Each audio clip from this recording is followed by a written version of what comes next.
എല്ലാ പ്രേക്ഷകർക്കും സ്വാഗതം. ഇത് ഹവാക്കർ Sreekandan Nair show, co powered by ഇൻഷേപ്പ് ആൻഡ് കൈരളി TMT. നമ്മുടെ നാട്ടിൽ എന്തൊക്കെയാണ് ഇക്കാലത്ത് നടക്കുന്നത്? എല്ലാ സുരക്ഷാ കവറുകളും കാറ്റിൽ പറത്തിക്കൊണ്ട് സ്ത്രീ പൊതുനിരത്തിൽ അപമാനിക്കപ്പെടുന്നു. നെറികെട്ടവന്മാരുടെ നഗരമായി പല സ്ഥലങ്ങളും മാറിക്കഴിഞ്ഞു. സ്ത്രീ സുരക്ഷയെക്കുറിച്ച് കൂടുതൽ ആഴത്തിൽ ചിന്തിക്കാൻ ഇതൊക്കെ നമ്മെ പ്രേരിപ്പിക്കുന്നു. നമ്മുടെ നാട്ടിലെ സ്ത്രീകൾക്ക് മാന്യമായി ഇറങ്ങി നടക്കാൻ കഴിയാത്ത സാഹചര്യമായോ ഈ നാട്ടിൽ? ഈ ചർച്ച അതാണ് പരിശോധിക്കുന്നത്.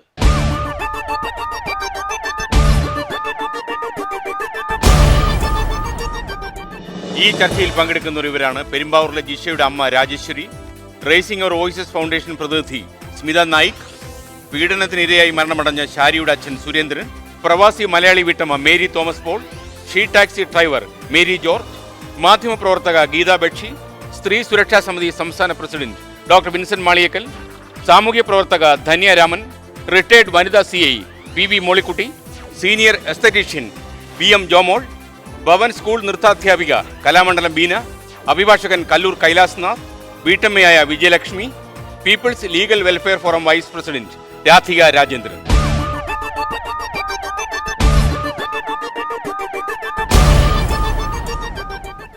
ഇഷ മരിച്ചിട്ട് ഇപ്പോൾ എത്ര ദിവസങ്ങളായി? 7 മാസം ആയോ? ആ കേസൊക്കെ നിങ്ങൾ പ്രതീക്ഷ രീതിയിൽ തന്നെയാണോ പോയത് മുന്നോട്ട്? ഇതുവരെ അങ്ങനെയാണ് ചിന്തിച്ചുകൊണ്ടിരിക്കുന്നത്. അല്ല, ഇപ്പോഴും അതിന്റെ വിവാദം അകലുന്നില്ലല്ലോ. അത് ഞാൻ ഏറ്റെടുക്കണം. അത് കുട്ടിയുടെ അച്ഛന് പുറത്തുള്ള ജനങ്ങൾ സഹായിച്ച പൈസ അച്ഛന് വേണമെന്നും പറഞ്ഞുകൊണ്ടുള്ള പ്രശ്നത്തിന് വേണ്ടിയാണ് കേസ് നടത്തി പുള്ളി പരാതി വെക്കുക. ആ പരാതി വെക്കുന്നത് കൊണ്ടാണെന്നാണ് പോലീസ് പറയുന്നത് കേസ് നടക്കാതെ വരുന്നതെന്നാണ്. അതിന്റെ പേരിൽ ഞാനൊരു പരാതി വെച്ചിട്ടുണ്ട്. എൻ്റെ കുട്ടിയുടെ കേസ് എത്രയും നേരത്തെ നല്ല രീതിയിൽ നടത്തി, കൊലപാതകനെ ഒരുപാട് നേരം ജയിലിലിട്ട് സംരക്ഷിക്കാതെ എത്രയും നേരത്തെ അവനെ തൂക്കിക്കൊല്ലാൻ എന്ന് ഞാൻ ആവശ്യപ്പെട്ടിട്ടുണ്ട്.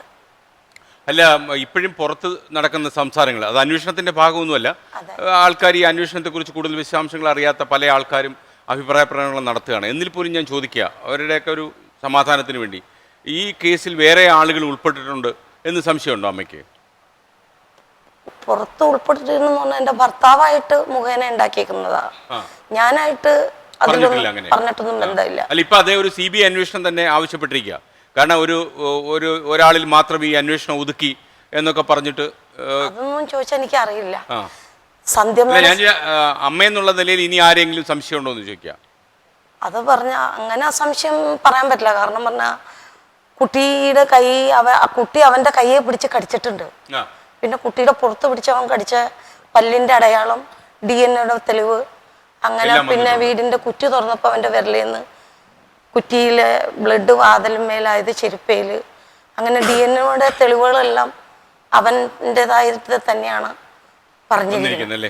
അപ്പൊ അതുകൊണ്ട് സന്ധ്യ മേഡം സാറും DIGമാരും പോലീസ് സൂപ്രണ്ട് ഓഫീസർമാരെല്ലാവരും അവന്റെ തെളിവാണ് എല്ലാം സത്യസന്ധത്തോടെ പറഞ്ഞ് പൂർണ്ണ വിശ്വാസത്തോടെ കാത്തിരിക്കുന്ന ആളാണ്.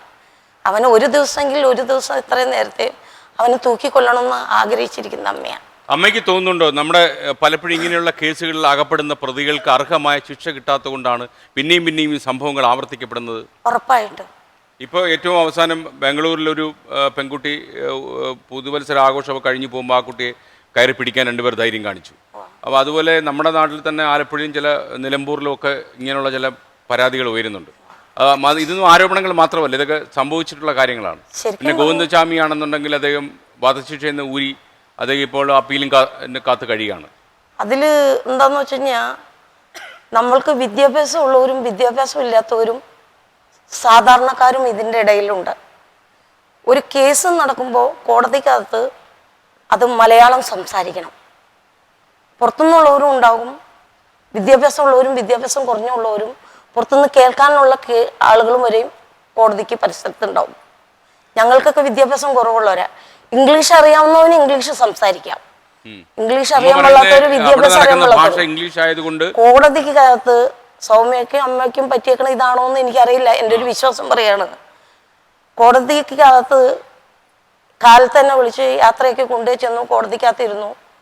എന്താണ് എൻ്റെ കുട്ടീനെ അന്ന് മരണം നടക്കുന്ന സമയത്ത് ആ മരണം ചെയ്തു ആ കുറ്റവാളികൾ എന്താണ് വീടിനകത്ത് ചെയ്തേക്കണെന്നുള്ളത് അവർക്ക് മാത്രമേ അറിയുള്ളൂ. അപ്പം ആ പ്രതിയോട് ചോദിച്ച് പ്രതി എന്താണ് പറഞ്ഞിരിക്കുന്നതെന്നുള്ളത് കോടതിക്കകത്ത് നമ്മളെ കേസ് നടക്കുമ്പോൾ വിളിച്ചിരുത്തുമ്പോൾ അത് കേൾക്കാൻ ചെന്നിരിക്കുമ്പോൾ മലയാളം നമ്മളോട് സംസാരിക്കണം കോടതിക്കകത്ത്. ഇത് വക്കീലന്മാർ അങ്ങോട്ടും ഇങ്ങോട്ടും ജഡ്ജിയുടെ മുമ്പിലിരുന്ന് ഇംഗ്ലീഷ് സംസാരിച്ചു കഴിഞ്ഞാൽ നമ്മുടെ കുട്ടിയെക്കുറിച്ച് എന്താണ് കൊലപാതകം ചെയ്തത്, അവരെന്താണ് സംസാരിക്കുന്നത് എന്ന് നമുക്ക് മനസ്സിലാവൂല. ഇപ്പൊ ശരിക്കും പറഞ്ഞു കഴിഞ്ഞാൽ മമ്മൂട്ടിയുടെ സിനിമ എടുത്താലും പഴയ കാലത്തും ഏത് കോടതിയിലെ ഒരു കേസ് എടുത്ത് നമ്മൾ നോക്കിക്കഴിഞ്ഞാൽ അവർ മലയാളമാണ് കോടതി സംസാരിക്കുന്നത്. പക്ഷെ ഞാൻ ചെന്ന സമയങ്ങളിലെല്ലാം ഇംഗ്ലീഷാണ് സംസാരിക്കുന്നത്. അതുകൊണ്ട് തന്നെയാണ് നമ്മളെ പൊട്ടം കടിപ്പിച്ച് കേസ് അവർക്ക് മാത്രം മനസ്സിലാക്കിക്കൊണ്ട് കേസ് ആക്കി നടത്തിക്കൊണ്ട് പോകാനാണ്. കാരണം ആളുകൾക്കും സാക്ഷികൾക്കും വാദികൾക്കും പ്രതികൾക്കും നമ്മൾക്ക് എല്ലാവർക്കും മനസ്സിലാക്കണം. എന്റെ കൊച്ചിനെ കൊന്നു, എന്റെ മോളെന്ന് വെച്ചാൽ എനിക്ക് മോനെന്ന് വെച്ചാൽ ജീവനാ, ഞാനെന്ന് വെച്ചാൽ എൻ്റെ മകനും ജീവനാ. ഊണുമില്ല ഉറക്കമില്ല, അത് തന്നെ എൻ്റെ പിള്ളേനെ വളർന്നു. വീട്ടിൽ വന്ന് ഒരു വിളി വിളിച്ച എൻ്റെ മോൻ വന്ന് വേഗം വാതിൽ ഉറക്കണം. 100 വിളിയൊന്നുമില്ല, എൻ്റെ വീടിൻ്റെ വാതിൽ കൊട്ടിയടച്ച് വിളിച്ചിട്ട് പോലും എൻ്റെ മോൻ മിണ്ടണ്ടായില്ല. പുറത്തുനിന്ന് ഞാൻ ഫോൺ ചെയ്തപ്പോഴും 6 മണിക്ക് 6:15 എന്ന് പറഞ്ഞാൽ മുസ്ലിം പള്ളിയിൽ വാങ്ങി വിളിക്കുന്നുണ്ട്. ആദ്യം ഒരു ഫോൺ ചെയ്തു, അപ്പോൾ ഫോൺ റിങ് ചെയ്യുന്നുണ്ട്, ഫോൺ എടുക്കുന്നില്ല. രണ്ടാമതും ഞാൻ ഫോൺ ചെയ്തു, ഫോൺ റിങ് ചെയ്യുന്നുണ്ട്, കുട്ടി എടുക്കുന്നില്ല. ഞാൻ വിളിക്കുമ്പോൾ കുട്ടി എടുക്കുന്നതാണ്. 3-മതും വിളിച്ചു, വിഷമം കാരണം. 3-മത് വിളിച്ചപ്പോഴും ഫോൺ റിങ് ചെയ്യുന്നുണ്ട്, കുട്ടി എടുക്കുന്നില്ല. ആ വിളിച്ച ഫോൺ ആദ്യത്തെ വിളിക്ക് അപ്പം തന്നെ മുസ്ലിം പള്ളിയിൽ വാങ്ങി വിളിച്ചു. കറക്റ്റ് സമയം അറിയാൻ കഴിഞ്ഞത് എനിക്കതാണ്. പിന്നെ കാശില്ല സാറേ, എന്നെ കൊച്ചിന് ഇത് ചെയ്യണയ്ക്ക് മുമ്പ് 3 മാസം മുമ്പ് എന്നെ വണ്ടി ഇടിച്ച് അവിടെയുള്ള അടുത്തു നിന്നുള്ളവർ എൻ്റെ വീടിൻ്റെ മൂലക്ക് തന്നെയാണ് ആ ബൈക്ക് കൊണ്ടുവന്ന് ഇടിച്ചത്. അതൊരു ബായി തന്നെയാണ്, കൊച്ചിനെ കൊന്നേക്കണതും ബായിയാണ്. എന്നെ വണ്ടി ഇടിച്ച് 2 കാലിലും പ്ലാസ്റ്റർ ഇട്ട് തലയിലൊക്കെ തയ്യലിട്ട് പെരുമ്പാവൂർ ഗവൺമെൻറ് ആശുപത്രിയിൽ എടുക്കില്ലാണ്ട് എറണാകുളത്ത് കൊണ്ടുപോയി ICUലായിരുന്നു. പിന്നെ എൻ്റെ കുട്ടീനെ വളർത്താനും അവളെ എൻട്രൻസിന് പരീക്ഷയ്ക്കൊക്കെ പഠിക്കാൻ പോകണ്ടായിരുന്നു ആലുവയിൽ. ഇവിടുന്ന് പെരുമ്പാവൂരിൽ നിന്ന് എൻ്റെ വീട്ടിൽ നിന്ന് 7 രൂപ, പെരുമ്പാവൂരിൽ നിന്ന് 15 രൂപ. അങ്ങോട്ടും ഇങ്ങോട്ടും ഡെയിലി പോയി അല്ലെങ്കിൽ പഠിക്കാൻ പോയി അല്ലെങ്കിൽ 50 രൂപ വേണം. കാശില്ലാത്തതുകൊണ്ട് ശരിക്കും പറഞ്ഞാൽ അത്ര കഷ്ടപ്പെട്ട് ആരും കൈ നീട്ടാതെയാണ് ഇത്രയും നാളെ എൻ്റെ മക്കളെ ഞാൻ വളർത്തി. ഈ അവസാന നിമിഷം വന്നപ്പോൾ എനിക്ക് പണിക്കൊന്നും പോകാൻ പറ്റാത്തതുണ്ട് മുസ്ലിംസിൻ്റെ പള്ളി വാതൊക്കെ പോയി കൈ നീട്ടി എൻ്റെ കൊച്ചിനെ പഠിക്കാനും ഒരു നേരത്തെ ആഹാരം കൊടുക്കാനും. നമ്മുടെയൊക്കെ കാശും സ്വാധീനമുള്ളവൻ്റെയൊക്കെ വീട്ടിലെ മക്കൾ 2-3 നേരം ആഹാരം കഴിക്കുമ്പോൾ നമ്മുടെ കൊച്ചിന് ഒരു നേരത്തെ ആഹാരം കൊടുക്കണമെന്നുള്ള ആഗ്രഹിച്ചു. പക്ഷെ മോളോട് പറയും, അമ്മ ആരോടും കൈ നീട്ടരുത്, എന്ത് വിഷമം വന്നാലും നമ്മൾ സഹിച്ച് ജീവിക്കണം, മാനം വലുതാണെന്ന് ഓർത്തെല്ലാം ഉള്ളിലൊതുക്കി ഇടവില്ല എൻ്റെ നെഞ്ചിനകത്ത് ഒതുക്കാൻ അത്ര കഷ്ടപ്പെട്ട് എൻ്റെ 2 മക്കളെ ഞാൻ വളർത്തി. മൂത്ത കൊച്ചിനെ സ്വന്തം അമ്മയുടെ ചേട്ടത്തിയുടെ മകളുടെ കയ്യിൽ കുട്ടി വീണ് സുഖമില്ലാണ്ട് BA പഠിക്കുമ്പോൾ നട്ടല് പൊട്ടി കിടന്നപ്പോൾ ഞാനൊന്ന് നോക്കാൻ ഏൽപ്പിച്ചതാണ്. എൻ്റെ അനുവാദം ഇല്ലാണ്ട് കുറച്ച് ആൾക്കാർക്ക് കല്യാണം കഴിച്ചു, ഒരുത്തന്നെ കല്യാണം കഴിച്ചു കൊടുത്തു. ഈ 10 മാസം പ്രസവിച്ച് ഇത്രയും വളർത്തി എൻ്റെ മക്കളെ എൻ്റെ അനുവാദം ഇല്ലാതെയാണ് മൂത്ത കുട്ടീനെ കല്യാണം കഴിപ്പിച്ചു കൊടുത്തത്. അതേ തുടർന്ന് ഓരോന്ന് പ്രശ്നം ഞങ്ങൾ ഉള്ളിൽ ഒതുക്കി ഈ കുട്ടിക്ക് അത് ബാധിക്കുന്നോർത്ത് മാറ്റി കൊണ്ടുവരുന്ന ഹോസ്റ്റലിൽ താമസിച്ച് പഠിപ്പിച്ചുകൊണ്ടിരുന്നു. എനിക്കുണ്ടായ വിഷമങ്ങൾ എന്താണെന്ന് ഈ ലോകം അറിയണമെന്ന് തന്നെയാണ്. നാളെ ഈ ലോകത്ത് ഒരുപാട് പെൺകുട്ടികളും പെണ്ണുങ്ങളും ജീവിക്കുന്നുണ്ട്. ഇനി നാളെ ഇവർക്കൊന്നത് ബാധിക്കരുത്. ഇത് മനസ്സിലാക്കി തന്നെ ബുദ്ധിപൂർവ്വം ഈ ലോകത്ത് പെണ്ണുങ്ങൾ ജീവിക്കണമെന്ന് മനസ്സിലാക്കി പെൺകുട്ടികളാണെങ്കിലും ധീരതയോടും ധൈര്യത്തോടും ഈ ഭൂമി ലോകത്ത് നമ്മൾ വീട്ടിൽ നിന്ന് ഇറങ്ങുമ്പോൾ നല്ല ധീരതയോടെ തന്നെ ജീവിക്കണം എന്നുള്ളതാണ് ഞാൻ പറഞ്ഞത്. കാരണം പറഞ്ഞാൽ കാശില്ലാത്തതുകൊണ്ട് പള്ളിയിൽ പോയി കൈ നീട്ടിയാണ്. അരി മേടിച്ചുകൊണ്ടെന്നും പുള്ളിക്ക് പാപ്പം മേടിച്ചുകൊണ്ട് അമ്മ എന്ന് പറയും, അമ്മ കടം മേടിച്ചുകൊണ്ടെന്നാന്നും പറഞ്ഞാൽ എനിക്ക് പറയാൻ പറ്റുമോ എൻ്റെ മോനോട് ഞത്ത് പള്ളി വാതൊക്കെ മുസ്ലിംസിൻ്റെ പള്ളി വാതൊക്കെ പോയി കൈ നീട്ടിയിട്ടാണ് എൻ്റെ കുഞ്ഞിന് ആഹാരം കൊടുക്കണേന്ന് പഠിക്കാൻ പോകാൻ വണ്ടി കാശിനെന്ന് എനിക്ക് പറയാൻ പറ്റില്ല. ഞാൻ എൻ്റെ ഉള്ളിലെല്ലാ വേദനകളും ഒതുക്കി ചിലപ്പോൾ നല്ല സ്നേഹമായിട്ടൊക്കെ ഇരിക്കുമ്പോൾ പറയും എനിക്ക് കള്ളത്തരം അറിയില്ല, നോണം ഒളിച്ചു വെച്ച് ജീവിച്ചിട്ടില്ല.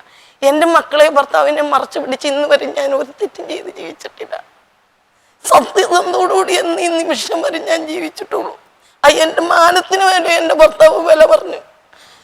കുറ്റിക്കാട്ടുപറമ്പിലെ കുറുമ്പയുടെ വെള്ളാനിയുടെ മകനാണ് പാപ്പു. പാപ്പുവിന് മാത്രമേ എനിക്ക് കൊച്ചുങ്ങളുള്ളൂ. ആ 2 മക്കൾ ഈ ലോകത്ത് നാട്ടിൽ നമ്മുടെ സ്പീക്കർ എന്ന് പറഞ്ഞ തങ്കച്ച സാറിൻ്റെ വീട്ടിലെ കുട്ടിയുടെ BA 10 വർഷം പഠിച്ചിട്ട് സർട്ടിഫിക്കറ്റ് കിട്ടാത്തതുകൊണ്ട് ഒരുപാട് ആളുകൾ കാണാൻ ചെന്ന കൂട്ടത്തിൽ ഞങ്ങളും എൻ്റെ മോളും ഞാനും പോയി നിന്നു. സാറേ 10 വർഷം ഈ സർട്ടിഫിക്കറ്റ് കിട്ടിയാലാണ് ഇനി ഡിഗ്രിക്ക് ചേർക്കുമ്പോൾ നമുക്ക് ആ പേപ്പർ കൊടുത്താലാണ് കുട്ടിക്ക് അവിടെ പഠിക്കാൻ അഡ്മിഷൻ ശരിയാവുള്ളൂ. ചോദിക്കുമ്പോൾ 6 മാസം വാല്യൂഷൻ പേപ്പറാണ് കോട്ടയം യൂണിവേഴ്സിറ്റി കോളേജിൽ തന്നെ. അവിടെ ഇത്തിരി ഫീസ് അടയ്ക്കും, ഇവിടെ ഇത്തിരി ഫീസ് അടയ്ക്കുന്ന പറയും. ഓരോ സ്ഥലത്തും പോയി തെണ്ടി കൊണ്ടെന്നാണ് യൂണിവേഴ്സിറ്റി കോളേജിൽ പല ഓഫീസുകളിലും എൻ്റെ കയ്യിൽ നിന്ന് കാശ് മേടിച്ചതായിട്ടുണ്ട്. പക്ഷെ 10 വർഷമായിട്ട് ഇതുവരെ എൻ്റെ കുട്ടിയുടെ BA സർട്ടിഫിക്കറ്റ് പാസ്സായത് ഇന്ന് വരെയും തന്നിട്ടില്ല. കോളേജിലെ പേപ്പർ കിട്ടിയിട്ടുണ്ട്. ഇപ്പോൾ കുട്ടിയെ കൊന്നു.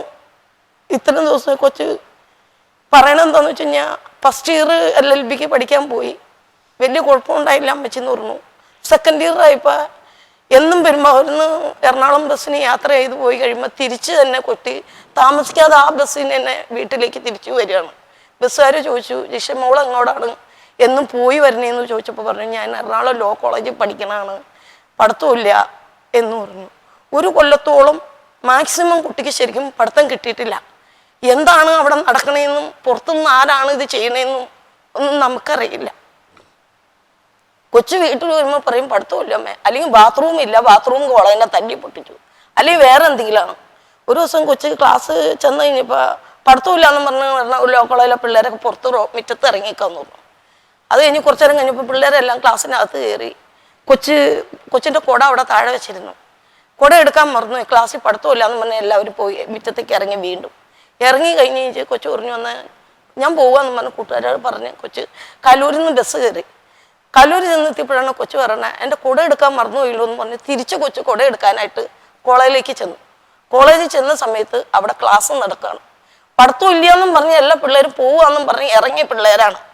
അവിടെ ക്ലാസ് നടക്കണു. അതെങ്ങനെയാണ്, അതെന്താണ്, അത് ചെയ്യുന്നത് എനിക്ക് അറിഞ്ഞുകൂടാ. ആ 1 വർഷം ഫുള്ളും എൻ്റെ കൊച്ചിൻ്റെ വിദ്യാഭ്യാസം നഷ്ടപ്പെട്ടു. പോണുണ്ട്, പക്ഷെ അവിടെ ചെല്ലുമ്പോൾ പഠിത്തമില്ല. തിരിച്ച് ബസ്സിന് തന്നെ മടങ്ങി വീട്ടിൽ വരും. പക്ഷെ കുട്ടി പഠിക്കും. നല്ല അധ്യാപകരാണ്. എത്ര ഒരുവിധം പഠിക്കുന്ന കുട്ടികളാണെങ്കിലും പഠിപ്പിക്കാൻ നല്ല കഴിവുള്ള അധ്യാപകരാണ്. ആ കുട്ടികൾ തീർച്ചയായിട്ടും പഠിക്കും. അവർ പഠിച്ച് കരകയറും. ഈ ലോകത്തിൽ ഇന്ന് ഒരുപാട് കുഞ്ഞുങ്ങൾ, പെൺകുട്ടികളും മക്കളും ജനിക്കുന്നുണ്ട്. ഈ നാടിനും ഈ ലോകത്തിനും നല്ല നിലയും വിലയുള്ള കുഞ്ഞുങ്ങളായിരിക്കും ആ കുഞ്ഞുങ്ങൾ വരുന്നത്. അവരുടെ ഭാവി തന്നെ തകർത്തുന്ന ഒരുപാട് അധ്യാപകർ തന്നെ ഇതിൻ്റെ ഇടയിലുണ്ട്. ആർക്കൊക്കെ എന്താവശ്യത്തിന് വേണ്ടിയാണ് എൻ്റെ കുഞ്ഞിനെ കൊന്നതെന്ന് എനിക്കറിയില്ല. ഓക്കെ, ഞാൻ കൊണ്ടുവരാം. ഈ നമ്മുടെ ഇപ്പോൾ ഈ ജിഷയുടെ അമ്മ പോലെ ഒരുപാട് അമ്മമാരിങ്ങനെ കണ്ണീരിലാവുന്നുണ്ട്. മാത്രമല്ല ഒരുപക്ഷെ ഈ മാധ്യമ എക്സ്പോഷർ കൂടിയ ഒരു കാലത്ത് കുറച്ചൊക്കെ മാധ്യമത്തിൻ്റെ ഒരു സംഭവമായിരിക്കും. എന്നാൽ പോലും ഒരുപാട് കേസുകൾ വരുന്നുണ്ട്. ഇപ്പോൾ കഴിഞ്ഞ 4-5 ദിവസങ്ങൾ, പ്രത്യേകിച്ച് ജനുവരി 1 പിറന്നതിന് ശേഷം കുറേ അധികം കേസുകൾ വരുന്നുണ്ട്. ചിലതൊക്കെ വീഡിയോ ആയിട്ട് വരുന്നു, അല്ലാതെ വാർത്തകളായിട്ട് വരുന്നു. അപ്പോൾ നിങ്ങളുടെ സംഘടന എന്താണ് ഈ കാര്യത്തിൽ ചെയ്യാൻ പോകുന്നത്? ഞങ്ങളുടെ ഒരു സംഘടന എന്ന് പറയുന്നത് ഒരു NGO ആണ്. ഞങ്ങൾ ജെൻഡർ റൈറ്റ്സ് എന്നാണ് അതിന് വെച്ചാൽ ഈക്വൽ ജെൻഡർ റൈറ്റ്സ്, അതിനുവേണ്ടി വാദിക്കുന്ന ഒരു സംഘടനയാണ്.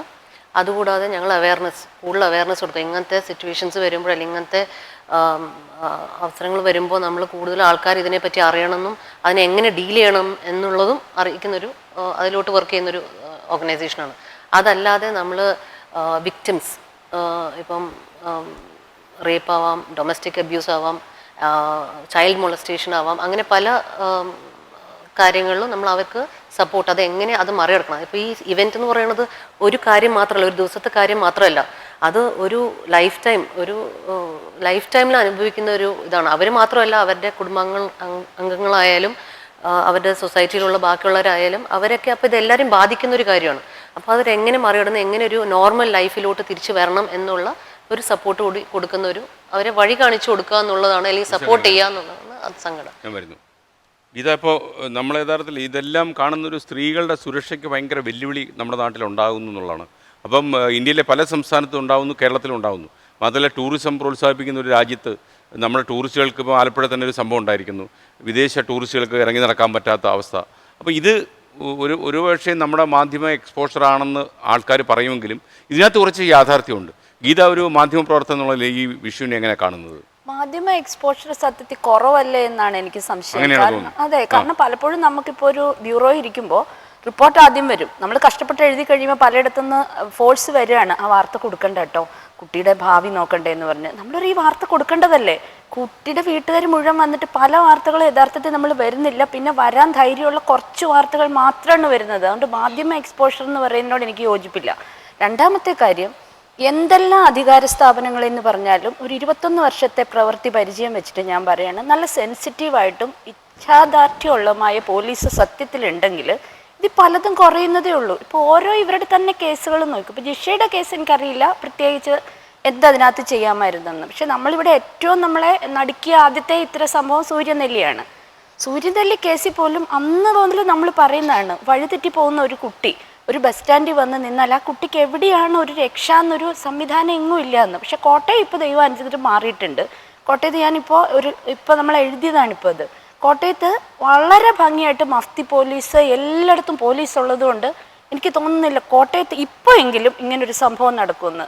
യഥാർത്ഥത്തിൽ നമുക്കിവിടെ നിയമത്തിന് യാതൊരു കുറവില്ല. നിയമം കൂടിപ്പോയത് കൊണ്ടാണ് ഒരു രക്ഷപ്പെട്ടു പോകുന്നത്. അപ്പം നിയമത്തിന്റെ അപര്യാപ്തതയല്ല, മറിച്ച് ഇത് നടപ്പാക്കുന്നതിലെ പ്രശ്നമാണ്. ഇത് കർക്കശമായ ഒരു പോലീസ് സംവിധാനം ഉണ്ടെങ്കിൽ സെൻസിറ്റീവ് അത് വേറെ വാക്കാണ്. ഒരു റിട്ടയർഡ് CA ആണ്. അപ്പം എനിക്ക് തോന്നുന്നത് നമ്മുടെ കേരളത്തിൽ മാത്രമല്ല, കേരളത്തിന് പുറത്തുള്ള സംസ്ഥാനത്തും ഒരുപാട് പോലീസ് സംവിധാനമൊക്കെ ഉണ്ട്. ഈ സംവിധാനത്തിൻ്റെ മൂക്കിന് കീഴെയാണ് ഇതൊക്കെ സംഭവിക്കുന്നത്. ഇപ്പോൾ 24 മണിക്കൂറും നിരന്തരമായി സജീവമാക്കി നിർത്തുന്ന ഒരു പോലീസ് സംവിധാനം നമുക്കുണ്ടെന്നാണ് നമ്മൾ അഭിമാനിക്കുന്നത്. പക്ഷേ ആ പോലീസ് സംവിധാനത്തിൻ്റെ കണ്ണുവെട്ടിച്ച് ഇതൊക്കെ സംഭവിക്കുന്നു.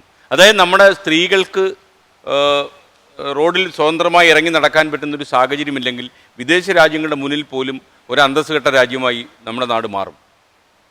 അപ്പോൾ എങ്ങനെയാണ് താങ്കളുടെ ഒരു അനുഭവം? എത്ര വർഷം പോലീസ് സർവീസിലുണ്ടായിരുന്നു? ഞാൻ 35 years. 35 years. ആ.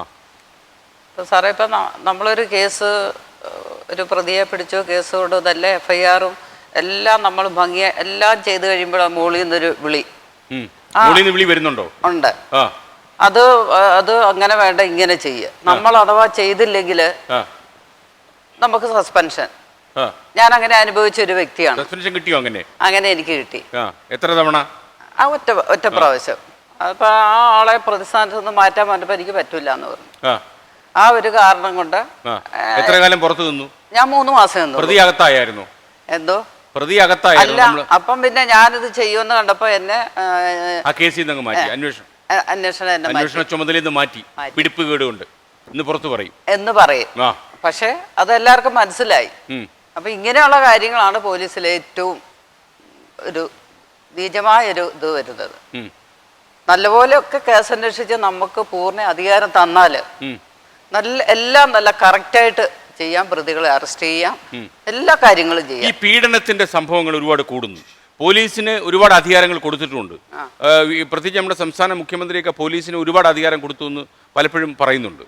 അപ്പോൾ ഇങ്ങനെ വളരെ വളരെ സർവശക്തനായ ഒരു പോലീസ് സംവിധാനം നിലനിൽക്കുക, അതിൻ്റെ നിഴലിൽ പ്രവർത്തിക്കുന്ന ഒരു സംസ്ഥാനം എന്ന നിലയിൽ അപ്പോൾ നമ്മുടെ പീഡനങ്ങളെ അറസ്റ്റ് ചെയ്യാൻ കഴിയാതെ പോകുന്നത് എന്തുകൊണ്ടാണ്? പീഡനങ്ങളെ അറസ്റ്റ് ചെയ്യാൻ പോകാൻ കഴിയാത്ത ഇങ്ങനെയുള്ള ചില ഇടപെടലുകൾ വരുന്നു, അത് മാത്രമാണോ കാരണം? ഇടപെടൽ വരുന്നു. പിന്നെ ചില പോലീസുകാർ അവരുടെ ഡ്യൂട്ടി ആത്മാർത്ഥമായിട്ട് ചെയ്യുന്നില്ല. അല്ലെങ്കിൽ ഈ ഒരാൾക്കൊരു പറ്റി അത് എൻ്റെ സഹോദരിയാണ്, അല്ലെ എൻ്റെ അമ്മയാണ്, അല്ലെങ്കിൽ എൻ്റെ ഭാര്യയാണ്, അവർക്ക് സംഭവിച്ച പോലെ ഇവർ കരുതുവാണെങ്കിൽ എല്ലാ കാര്യങ്ങളും ഭംഗിയായിട്ട് നടക്കും. ഇതൊന്നും ചെയ്യുന്നില്ല. നമുക്ക് എത്ര സ്ത്രീകൾക്ക് സുരക്ഷിതത്വം കൊടുക്കാന്ന് പറഞ്ഞാലും ഒന്നും നടക്കില്ല. നമ്മൾ തന്നെ നമ്മുടെ സുരക്ഷിതത്വം ഏറ്റെടുത്ത് നമ്മൾ ചെയ്യുക. അതെങ്ങനെ ചെയ്യാൻ പറ്റും? അതെങ്ങനെ ചെയ്യാൻ പറ്റും? നമുക്കൊരു തൻ്റെ ഇടം ഇതൊക്കെ ഇല്ലേ? ഇപ്പൊ നമ്മള് താങ്കളൊരു പോലീസുകാരി ആയിരുന്നുകൊണ്ട് താങ്കൾക്ക് അത് പറ്റും. ഒരു സ്ത്രീക്ക് അതൊക്കെ പറ്റുമല്ലേ? പറ്റത്തില്ലല്ലേ? ഇല്ല, ഇവിടുത്തെ സിസ്റ്റം കറക്റ്റ് ആയിട്ട് ഇപ്പൊ പറഞ്ഞത് തന്നെയാണ് പറഞ്ഞത്. ഇച്ഛാശക്തി ഉള്ള ഒരു സംവിധാനം ഇവിടെ ഇല്ലാത്തതുകൊണ്ട് ആ മാഡത്തിനോ ഈ മാധ്യമ പ്രവർത്തക എന്ന അഭിമാനം നെറ്റി വീഴുന്ന എനിക്കോ ഒന്നും പറ്റില്ല. എന്ത് പറ്റുമെന്ന് അഭിമാനത്തോടെ പറയുന്നല്ലോ. പറ്റത്തില്ല എന്നുള്ളത് നമ്മുടെ ഷീ ടാക്സി അനുഭവം വെച്ച് എങ്ങനെയാ? സത്യം പറഞ്ഞാൽ നമുക്ക് ഒരു വല്ലാത്ത ഒരു വിഷമം തോന്നുന്നുണ്ട്. നമ്മുടെ നാട്ടിലെന്ന് പറഞ്ഞാൽ സ്ത്രീകളെ ഏറ്റവും കൂടുതൽ റെസ്പെക്റ്റ് ചെയ്യണം എന്ന് പറയുന്ന ആളുകളുള്ള സ്ഥലമാണ്. അവിടെ തന്നെ ഇങ്ങനെയൊക്കെയുള്ള ഇപ്പോൾ ഇന്നത്തെ ഒരു പത്രത്തിൽ തന്നെ 9 വാർത്തകൾ കേരളത്തിൽ നിന്ന് തന്നെയുണ്ട്. അപ്പോൾ എല്ലാ വാർത്തകളും വന്ന് കാണില്ലല്ലോ. അപ്പം ഇതിൽ കൂടുതൽ വാർത്തകൾ ഉണ്ടായി കാണും. ഇപ്പോൾ ഈ 9 വാർത്തകളും അസത്യമാണെന്ന് ആർക്കും പറയാൻ പറ്റത്തുമില്ല. അപ്പോൾ നിങ്ങളുടെയൊക്കെ ഒരു അനുഭവം എങ്ങനെയാണ്? പൊതുവേ ഈ നമ്മുടെ ഇപ്പോൾ പ്രത്യേകത എന്താണെന്ന് ചോദിച്ചു കഴിഞ്ഞാൽ നഗരത്തിലും നാട്ടും പുറത്തും ഇത് ഒരുപോലെ സംഭവിക്കുന്നുള്ളതാണ്. നാട്ടും പുറം ഇപ്പോൾ ഇല്ല എന്നുള്ളത് വേറെ പ്രശ്നം. ഇത് സ്ത്രീകൾ ഇപ്പോൾ ഒരല്പം സന്ധ്യ മയങ്ങിക്കഴിഞ്ഞാൽ അവർക്ക് ഒറ്റയ്ക്ക് സഞ്ചരിക്കാൻ പറ്റില്ല. അത് കൗമാരപ്രായക്കാരായ പ്രതികളുണ്ടാകുന്നു. അതും മറ്റൊരു സംഭവമാണ്. എങ്ങനെ നിങ്ങളൊക്കെ എങ്ങനെ ഷീ ടാക്സിയൊക്കെ ഓടിച്ചുകൊണ്ട് നടക്കുമ്പോൾ ഞാൻ ഷീ ടാക്സിയിൽ ആൾക്കാർ വിശ്വസിച്ചു തുടങ്ങിയോ? ഷീ ടാക്സി 3 വർഷമായി ഇപ്പോൾ തുടങ്ങിയിട്ട്. ഞങ്ങൾ 24/7 ആണ്. അത് ഏത് സമയത്താണ് കോൾ വരുന്നതെന്ന് വെച്ചാൽ ആ സമയം, അതിന് ഇന്ന ഡേ ലേറ്റ് നൈറ്റ് എന്നോ ഏർലി മോർണിംഗ് എന്നോ അങ്ങനെയൊന്നും ഇല്ല. എപ്പോൾ കോൾ, ഞങ്ങൾക്ക് കൂടുതലും കോൾസ്, ഞങ്ങൾക്ക് ട്രിപ്പ് വരുന്നത് കൂടുതലും ഏർലി മോർണിംഗ് അല്ലെങ്കിൽ ലേറ്റ് നൈറ്റ് ആയിരിക്കും ഈ സമയത്ത്. കാരണം കൂടുതൽ സ്ത്രീകൾ ഡിപ്പെൻഡ് ചെയ്യുന്നത് ഷീ ടാക്സി ആയിരിക്കും. കാരണം തനിച്ചുള്ള ലേഡീസ് അല്ലെങ്കിൽ ഫാമിലീസ് പ്രിഫർ ചെയ്യുന്നതുകൊണ്ട് ഞങ്ങൾ അപ്പം ഇതുവരെ എനിക്ക് കേരളത്തിനകത്തോ കേരളത്തിന് പുറത്തോ എനിക്ക് ഇതുവരെയും ഒരു പ്രോബ്ലമേ ഉണ്ടായിട്ടില്ല. സാധാരണ വണ്ടി ഓടിച്ച് തിരിച്ചു വരും ഒറ്റയ്ക്കൊക്കെ അല്ലേ വരുന്നത്? ഉണ്ട്. ഞാൻ ബാംഗ്ലൂരൊക്കെ പോയിട്ട് തിരിച്ച് റിട്ടേൺ തനിച്ചാണ് വന്നിട്ടുള്ളത്. പിന്നെ മധുര, ചെന്നൈ ഒക്കെ പോയിട്ടുണ്ട് ഞാൻ. ഹൈദരാബാദ് ഇന്റർസ്റ്റേറ്റ് പോയിട്ടുണ്ട്. Karnataka, Telangana, Andhra Pradesh, Tamil Nadu, south India. രഹസ്യം ഇതുവരെ ഒരു പ്രശ്നം ഉണ്ടാകാതെ എനിക്ക് അറിയില്ല. പക്ഷെ ഞാൻ പറഞ്ഞില്ലേ, ചെക്ക് പോസ്റ്റിലൊക്കെ ചെല്ലുമ്പോഴേക്കും വളരെ റെസ്പെക്റ്റോടു കൂടിയാണ് അവർ നമ്മളെ സമീപിച്ചിട്ടുള്ളത്. കാരണം പല പ്രാവശ്യം അവിടെ ചെക്ക് പോസ്റ്റിൽ ചെന്നിട്ടുള്ള കാരണം അവർക്ക് പരിചയമുണ്ട്. ഈ വണ്ടി കാണുമ്പോൾ അറിയാൻ പറ്റും പിങ്ക് കളറിലെ വണ്ടിയാണ്, ഷീ ടാക്സി ആണെന്ന് അവർക്കറിയാം. അപ്പോൾ അവർ മറ്റുള്ളവരെ കൗണ്ടറിൽ മാറ്റി നിർത്തിയിട്ട് നമ്മളെ റെസ്പെക്ട് ചെയ്തിട്ട് ഇത് കേരള എന്ന് വന്ന വണ്ടിയാണ്, ഷീ ടാക്സി ആണെന്ന് മറ്റുള്ളവരെ പരിചയപ്പെടുത്തി കൊടുക്കുകയും ചെയ്യും. അവർ വളരെ ബഹുമാനത്തോടുകൂടിയാണ് ഇതുവരെ എനിക്ക് കിട്ടിയിട്ടുള്ളത്. പിന്നെ ചെറിയൊരു പ്രശ്നം വന്നേക്കുന്നത് നമ്മുടെ കേരളത്തിനകത്ത് തന്നെ. ഇപ്പം ഏതെങ്കിലും ഒരു വണ്ടി ഓട്ടോറിക്ഷക്കാരെ എന്തെങ്കിലും ഒരു പ്രശ്നം ഉണ്ടെങ്കിൽ നമ്മൾ ഒരു കേസ് കൊടുത്തു കഴിഞ്ഞിട്ടുണ്ടെങ്കിൽ, ഇപ്പം ഞാനൊരു കേസ് കൊടുത്തിട്ട് 8 മാസമായിട്ടും അതിനെക്കുറിച്ച് യാതൊന്നുമില്ല. ഞാൻ കൊടുത്തപ്പോൾ എന്നോട് പറഞ്ഞ് നിങ്ങളെ വിളിക്കുമ്പോൾ വന്നാൽ മതി എന്നൊക്കെ പറഞ്ഞു. പക്ഷേ 8 മാസമായിട്ട് ഇതുപോലെ എൻ്റെ പോലെ തന്നെ എൻ്റെ കൂടെ വർക്ക് ചെയ്യുന്നവർക്കും ഇതുപോലെ അനുഭവം ഉണ്ടായിട്ട് കംപ്ലൈൻറ്റ് കൊടുത്തിട്ട് എടപ്പള്ളി പോലീസ് സ്റ്റേഷനിൽ കൊടുത്തിട്ട് ഇതുവരെയും വിളിക്കുകയോ ഒന്നും ചെയ്തിട്ടില്ല. അതൊരു പ്രശ്നമാണ്. അത് പറഞ്ഞു നന്നായി. അത് ഇപ്പോൾ അവരുടെ ശ്രദ്ധയിൽപ്പെട്ട് കാണും. തലങ്ങും വിലങ്ങും ഓടുകയാണല്ലോ ഈ നാട്ടിൽ താങ്കളുടെ ഷീ ടാക്സി. അപ്പോൾ താങ്കളുടെ ഒരു അനുഭവം എങ്ങനെ? നമ്മുടെ സ്ത്രീകൾക്ക് സ്വതന്ത്രമായി സഞ്ചരിക്കാൻ പറ്റുന്ന നഗരങ്ങളാണോ നമുക്കുള്ളത്? ഉള്ള സത്യമേ പറയാവൂ. എനിക്ക് ഇതുവരെയും താങ്കളുടെ കാര്യമല്ല, അല്ല, എനിക്ക് എൻ്റെ അഭിപ്രായം, എൻ്റെ കാണുന്നതനുസരിച്ചിട്ടുണ്ടെന്ന് പറഞ്ഞിട്ടുണ്ടെങ്കിൽ കൊച്ചിയിൽ അത്ര സേഫ് അല്ലാന്ന് എനിക്ക് തോന്നുന്നു. കാരണം എന്ന് വെച്ചിട്ടുണ്ടെങ്കിൽ പല പ്രാവശ്യം ഞാൻ സൗത്ത് റെയിൽവേ സ്റ്റേഷനിലും പിന്നെ KSRTC സ്റ്റാൻഡിലും എറണാകുളത്ത് നിൽക്കുമ്പോൾ വന്നിങ്ങനെ ചുറ്റിനൊക്കെ നോക്കാറുണ്ട്. പിന്നെ നമുക്കിപ്പം മറ്റേ മാഡം അങ്ങോട്ട് നിൽക്കുന്ന മാഡം CM മാഡം പറഞ്ഞ പോലെ നമുക്കും കുറച്ച് വിൽ പവർ ഇല്ലെങ്കിൽ ജീവിക്കാൻ പറ്റത്തില്ല. നമ്മൾ ആരെയും ഡിപ്പെൻഡ് ചെയ്യാതെ. ട്രെയിനിങ് സ്റ്റാർട്ടിങ് സമയത്ത് കുറച്ച് അടിതടയൊക്കെ പഠിപ്പിച്ചു തന്നിട്ടുണ്ട്. എന്നാൽ അതൊന്നും അങ്ങനെ അറിയാൻ പറ്റത്തില്ല. ഞങ്ങൾക്ക് കുരുമുളക് പെപ്പർ സ്പ്രേ ഒക്കെ തന്നിട്ടുണ്ട്. പിന്നെ എൻ്റെ ഫാദർ എനിക്കൊരു ചെറിയൊരു കത്തി തന്നിട്ടുണ്ട്. ഇല്ല. അപ്പം ഇതൊക്കെ ഉണ്ട്. അതൊക്കെ കൊടുക്കാൻ പറ്റും. എന്ന് വെച്ചാൽ നമ്മളെ ഇപ്പം വെറുതെ ഒരാൾക്ക് ഹരാസ് ചെയ്യാനായിട്ട് നിന്ന് കൊടുക്കേണ്ട ആവശ്യമില്ല. മാക്സിമം പ്രതിരോധിക്കുക. നമുക്ക് നമ്മുടെ കഴിവ് ഇല്ലാതെ വരുമ്പോഴാണല്ലോ നമ്മളൊരാൾ കീഴടക്കുക എന്നുള്ളത്. മാക്സിമം അത് ആദ്യമേ തന്നെ നമ്മൾ പേടിച്ചറിഞ്ഞിരിക്കേണ്ട ആവശ്യമില്ല. നമുക്കും ഈ ലോകത്ത് ജീവിക്കാനുള്ള അവകാശമുണ്ട് സ്ത്രീകൾക്കും. പക്ഷെ ഇത് സൗത്ത് റെയിൽവേ സ്റ്റേഷൻ അങ്ങനെയുള്ള പരിസരങ്ങളിൽ ഇങ്ങനെ ഒരു പ്രശ്നങ്ങളുണ്ട്. കാരണം ഞാൻ അവിടെ വണ്ടിയായിട്ട് ഇരിക്കുമ്പോൾ ചില സമയത്ത് കസ്റ്റമർ 2 മണിക്ക് ഏർലി മോർണിംഗ് 2 മണിക്ക് ബുക്ക് ചെയ്ത വണ്ടി ചിലപ്പോൾ 1 അവറൊക്കെ ലേറ്റ് ആവും.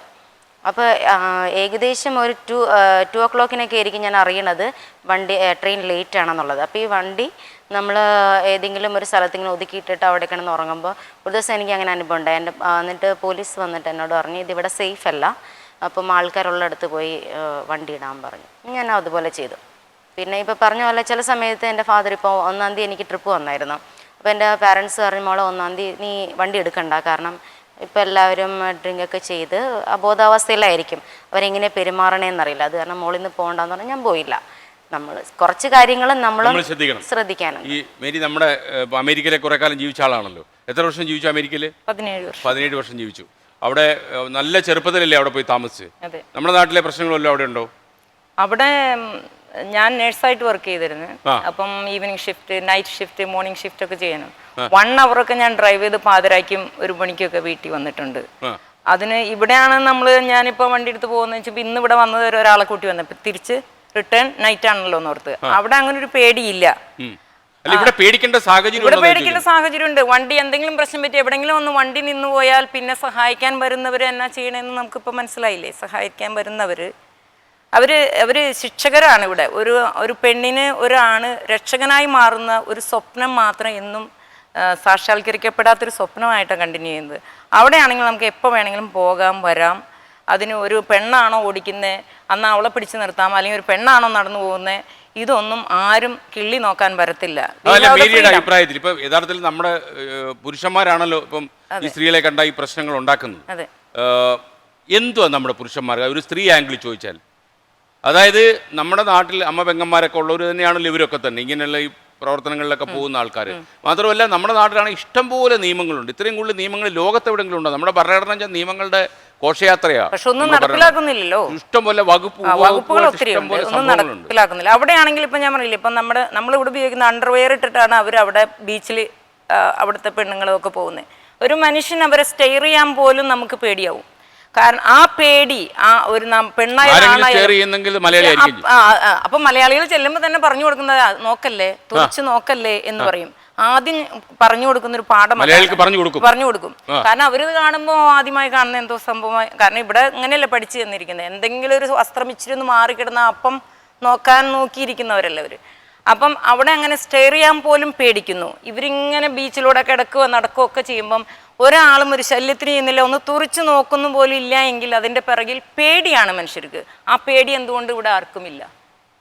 ഒരൊറ്റ ആണുങ്ങൾക്ക് ആ പേടി ഇവിടെ ഇല്ല. കാരണം എന്തെങ്കിലും ഒരു പ്രശ്നം ഉണ്ടായി, ഒരു കേസായി കഴിഞ്ഞാൽ ഈ പോലീസിനെ ഞാൻ മൊത്തമായിട്ട് പറയല്ല, പക്ഷെ മെജോറിറ്റി ഓഫ് ദ ആണുങ്ങൾ ഒരു റേപ്പ് കേസ് എന്നാൽ അവർ ആ മൊമെൻ്റ് ഓർത്ത് എൻജോയ് ചെയ്യുന്ന ആണുങ്ങളെ കണ്ട് ആ ക്വസ്റ്റ്യൻ ചെയ്യുമ്പം ഓരോന്ന് കേൾക്കാനും എൻജോയ് ചെയ്യാനുള്ള മൊത്തമല്ല ഞാൻ പറയുന്നത്, മെജോറിറ്റി ഓഫ് ദ ആണുങ്ങൾ പോലീസ് ചെയ്യുന്നത്. അതുപോലെ കോടതിയിലും ഇവർ ആ കൊച്ചിന് ഇപ്പോൾ റേപ്പ് ചെയ്യപ്പെട്ട കൊച്ചു അവിടെ ചെല്ലുമ്പം അവർ ക്വസ്റ്റ്യൻ ചെയ്യുമ്പം ലോയേഴ്സ് അടക്കം ജഡ്ജി അടക്കം മെജോറിറ്റി ഓഫ് ദ ആണുങ്ങൾ ദേ എൻജോയ് ദ മൊമെന്റ്. ഒരു വക്കീലിരിപ്പുണ്ട്.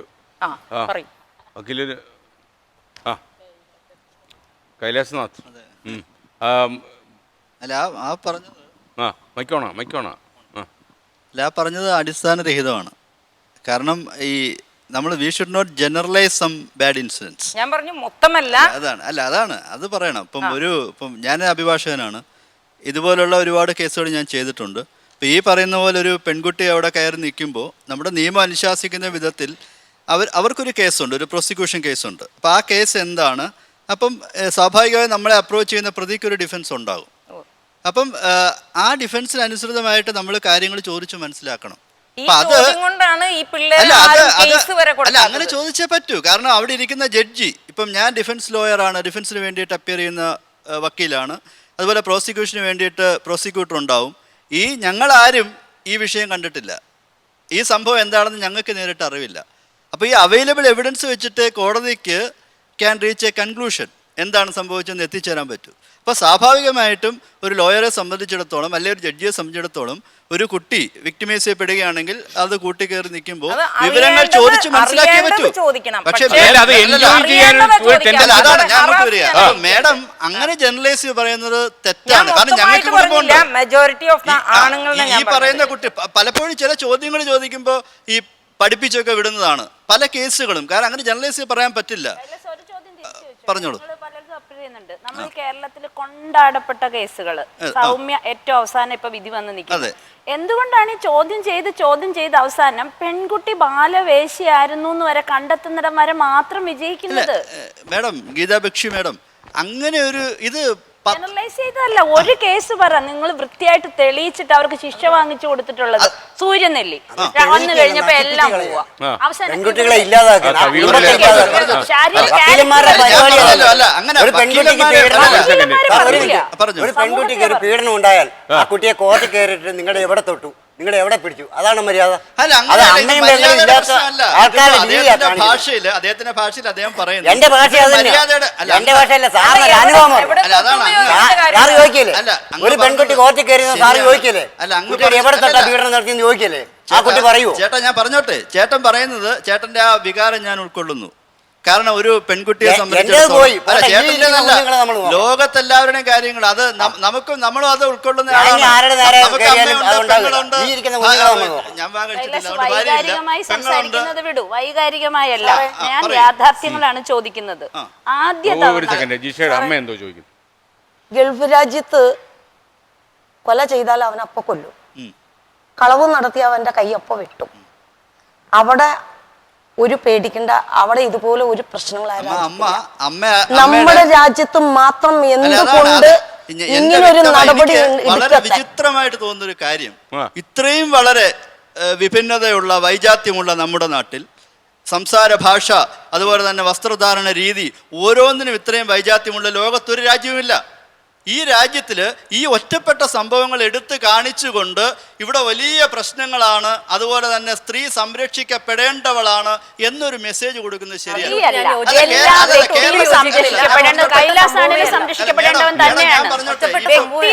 ഞാൻ പറയാം, ഈ നമ്മുടെ പ്രബുദ്ധ കേരളം എന്ന് പറയുന്ന പ്രബുദ്ധ കേരളത്തിൽ തന്നെ സ്ത്രീ സംരക്ഷകരെ കൊണ്ട് നടക്കാൻ വയ്യ. എല്ലാ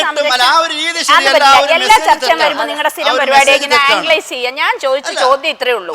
സൗമ്യയുടെ കേസ് ഇപ്പൊ ഞാൻ പഠിച്ചെടുത്തോളം, അല്ലെങ്കിൽ ഞാൻ വായിച്ചെടുത്തോളം, സൗമ്യ എന്തിനാണ് ട്രെയിനിൽ നിന്ന് ചാടിയത്? ഞാൻ ചോദിക്കട്ടെ, ഒരു ബാൽക്കണിയിൽ എന്നെ ഒരാൾ പീഡിപ്പിക്കാൻ വരികയാണ്, എനിക്ക് ഒരു നിവൃത്തിയില്ല, താഴേക്ക് ചാടുകയാണെങ്കിൽ ഇനി ഞാൻ ചാടൂല, അയാളെ തള്ളിയിടുന്നവരെ ഞാൻ നിൽക്കണം.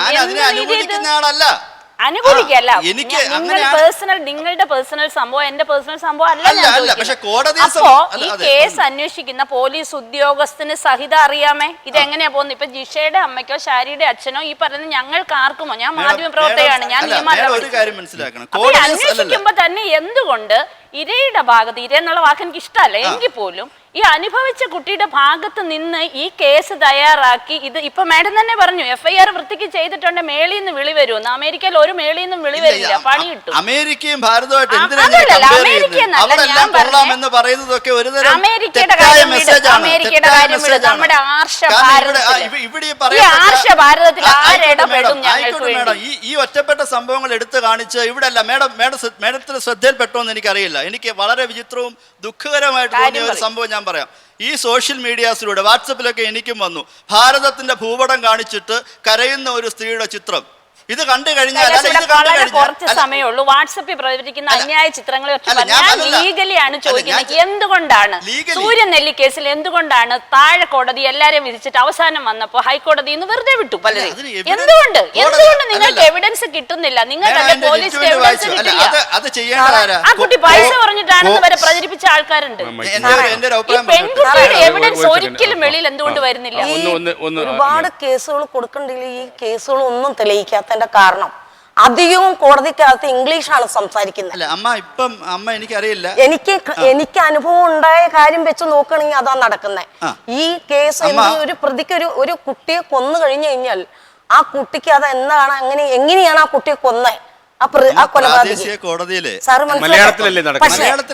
അല്ലല്ല ഞാൻ പോയ എന്റെ ജിഷാമോളുടെ കേസിന് പോയിട്ട് രാവിലെ യാത്രയൊക്കെ ചെന്നിട്ട് കോടതിക്കകത്ത് ഇരുന്നിട്ട് 2 വക്കീലന്മാരും മത്സരിച്ച് ഇംഗ്ലീഷ് മാത്രം സംസാരിച്ചിട്ടുള്ളൂ. നമ്മൾ പൊട്ടൻ പുന്നല് കണ്ടതുപോലെ വെറുതെ ഇങ്ങനെ വാ പൊളിച്ചിരിക്കുക. അല്ല മലയാളമാണ് ഇപ്പൊ എന്താ അവിടെ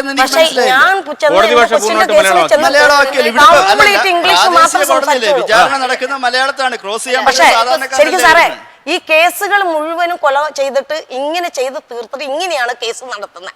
ഇങ്ങനെ കേസ് നടക്കുമ്പോൾ മറ്റുള്ള ജനങ്ങൾക്കൊന്നും മനസ്സിലാവുന്നില്ല എന്താണ് ഇതൊരു ഒറ്റപ്പെട്ട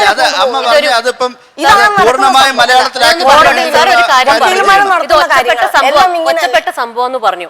അത് എന്ത് സാർ ഒരു അഭിഭാഷണമാണ്? എങ്ങനെയാണ് സാർ ഇത് ഒറ്റപ്പെട്ട സംഭവം എന്ന് പറയണു? എല്ലാം ഈ ഇന്ത്യ മഹാരാജ്യത്തില് എല്ലാ 20 മിനിറ്റിൽ ഒരു റേപ്പ് നടക്കുന്നതാണ്, 5 or 6 മൊളസ്റ്റേഷൻസ് നടക്കുന്നതാണ്. ഇത് റിപ്പോർട്ട് ഞാൻ പറഞ്ഞോട്ടെ, റിപ്പോർട്ട് ചെയ്യപ്പെടുന്ന ഫിഗേഴ്സ് ആണിത്. സാർ ഏത് ബേസിലാണ് ഈ ഒറ്റപ്പെട്ട സംഭവം എന്ന് പറഞ്ഞു എനിക്ക് ഞാനൊന്ന് പറഞ്ഞു തീർത്തോട്ടെ. ഈ എന്ന് വെച്ചാൽ നമ്മൾ ഇരിക്കുന്ന എല്ലാവരും ഒരു അറ്റ്ലീസ്റ്റ് ഒരു 80% സ്ത്രീകൾ ഏതെങ്കിലും രീതിയിൽ ഒരു പീഡനം അനുഭവിച്ചിട്ടുണ്ടോ, എന്തെങ്കിലും ചിലപ്പോൾ അറിഞ്ഞിട്ടുണ്ടാവും, ചിലപ്പോൾ അറിഞ്ഞിട്ടുണ്ടാവില്ല. എന്ന് വെച്ചാൽ ഞങ്ങൾ അല്ലല്ല എന്ന് വെച്ചാൽ ഞങ്ങൾ അല്ലല്ല എനിക്കത് ക്ലിയർ ആയില്ല. സാർ പറഞ്ഞ എനിക്ക് മനസ്സിലായില്ല. സ്ത്രീകൾ ആണുങ്ങളെ പീഡിപ്പിക്കുന്നു എന്നാണോ ഉദ്ദേശിച്ചത്? അല്ല, പീഡനം രണ്ടും ആവാം. അല്ലല്ല, രണ്ടും ഉണ്ടാവാം. അല്ല, ഞാൻ ഒന്ന് പറഞ്ഞോട്ടെ, ഞാൻ ഒന്ന് പറഞ്ഞോട്ടെ. അല്ല, അതല്ല ഇവിടെ ക്വസ്റ്റ്യൻ. സാർ പറഞ്ഞു പീഡനം. കഴിഞ്ഞ 4 മാസത്തിനിടയിൽ ഞാൻ 38 റേപ്പ് കേസാണ് രജിസ്റ്റർ ചെയ്തത്. അതിനകത്ത് 38 എണ്ണം ഇവിടുത്തെ ഏറ്റവും അല്ല, ഞാൻ സാമൂഹ്യ പ്രവർത്തക ധന്യരാമനാണ്.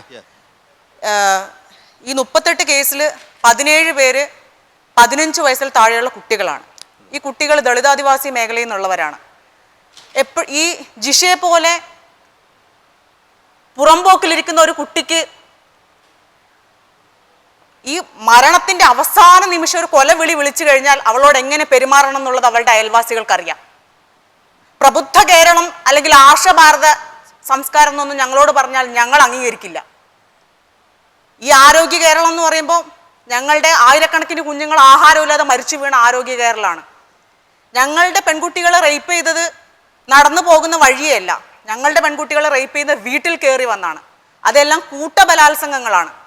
ഈ തിരുവോണ നാളിൽ 2016 തിരുവോണ നാളിൽ കൊച്ചിയിൽ ഒരു കുഞ്ഞിനെ തിരുവോണത്തിൻ്റെ അന്ന് 3 പേര് കയറി റേപ്പ് ചെയ്തു. ചേരിയിൽ 2 ദിവസമായിട്ട് ആ കുഞ്ഞിന് പനിയായിരുന്നു. അവൾ 9ാം ക്ലാസ് പഠിക്കുന്നു.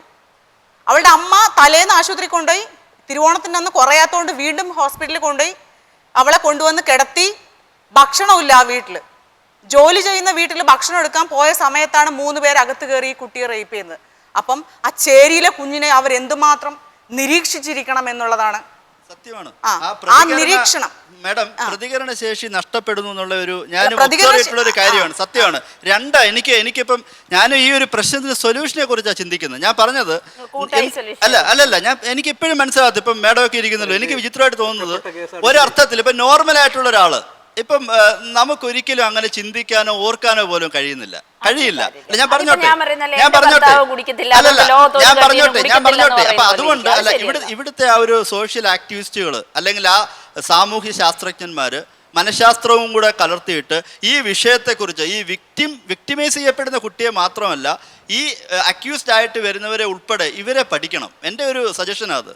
ഇവരെ പഠിച്ചിട്ട് എന്തുകൊണ്ട് ഇങ്ങനെ സംഭവിക്കുന്നു. കാരണം ഈ പ്രതിയാക്കപ്പെടുന്നവർക്കും അച്ഛനും അമ്മയും സഹോദരിയൊക്കെ ഉണ്ട്. അല്ല, ശാശ്വത പരിഹാരത്തെ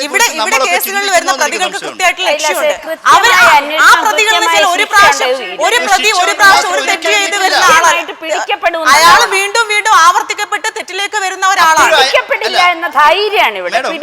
അപ്പോഴും അയാളുടെ മനസ്സിൽ നിന്ന് മാറുന്നുണ്ടോ? ഒരു ശിക്ഷ കൊണ്ട് ഒരിക്കലും അല്ല, തോക്ക് ചൂണ്ടി കാണിച്ചുകൊണ്ട് ഒരിക്കലും ശാശ്വതമായ സമാധാനം പറ്റില്ല. സാധാരണക്കാരൻ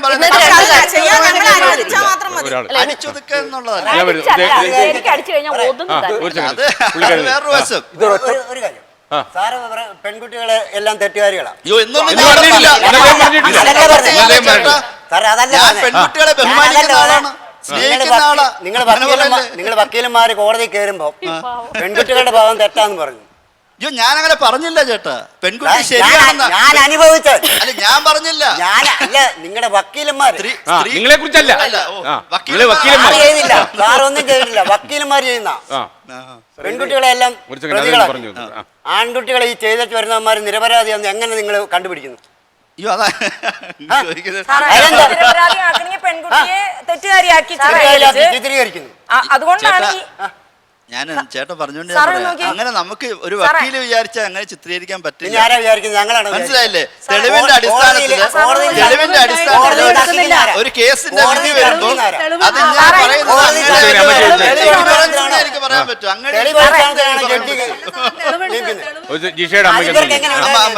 ഗൾഫ് രാജ്യത്ത് ഒരു ഗൾഫ് രാജ്യത്ത് ഒരു സ്ത്രീകൾക്ക് ഒരു പ്രശ്നവുമില്ല.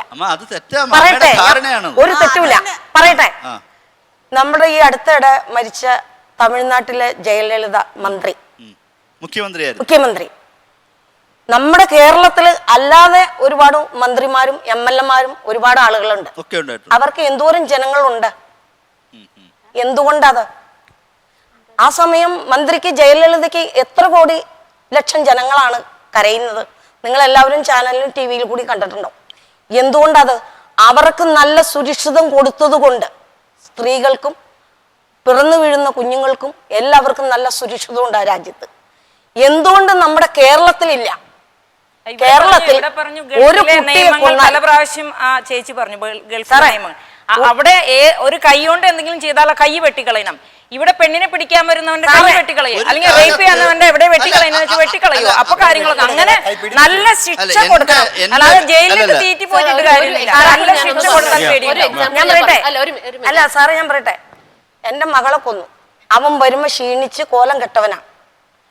ഒരു കൊല ചെയ്തിട്ട് ആ കൊലയാളിക്ക് ചിക്കൻ ബിരിയാണി, കോഴി ബിരിയാണി, ചോറ്, സുഭിക്ഷിതമായ ഭക്ഷണം. ഒരു നിയമം സാറേ ഞാൻ പറയട്ടെ, സാറേ ഞാൻ പറയട്ടെ സാർ പറയട്ടെ, ഒരു നിയമമില്ല. അവൻ കുറ്റവാളിയാണെന്ന് തെളിയിക്കപ്പെട്ടാൽ ശിക്ഷ വാങ്ങിക്കൊടുക്കും. സാറേ ഞാൻ പറയട്ടെ, ശിക്ഷ എന്ന് പറഞ്ഞ വായും കൊണ്ട് പറഞ്ഞോ, പേനയും കൊണ്ട് പേപ്പറിൽ എഴുതി വെച്ചോ. അമ്മയുടെ മാനസികാവസ്ഥ എനിക്കറിയാം. മാനസികാവസ്ഥ അല്ലേ ഞങ്ങൾക്ക് വന്നോലെ സാറിന്റെ കാവിലെ പാട്ട് മത്സരം പോലെയാണ്. അല്ല സാറേ ഞാൻ പറയട്ടെ, കോഴിക്കോട്ട് അതിഥി എന്ന് പറഞ്ഞ 4 വയസ്സുള്ള കുഞ്ഞിനെ അതിന്റെ അമ്മയും അച്ഛനും രണ്ടാനമ്മയും കൂടി കൊന്നിട്ട് ആ കുഞ്ഞ് എവിടെയും പോയില്ല. ആ നാളിനിടയ്ക്ക് ആ മാസങ്ങളായ കുട്ടി ആ വീട്ടിൽ തന്നെ ആയിരുന്നു. ആ അച്ഛന്റെ അമ്മയുടെ കൈ കൊണ്ട് തന്നെയാണ് ആ കുഞ്ഞ് മരിച്ചത്. എന്നിട്ട് അതിന് പോലും തോറ്റു വന്ന പ്രോസിക്യൂഷനാണ് കേരളത്തിൽ ഇരിക്കുന്നത്. ഇതെല്ലാം കാവിലെ പാട്ട് മത്സരം പഠിക്കേണ്ട വിഷയം.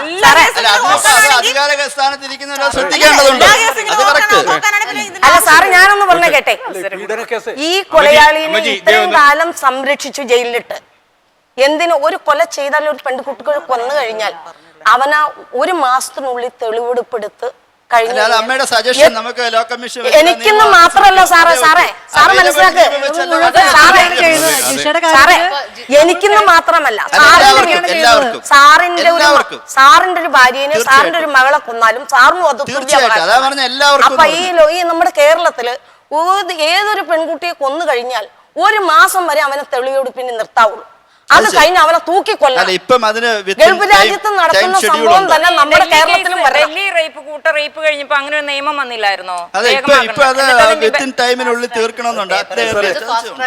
പറയുന്നത് ഈ പീഡനത്തിനിരയാകുന്ന കുട്ടി വീണ്ടും വീണ്ടും പീഡിപ്പിക്കപ്പെടുന്ന ഒറ്റപ്പെട്ട കേസല്ല, ഇത് രാജ്യത്ത് മൊത്തം നടക്കുന്നുണ്ട്. ജസ്റ്റിസ് വർമ്മ ഊന്നി പറയുന്ന കാര്യം ഇതാണ്: പീഡിപ്പിക്കപ്പെടുന്ന വ്യക്തി വീണ്ടും പോലീസ് സ്റ്റേഷനിലും കോടതിയിലും പീഡിപ്പിക്കപ്പെടരുത്. അതിന് അദ്ദേഹം പറയുന്ന 2-3 കാര്യങ്ങളിൽ ഒന്ന്, ഈ വിത്തിൻ 1 ഇയർ, 1 വർഷത്തിനുള്ളിൽ വിചാരണയും ശിക്ഷയും കുട്ടികളുടെ കാര്യം പറഞ്ഞു. കുട്ടികളുടെ കാര്യം പോക്സോ ഊന്നി പറയുന്നത് ഇപ്പൊ പറഞ്ഞതാണ്. ഇവിടെ ശാരിയുടെ അച്ഛൻ പറഞ്ഞതുപോലെ ഈ പറയുന്ന ഈ കോടതിയില് വീണ്ടും അവള് അവമാനിക്കപ്പെടുന്ന ഒരു അവസ്ഥ ഉണ്ടാകരുതെന്നാണ്. പക്ഷെ ഇവിടെ ഇപ്പൊ കേരളത്തില് 1 വർഷത്തിനുള്ളിൽ വിചാരണ പൂർത്തിയാക്കി ശിക്ഷ വിധിക്കണമെന്നാണ്. പക്ഷെ കേരളത്തിൽ ഇപ്പോഴത്തെ അവസ്ഥയിൽ 2025 ആയാൽ പോലും ഇവിടുത്തെ കേസുകൾ വിചാരണ പൂർത്തിയാക്കും. 2025 ആയാൽ ഒരിടത്തും ഈ പറയുന്ന അല്ല ഇവിടെ സാറേ ഇപ്പൊ നടക്കുന്നത് 15-16 വയസ്സാകുമ്പോൾ പീഡിപ്പിക്കപ്പെടുന്ന ഒരു കുട്ടി 35-36 വയസ്സായി കഴിയുമ്പോൾ എനിക്ക് പറ്റിയതുപോലെയാണ്. അവിടെ എന്താണ് കേസ് നടത്തിയേക്കണേ, എങ്ങനെയാണ് കേസ്, എങ്ങനെയാണ് സംസാരിച്ചേക്കണേ? എന്റെ കുട്ടീനെ അവൻ അരിവാള് കൊണ്ട് വെട്ടിക്കൊന്നു, അല്ലെങ്കിൽ എന്റെ കുട്ടിയെ ചുറ്റിക്കടിച്ചു കൊന്നു. അത് ഏത് രീതി കൊന്നു ഇംഗ്ലീഷിൽ പറഞ്ഞാൽ മനസ്സിലാവൂല. സൗമ്യയുടെ അമ്മയ്ക്കും അത് തന്നെ പറ്റിയിരിക്കണേ. ഏത് രീതിയിലാണ് ആ കോടതിയിൽ കേസ് നടന്നേക്കണേന്ന് ചിലപ്പോൾ ഇംഗ്ലീഷ് ആയിരിക്കും. ഇംഗ്ലീഷ് കേസുകൾ ഇങ്ങനെ കോടതിയിൽ നടത്തുന്ന വിചാരണ സമയത്ത് ശ്രദ്ധിക്കേണ്ട കാര്യമാണ്. മലയാളം സംസാരിക്കണം. ജനങ്ങൾക്ക് ഇത്രയും പോലെ ഓഡിയൻസ് ഇരിക്കുന്ന പോലെ എല്ലാ ആളുകളും ഉണ്ടാവും. ഞാൻ മനസ്സിലാക്കിയെടുത്തോളം അമ്മ ഈ ഇത്തരം കേസുകളുടെ വിചാരണ ഒരു സ്ത്രീകളും മരിക്കുന്നില്ല. തമിഴ്നാട്ടിലുള്ള ഒരു സ്ത്രീകളും മരിക്കുന്നില്ല. ഗൾഫ് രാജ്യത്ത് ഒരു സ്ത്രീകളും അപൂർവം മരിച്ചു കേൾക്കണം. പക്ഷെ സാർ ഒരു കാര്യം കേക്ക്, ഞാൻ പറയുന്നത് സാർ മനസ്സിലാക്കി. നമ്മുടെ ഈ കേരളത്തിൽ ഇന്ത്യന്റെ മക്കൾ എന്ന് പറയുന്നുണ്ട്. ഇന്ത്യന്റെ മക്കൾക്ക് എന്ത് ചെയ്തു കൊടുത്തിട്ടുണ്ട്? എന്ത് നീതി നടപ്പിലാക്കിയിട്ടുണ്ട് ഇവര്? എത്ര പെൺകുട്ടികൾ മരിക്കുന്നു, എത്ര പിള്ളേരെ കൊന്നു ഒതുക്കുന്നു. അതിന് പരിഹാരം ഉണ്ടാവണമെന്നാണ് ഞാൻ പറഞ്ഞത്. ശാശ്വതമായ ഒരു പരിഹാരം ഉണ്ടാവും. ഒരു സെക്കൻഡ്, ഈ കേസ് 12 കൊല്ലം എടുത്തോ? കവിയൂരിലെ കേസ് കിളിരൂർ കേസ്. ഈ കിളിരൂർ കേസ് 12 കൊല്ലം എടുത്തു. ഇപ്പൊ അതിന്റെ അവസ്ഥ എന്തോ, എവിടെയാണ് നിൽക്കുന്നത്? ഇപ്പം പ്രതികളെ 10 വർഷത്തേക്ക് വീതം ശിക്ഷിച്ച് 23-ാമത്തെ ദിവസം ഈ പ്രതികളെല്ലാം ഹൈക്കോടതി പോയി ജാമ്യം കിട്ടി. എല്ലാവരും സുഖമായിട്ട് പുറത്ത് ഇതാണ് ഞാൻ പറഞ്ഞ ഇംഗ്ലീഷ് സംസാരിക്കുന്നതുകൊണ്ടാണ് കേസ് നടത്തുന്ന. മലയാളത്തിൽ സംസാരിച്ച കേസുകൾ നടത്തി ജനങ്ങൾക്ക് മുഴുവൻ അറിയണം എന്താണ്, എങ്ങനെയാണ് ആ സംഭവം നടന്നത്. ഒരു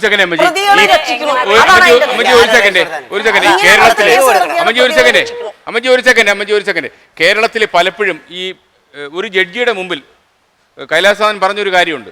ജഡ്ജിയുടെ മുമ്പിൽ വാദിയും പ്രതിയും അവർക്ക് വേണ്ടി അഭിഭാഷകർ വാദിക്കുമ്പോൾ നീതിയുടെ ഭാഗത്ത് നിൽക്കണമെന്ന് അദ്ദേഹത്തിന് മനസ്സിൽ ആഗ്രഹം ഉണ്ടെങ്കിലും ഈ തെളിവുകളുടെ അടിസ്ഥാനത്തിൽ ശിക്ഷിക്കാൻ പറ്റും. അതൊരു ഫാക്റ്റാണ്. കാര്യം നമുക്ക് അങ്ങനെ ജുഡീഷ്യൽ സംവിധാനമാണ് ഉള്ളത്. നമുക്ക് ഗൾഫ് രാജ്യങ്ങളോട്ടോ മറ്റൊരു രാജ്യമായിട്ടോ അത് താരതമ്യപ്പെടുത്താൻ പറ്റത്തില്ല. അവിടെ പോലും തെളിവ് നിയമത്തിൻ്റെയൊക്കെ അടിസ്ഥാനത്തിൽ തന്നെയാണ് കാര്യങ്ങൾ പോകുന്നത്. ഇന്ത്യൻ എവിഡൻസ് ആക്റ്റാണ് ഇതിന് ബേസിസ് ആയിട്ട് പ്രവർത്തിക്കുന്നത്. അപ്പോൾ അങ്ങനെയുള്ളൊരു സാഹചര്യത്തിൽ ഇപ്പം നമ്മുടെ ഈ സൗമ്യ വധക്കേസിൽ സുപ്രീം കോടതി പോയി ഉണ്ടായ ഗോവിന്ദസ്വാമി രക്ഷപ്പെട്ടില്ല. അദ്ദേഹം ജയിലിലായിരിക്കും. എന്നാൽ പോലും വധശിക്ഷയിൽ നിന്ന് അദ്ദേഹം ഊരി വന്നത് ആൾക്കാരുടെ കണ്ണ് തുറപ്പിച്ചൊരു സംഭവം. അതിലും പലപ്പോഴും പ്രോസിക്യൂഷൻ്റെ അപാകതകൾ അവിടെ ചൂണ്ടിക്കാണിച്ചു. അവർ കേസ് അന്വേഷണം നടക്കുമ്പോൾ പലപ്പോഴും CBI അന്വേഷണ രീതി വരുമ്പോൾ സാധാരണ കേസ് നടത്തുമ്പോൾ അവരതിൻ്റെ ടുവേഴ്സ് എൻഡ് ആവുമ്പോൾ ഒരു കേസ് ഫ്രെയിം ചെയ്യേണ്ട അവസ്ഥ വരുന്ന സമയത്ത് അവർ ഒരു ഇരുത്തം വന്ന അഭിഭാഷകന് ഉപദേശം തേടാറുണ്ട്. കാരണം ഈ കേസ് സീക്വൻസായിട്ട് ഡെവലപ്പ് ചെയ്യുമ്പോൾ തള്ളിപ്പോകുമെന്ന് അറിയാൻ വേണ്ടി. പക്ഷേ കേരള പോലീസിൽ അങ്ങനെ ഉണ്ടാകുന്നുണ്ടോ എന്ന് എനിക്ക് സംശയമുണ്ട്. എൻ്റെ സംശയം ന്യായമാണോ? അല്ല, ന്യായമല്ലേ. ഈ ശാരിയുടെ കേസ് ശരിക്കും നമ്മുടെ കേരള പോലീസ് അവർ എത്ര ദിവസം ഇരുന്ന് അധ്വാനിച്ച് ശരിക്കും അവര് അന്വേഷിച്ച് കേസ് തെളിച്ചു. ഇത് സുപ്രീം കോടതി പോയിട്ടാണ് അത് അവനെ ഇങ്ങനെ കൊലക്കേസ് മാറ്റിയത്. അപ്പം ഞാനിപ്പം പറയുന്നത് എത്ര കൊലപാതകളായാലും അവന് കുറെ കാശുണ്ട്, വാദിക്കാൻ ഒരു അഡ്വക്കേറ്റ് ഉണ്ട് എങ്കിൽ അവൻ രക്ഷപ്പെട്ടു പോവുക. പോലീസ് അത് അങ്ങനെയാണ് ഇപ്പം ചെയ്യുന്നത്. പോലീസുകാർ അവർ ഈ കേസിന് ഒത്തിരി കഷ്ടപ്പെട്ട ഓഫീസേഴ്സും എല്ലാം ചെയ്ത കാര്യങ്ങൾ അതെനിക്കറിയാം. അവർക്ക് തന്നെ സങ്കടം വന്നു. ഇവനെ ശിക്ഷയിൽ നിന്ന് കൊലക്കയറിൽ നിന്ന് ഇവനെ വിടുവിച്ചതിന് ഞങ്ങളുടെ ഓഫീസേഴ്സ് കേരള പോലീസിൽ എല്ലാവർക്കും അത് ഭയങ്കരമായ ഒരു വേദന ഉളവാക്കിയ ഒരു സംഗതിയാണ്. അത് പ്രകടമായ അനീതിയല്ലേ നടന്നത്. മെയ് 28 മരിച്ച കുട്ടി ഏപ്രിൽ 2-ാം തീയതി ആണ് പത്രവാർത്ത വന്നത് പുറത്തു വരുന്നത്. ആദ്യമൊക്കെ വന്നപ്പോൾ മരിച്ച നിലയിൽ കാണപ്പെട്ടു എന്നാണ് വാർത്ത വന്നത്. ഈ വാർത്ത വന്ന സമയത്തും പോലീസുകാർ പോയി മഹസർ തയ്യാറാക്കുകയാണ്. പിന്നീട് നമ്മൾ പത്രത്തിൽ വായിച്ച 38 മുറിവ് ശരീരത്തിലുണ്ടായിരുന്നതാണ്. ജനനേന്ദ്രിയം ഒരു മൂർച്ചയുള്ള ആയുധം കൊണ്ട് മുറിഞ്ഞു എന്നാണ്. ഇതൊക്കെ കണ്ടിട്ടും ഇത്ര ഗൗരവമുള്ള വിഷയമായിട്ടും എന്തുകൊണ്ടാണ് പോലീസ് ഇത് റിപ്പോർട്ട് ചെയ്യാത്തത്? ആ റിപ്പോർട്ട് ചെയ്യാത്ത പോലീസിന്റെ പേരിൽ ഇത്ര മാസം കഴിഞ്ഞിട്ടും എന്തെങ്കിലും നടപടി എടുത്തോ എന്ന് മാത്രമല്ല, അതുമായി ബന്ധപ്പെട്ട എല്ലാ കേസിലും യോഗ്യതയില്ലാത്തവരാണ് പോസ്റ്റ്മോർട്ടം നടത്തിയത്. പോസ്റ്റ്മോർട്ടം കഴിഞ്ഞതിന് ശേഷം രാത്രി, അതായത് മറവ് ചെയ്യാൻ പറ്റാത്ത സമയത്താണ് ഈ 6 മണിക്ക് ശേഷം മറവ് ചെയ്യാൻ തടസ്സമുണ്ടല്ലോ, ആ നിയമവും ലംഘിച്ചുകൊണ്ടാണ് മറവിയല്ല ദഹിപ്പിച്ചു കളഞ്ഞത്. ഇതെല്ലാം കഴിഞ്ഞ്, അതായത് ഇതുമായി ബന്ധപ്പെട്ട മുഴുവൻ തെളിവുകളും പൂർണ്ണമായി നശിപ്പിച്ചതിന് ശേഷമാണ് മെയ് 2-ാം തീയതിയാണ് വാർത്ത പുറത്തു വരുന്നത്. അപ്പം അടുത്ത സ്റ്റേജിലേക്ക് പിന്നെ താല്പര്യം ഉണ്ടെങ്കിൽ പോലും പിന്നീട് അന്വേഷണം ചുമതലയേൽക്കുന്ന പോലീസിനും ബന്ധപ്പെട്ട പ്രോസിക്യൂഷൻ ആളുകൾക്കും ഒക്കെ താല്പര്യമുണ്ടെങ്കിൽ പോലും കേസുമായി ബന്ധപ്പെട്ട പ്രധാനപ്പെട്ട തെളിവുകളെല്ലാം നശിപ്പിച്ചു കളഞ്ഞില്ലേ? ആ നശിപ്പിച്ച് കളഞ്ഞ ആളുടെ പേരിൽ ഇതുവരെയും ഒരു നടപടി എടുക്കാത്ത. അമ്മജി, ഞാൻ ഒരു ചോദ്യം ചോദിച്ചു. അതായത് ഈ മഹസർ തയ്യാറാക്കാൻ വന്ന ആദ്യത്തെ മഹസറിന് വന്ന പോലീസുകാര്, അതായത് ജിഷയുടെ ശരീരത്തുണ്ടായിരുന്ന മുറിവുകളൊന്നും ശ്രദ്ധിക്കപ്പെടാതെ മഹസർ തയ്യാറാക്കി കൊടുക്കുകയായിരുന്നു? അല്ല, കുട്ടിയുടെ പുറത്ത് പിടിച്ച് കടിച്ച പാടും കുട്ടിയെ എന്തൊക്കെ ചെയ്തെന്ന് എനിക്കറിയില്ല. സന്ധ്യമ്മേനും DIG സാറുമാരും എല്ലാവരും എന്നോട് പറഞ്ഞത് എങ്ങനെയാണെന്ന് വെച്ചാൽ, ഞാൻ അകത്ത് കയറി കണ്ടില്ല. കുട്ടി വാതിൽ തുറന്ന് മുട്ടി ഇടിച്ച് വിളിച്ചു. ഇപ്പൊ കൊച്ചെനിച്ച് ഒരു വിളി വിളിച്ച ഓടി വന്ന 10 വിളി 100 വിളി വിളിച്ചിട്ടും കരഞ്ഞുകൊണ്ട് വാതിൽക്കൊന്ന് വിളിച്ചിട്ടും കുട്ടി വാതിൽ തുറക്കണമില്ല, അകത്തുനിന്ന് കുറ്റിയിട്ടിരിക്കുക. ഞാൻ പുറത്തുനിന്ന് വിളിച്ചിട്ട് കൊച്ചു വിളിക്കണമില്ല, വാതിൽ തുറക്കണമില്ല, അകത്തുനിന്ന് കുറ്റിയിട്ടിരിക്കുക. പിന്നെ ബാക്കിലേക്ക് പോകാന്ന് പറഞ്ഞാൽ ഇരുട്ടാ, കൂന ഇരുട്ട. എനിക്ക് പേടിയായതുകൊണ്ടാണ് പിന്നെ ഞാൻ ബാക്കിലേക്ക് പോകാൻ. ജിഷ വധക്കേസിന്റെ കേസ് ഡയറി ഞാൻ ഫുള്ള് വായിച്ചിട്ടില്ല, എനിക്കറിയില്ല. ജിഷ വധക്കേസ് അതിൻ്റെ കേസ് ഡയറി ഞാൻ നോക്കിയിട്ടില്ല. അപ്പം ഞാൻ ചോദിക്കുന്നത്, ആദ്യം പത്രദ്വാര മനസ്സിലാക്കിയ അനുസരിച്ചിട്ട് ആദ്യം പറഞ്ഞ കാര്യങ്ങളിൽ നിന്ന് തുലവും വ്യത്യസ്തമാണ് പോലീസ് കുറ്റപത്രം സമർപ്പിച്ചപ്പോൾ എന്നാണ് ഞാൻ മനസ്സിലാക്കുന്നത്. ഞാൻ അറിയാൻ ആഗ്രഹിക്കുന്നു, ഇപ്പോൾ അമ്മയെ കണ്ടപ്പോൾ യഥാർത്ഥത്തിൽ ഇതിൻ്റെ നിജസ്ഥിതി എന്താണെന്ന് നമുക്കറിയാമോ? ജനം ആഗ്രഹിക്കുന്നുണ്ട്. എന്റെ അറിവില് ഞാൻ പറഞ്ഞല്ലോ, ഞാൻ വീട് പണിയാൻ കാശില്ലാത്തതുകൊണ്ട് ഒരു അപേക്ഷയും കൊണ്ട് കിടന്ന് CPM-ന്റെ പാർട്ടി ഓഫീസിൽ പോയി അതിൽ ഒപ്പിടിക്കാൻ വേണ്ടിയാണ് പോയത്. ആ രാവിലെ പോയിട്ട് ആ ഒപ്പിടിക്കാൻ ചെന്ന് കഴിയുമ്പോൾ 3 ദിവസം വെച്ചിരുന്ന പേപ്പർ അയാൾ എന്ത് ചെയ്ത് ഒപ്പിട്ട് തരില്ല എന്ന് പറഞ്ഞു എന്നോട്. ഒപ്പിട്ട് തരില്ല എന്ന് പറഞ്ഞാ എന്റെ കൊച്ചിന് പരാതി കൊടുക്കാൻ ചെന്നിട്ട് ചെയ്തില്ല. എന്റെ കൊച്ചിന് വെച്ചെഴുതിയിരുന്ന് പഠിക്കാൻ ഒരു മേശയില്ല, ഇരിക്കാൻ ഒരു കസേരയില്ല, നിലത്തും മണ്ണാണ്. വീടെന്തും മാത്രം പറയാനുള്ളൂ. പള്ളിക്കാരൊക്കെ കൂടി പണിത് തന്ന കനാല് വണ്ടയിലാണ് കിടക്കുന്നത്. അതുപോലെ ഒരു വീട് ഗതിയില്ലാതെ അത്ര ബുദ്ധിമുട്ടി കിടന്നിരുന്ന് BA MA LLB വരെയും അതുപോലെ തന്നെ SI സെലക്ഷന്റെ പരീക്ഷ എഴുതിയിട്ട് ഹോൾ ടിക്കറ്റും ഫോട്ടോസും വെച്ചാണ് പരീക്ഷയൊക്കെ കഴിഞ്ഞത്. പരീക്ഷ കഴിഞ്ഞ് റിസൾട്ട് വരാറായപ്പോൾ കുട്ടിയുടെ ഒരു കാർഡ് പോസ്റ്റ്മാൻ കൊണ്ടുവന്നു. കുട്ടിയുടെ പരീക്ഷ എഴുതിയ പേപ്പറിനകത്ത് ഫോട്ടോസ് ഇല്ല. കാരണം മനസ്സിലാവണം. അപ്പൊ കൊച്ച് ജോലി കിട്ടും, ജയിക്കും എന്നുള്ള ഉറപ്പുള്ളത് കൊണ്ടാണ് കൊച്ചിന്റെ ഫോട്ടോ വലിച്ചു. അമ്മ പറയുന്നത് ഈ ദീർഘകാലമായിട്ട് പീഡിപ്പിക്കുന്നുണ്ടോ എന്നുള്ള എന്റെ ചോദ്യം, വേദനിപ്പിക്കുന്നോന്നാ എന്റെ ചോദ്യം. അതല്ല ഞാൻ പറഞ്ഞത്. പക്ഷെ ഇത് ചെയ്തത് അമീർ തന്നെയാണ്. ഇതിനൊരു മാറ്റമില്ലെന്ന് പറയാൻ കാരണം നടന്നു വരുന്ന സംഭവം അമീറിന്റെ വർഷമായിട്ട് ബന്ധമില്ല. അല്ല, അത് ഞാൻ സമ്മതിച്ചു. പക്ഷെ ഇത് ചെയ്തത് അമീറാ. കാരണം പറഞ്ഞ അവൻ ഞാനില്ലാത്ത നേരം നോക്കി തക്കം നോക്കി തന്നെ നടന്നാണ് അത് ചെയ്തിരിക്കുന്നത്. അല്ല, ആ കുട്ടിയോട് നേരത്തെ വിരോധം ഉണ്ടായിരുന്നു? ഇല്ല, ഇയാളെ ഞങ്ങൾ ഒരു വിരോധമില്ല. അമ്മയോടുള്ള വിരോധം കൊണ്ട് കുട്ടിയോട് ചെയ്തു എന്നാണ് കേസ് അല്ലേ? ഇല്ല, അല്ലല്ല, ഞാൻ അയാളെ കണ്ടിട്ടില്ല, എന്റെ കുട്ടി കണ്ടിട്ടില്ല, ഞങ്ങൾ ആരും തന്നെ കണ്ടിട്ടില്ല. ഞാൻ അറിഞ്ഞത് അമ്മ അവിടെ ഇല്ല, ഞങ്ങള് കാണാത്ത ഒരു പരിചയമില്ലാത്തൊരു മനുഷ്യൻ. ഇല്ല, അമ്മയോട് അവമര്യാദ എന്തോ ആ ദേഷ്യത്തിലാണ്. അങ്ങനല്ല. അല്ല, ശരിക്കും പറഞ്ഞ ഞാൻ വരുമ്പോ കുട്ടിക്ക് അനക്കമില്ല, മിണ്ടാട്ടമില്ല, വാതിൽ തുറക്കുന്നില്ല. ഞാൻ കുറെ നേരമൊക്കെ ഇടിച്ചു നുരൊളിച്ച് കഴിഞ്ഞപ്പോൾ അയൽക്കത്തുനിന്ന് ആരും വരുന്നില്ല. എല്ലാ വീടിനും ചുറ്റിനും ലൈറ്റ് ഉണ്ട്, എൻ്റെ വീടിനും മാത്രം ലൈറ്റ് ഇല്ല. കൂനി ഇരുട്ടാണ്. എനിക്ക് പുറകേക്ക് പോകാൻ പേടിയായതുകൊണ്ട് കുറെ നേരം നുരൊളിച്ചിട്ട് പോലും ഒരാൾ പോലും അവിടെ പരിസരത്ത് വന്നില്ല. ഇല്ല, ഞാൻ രാവിലെ പുറത്ത് പോയതാ. വീട് വയ്ക്കാൻ കാശ് തയ്യാത്തത് കൊണ്ട്, സർക്കാർ തന്ന കാശ് തയ്യാത്തതുകൊണ്ട്, കാശുണ്ടാക്കി തയ്ച്ച ഒരു മുറിയെങ്കിലും എന്നെ വണ്ടി ഇടിച്ചതുകൊണ്ട് കൊച്ചിന് പേടി. നമ്മളെ കൊല്ലും എന്ന് പറയണതുകൊണ്ട് കൊച്ചിന് പേടിയായതുകൊണ്ട് ഒരു മുറിയെങ്കിലും ഉണ്ടാക്കിയിട്ട് പൊതുസമൂഹം ഒരു മുറിയെങ്കിലും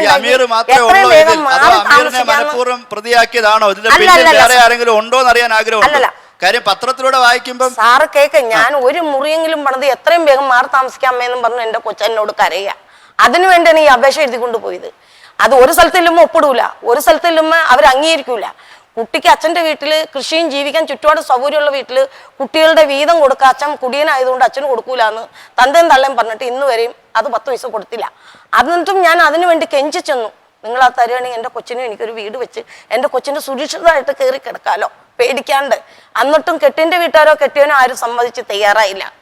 10 പൈസക്ക് നിവൃത്തിയില്ലാഞ്ഞിട്ട് പിന്നെ ഞാൻ പല സ്ഥലത്തും പോയി അപേക്ഷയും കൊണ്ട് ഒപ്പിടാൻ പോയി. ലാസ്റ്റ് പോയത് എൻ്റെ വീട്ടിലാണ്.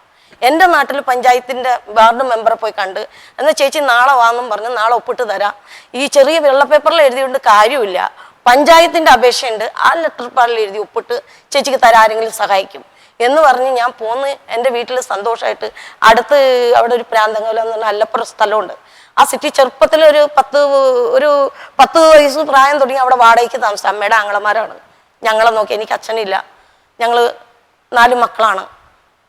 അപ്പം അന്നൊക്കെ ഞങ്ങൾ വാടകയ്ക്ക് താമസമുണ്ട്. ആ ഏരിയ ഒരുപാട് ഫ്ലൈഡ് കമ്പനിയും വീടുകളും നല്ല ആസ്തിയുള്ളവരുണ്ട്. കൈ നീട്ടി സാറേ, എന്താന്ന് വെച്ചാൽ വേറെ നിവൃത്തിയില്ലാഞ്ഞിട്ടാ കൈ നീട്ടി. മുതൽ ചുറ്റുപാടുള്ളവർക്ക് അത് എൻ്റെ വിഷമം മനസ്സിലാവില്ല. കയറി കിടക്കാൻ വലിയ അത്ഭുതമായിട്ട് തോന്നുന്നു. ജിഷ മരിച്ചിട്ട് ഇപ്പോൾ 7 മാസം പിന്നിട്ടിട്ട് ഇപ്പോഴും കനാൽക്കരയിലും താമസിക്കുന്ന, ഭൂമിയില്ലാതെ അല്ലെങ്കിൽ വീടില്ലാതെ താമസിക്കുന്ന ആളുകൾ. തിരുവനന്തപുരം നഗരത്തിൽ തന്നെ 3300ഓളം കുടുംബങ്ങൾ നാറുന്ന കനാൽ സൈഡിൽ ഇങ്ങനെ ചെറിയ ഒറ്റമുറി ഷെഡിൽ താമസിക്കുന്നുണ്ട്. കഴിഞ്ഞ 3 ദിവസമായിട്ട് ഞാൻ അവരുടെ കൂടെ രാത്രി ആ കുട്ടികളുടെ കൂടെ പോയി താമസിച്ചു. എന്തുകൊണ്ടെന്ന് അവർക്ക് കുറേ പേർക്ക് ഒന്നുകിൽ അച്ഛനില്ല, ഒന്നുകിൽ അമ്മയില്ല, അല്ലെങ്കിൽ ആ കനാലിൽ വെള്ളം പോകുന്ന സമയത്ത് അവരുടെ അമ്മ ഇങ്ങനെ ഒഴുകി മരിച്ചു പോകുന്നത് കണ്ടുകൊണ്ട് നിന്ന കുഞ്ഞുങ്ങൾ. കുട്ടികൾ ടോയ്ലറ്റ് ഇല്ല. 10 ഷെഡിന് അപ്പുറത്ത്. ഞാൻ അവിടെ രാത്രി ഇവർ ഈ കഞ്ചാവ് അടിച്ച് വരുന്നവർ രാത്രിയാകുമ്പോൾ ഈ ഷെഡിനൊന്നും വാതിലില്ല. അപ്പൊ അവർ വന്ന് കുഞ്ഞുങ്ങളോട് പറയും ഇറങ്ങി വാ എന്ന് പറയും. ഇത് പേടിച്ചിട്ട് ഞാൻ 3 ദിവസം അവരുടെ കൂടെ പോയി താമസിച്ചു പോലീസുകാരെയും കൊണ്ട്. ആ 10 വീടിനപ്പുറത്ത് ആരുടെയെങ്കിലും മറച്ച ഒരു ടോയ്ലറ്റ് ഉണ്ടാവും. എന്നിട്ട് ഇവർക്ക് രാത്രി മൂത്ര ശങ്ക വന്നു കഴിഞ്ഞാൽ ഇവർ പുറത്തിറങ്ങിയില്ല, അല്ലെങ്കിൽ ഇവർ വെള്ളം പോലും കുടിക്കാൻ ഇവർക്ക് പേടിയാണ്. അതാണ് കേരളത്തിൽ ഊതിപ്പെരിപ്പിച്ച കണക്കുകളാ പറയുന്നത്. അത് സത്യമാണ്. ഊതിപ്പെരിപ്പിച്ച കണക്കുകൾ 30 പിന്നെ അതായത് നമ്മുടെ അടിസ്ഥാന സൗകര്യങ്ങൾക്ക് വേണ്ടി പൊറുതി മുട്ടുന്ന അനവധി ആൾക്കാരുണ്ടെന്ന് 30 ലക്ഷം കുടുംബങ്ങൾ ഇന്നും ഭൂമി ഇല്ലാത്തവരുണ്ട്. അതേ സ്ഥാനത്ത് കഴിഞ്ഞ സർക്കാർ വന്നപ്പോൾ 92,500 ഏക്കർ ഭൂമിയാണ് ഇവിടുത്തെ ക്രിസ്ത്യൻ കുടിയേറ്റക്കാർ അല്ല ക്രിസ്ത്യൻ സഭയ്ക്ക് എഴുതി കൊടുത്തത്. ആ സ്ഥാനം നോക്കുമ്പോൾ ഞങ്ങളുടെ ആളുകൾ ഭൂമി ഇല്ലാതെ ഇപ്പോഴും നരകിക്കുന്നു. എന്ത് ജീവിതമാണ് ഇവരാരും കോളനികളിൽ താമസിക്കുന്നത്? ഇവിടുത്തെ രാഷ്ട്രീയക്കാരന്റെ ഇവിടുത്തെ മന്ത്രിമാരുടെ മക്കൾ കോളനികളിൽ താമസിക്കാത്തടത്തോളം കാലം ഇതൊന്നും അവർക്ക് മനസ്സിലാവില്ല. ശക്തമായ ഒരു മൂവ്മെന്റ് ഉണ്ടാകുന്ന കണക്കുകളെല്ലാം കടലാസാണ്. എത്രയോ ബിൽഡിങ് എത്ര വില ലക്ഷങ്ങൾ കൊടുത്ത് ഓരോ മുക്കിലും മൂലയിലും കാട്ടിലും വലിയ വലിയ വമ്പന്മാരുടെ സ്ഥാപനങ്ങളിൽ വെറുതെ പണിതിട്ട് ഇടിച്ചു പൊളിച്ചു കളയുന്നുണ്ട്. അതെ അതെ അതെ അമ്മച്ചി, വക്കീൽ ചോദിച്ചൊരു ചോദ്യം ഉണ്ടല്ലോ, അതായത് ഈ അമീർ അല്ലാതെ ആരെങ്കിലും ഇതിൽ പ്രതിയായിട്ടുണ്ടോ അമ്മയ്ക്ക് സംശയം? ഇല്ല, അങ്ങനെ ഒരു സംശയം ഒന്നും പറയാൻ എനിക്കില്ല. കാരണം അമീറിന്റേതാണ് DNA തെളിവും എന്റെ കൊച്ച് അവന്റെ വിരലെ എതിരായിട്ടൊന്നും പറഞ്ഞിട്ടില്ല. ഞാൻ ചോദിച്ചോട്ടെ, ഞാൻ പത്രത്തിലൂടെ ഈ വിഷയം വായിച്ചു മനസ്സിലാക്കിയതനുസരിച്ച് ശരിക്കും പറഞ്ഞ സാറേ ഞാൻ കണ്ടിട്ടില്ല സംഭവം. ഞാൻ പറയട്ടെ, സന്ധ്യമേടെ സാറും ഡെപ്യൂട്ടി പോലീസ് സൂപ്രണ്ട് ഓഫീസർമാരും ഇതിൽ ഇറങ്ങിയിരുന്ന എല്ലാ പോലീസ് ഓഫീസർമാരും അവര് പോയി എടുത്തിട്ടുള്ള തെളിവെടുപ്പുകളിൽ സത്യസന്ധോട് വിശ്വസിച്ചാണ് ഞാൻ ഇപ്പോഴും നിൽക്കുന്നത്. അവര് എടുത്ത തെളിവാണ് അവർ പറയുന്ന കുട്ടിയെ അക്രമം നടന്നുകൊണ്ടിരുന്ന സമയത്ത് അവന്റെ വിരലെ പിടിച്ച് കൊച്ചു കടിച്ചിട്ടുണ്ട്. ജിഷ മരണം അല്ലെ വധക്കേസ് നടക്കുന്ന അവസരത്തിലാണ് ഇവിടെ ഇലക്ഷൻ വരുന്നത്.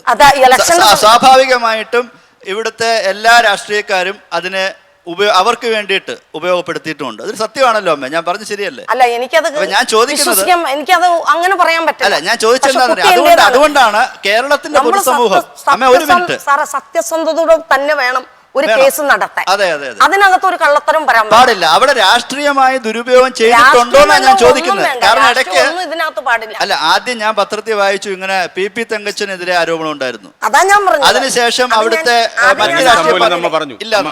ഞാൻ കനാലുവണ്ടിയില് 2ാം ക്ലാസ്സിൽ 3ാം ക്ലാസ്സിൽ പഠിക്കുമ്പോൾ എന്റെ ഭർത്താവ് എന്റെ കുട്ടികളെ തന്നിട്ട് പോയതാ. എന്താന്ന് വെച്ച് കഴിഞ്ഞാൽ ഭർത്താവിന് ശരിക്കും ഭക്ഷണം വേണം. 1 കിലോ അരി ഇല്ലെങ്കിൽ 2 കിലോ അരി തരുള്ളൂ. 50 രൂപയോ 100 രൂപ തന്നാൽ 2 കിലോ അരി മേടിച്ച് ബാക്കി കാശ് പുള്ളിക്ക് കൊടുക്കണം എന്ന് പറയും. ബാക്കി അതിന് ഉപ്പ് വേണം, മുളക് വേണം. ഒരു കൂടി മുളക് കൂടി മേടിച്ചാൽ വീട്ടിൽ 1 മാസം ഇരിക്കും. എൻ്റെ ഭർത്താവും ഞങ്ങൾക്കും കുഞ്ഞുങ്ങൾക്കും ആഹാരം തരുന്ന എങ്ങനെയെന്ന് നിങ്ങൾ മനസ്സിലാക്കാനാണ് പൊതുജനം. അത്രയും കഷ്ടപ്പെട്ട് ചീഞ്ഞു പുഴുത്ത മീൻ രാത്രി 12 മണിക്ക് തള്ളിക്കളയുന്ന സമയത്താണ് ഈ കുട്ടിയുടെ അച്ഛൻ മീൻ. ആർക്കോ വേണ്ടി, ആരെയോ രക്ഷിക്കാൻ വേണ്ടി അമീർ എന്ന ഒരാളെ പ്രതിയാക്കുകയാണെന്നൊരു ആരോപണം, അതിനെന്തെങ്കിലും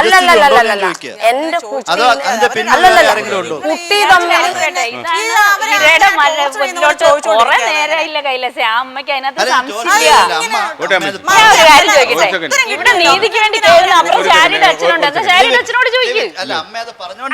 കൃത്യമായിട്ട് പറയുന്നുണ്ട്. അല്ല, നമ്മളെ മക്കൾക്ക് ഇങ്ങനെ സംഭവിക്കാത്തടത്തോളം മറ്റുള്ളവരുടെ അടുത്ത് കുത്തി ചോദിക്കാൻ വലിയ താല്പര്യമായിരിക്കും. ഞാൻ അങ്ങനെ അതിലേക്ക് അങ്ങോട്ട് പോകണ്ട. യഥാർത്ഥത്തില് അതല്ല, എന്തായാലും സത്യസന്ധോടെ കേസ് നടക്കും. അതാ ചോദിച്ചല്ല ചേട്ടാ, ഞാൻ ചോദിച്ച സത്യം അറിയാനാ. ഞാനൊരു അഭിഭാഷകൻ എന്നതിനേക്കാൾ ഉപരി ഈ വിഷയത്തെ ഗൗരവപൂർവ്വം സമീപിക്കുന്ന ഒരു സാധാരണക്കാരനാണ്.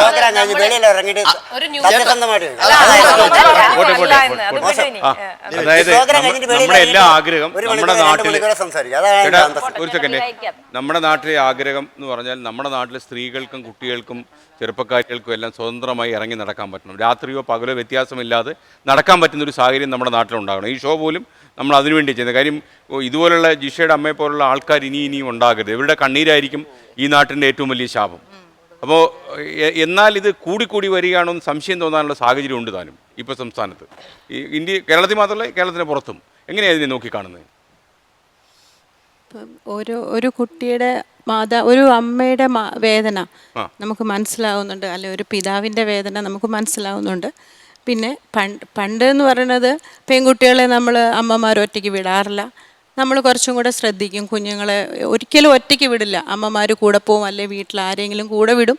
അപ്പം ഇപ്പോഴത്തെ പഴയ തലമുറയിലും ഇപ്പോഴത്തെ കുട്ടികളെന്ന് പറയണത് ഇപ്പം ഈ ഒരു കുഞ്ഞുങ്ങളുടെ കാര്യമല്ല പറയണേ, കുറേ മോഡേൺ ആയിട്ടുള്ള കുട്ടികൾ രാത്രി ആൺകുട്ടികളോട് ഇങ്ങനെ നടക്കുകയും അതൊക്കെ ചെയ്യുന്നത് ന്യായീകരിക്കാൻ പറ്റുന്നില്ല. കാരണം ഇത്രയും മാധ്യമങ്ങളിലും ചാനലുകളിലും ഒക്കെ എല്ലാം ഇപ്പം സൗമ്യയുടെ കാര്യമായാലും നിഷയുടെ കാര്യം ഇതൊക്കെ അറിഞ്ഞിട്ടും ഇപ്പോഴും കുഞ്ഞുങ്ങൾ ഇതൊന്നുമില്ലാതെ രാത്രിയിൽ ന്യൂ ഇയർ ആഘോഷിക്കാനും അതിനും ഇതിനും ഒക്കെ രാപകലെന്ന് പറഞ്ഞ പോലെ ബോയ്സിന്റെ കൂടെ നടക്കുന്നുണ്ട് കുട്ടികൾ.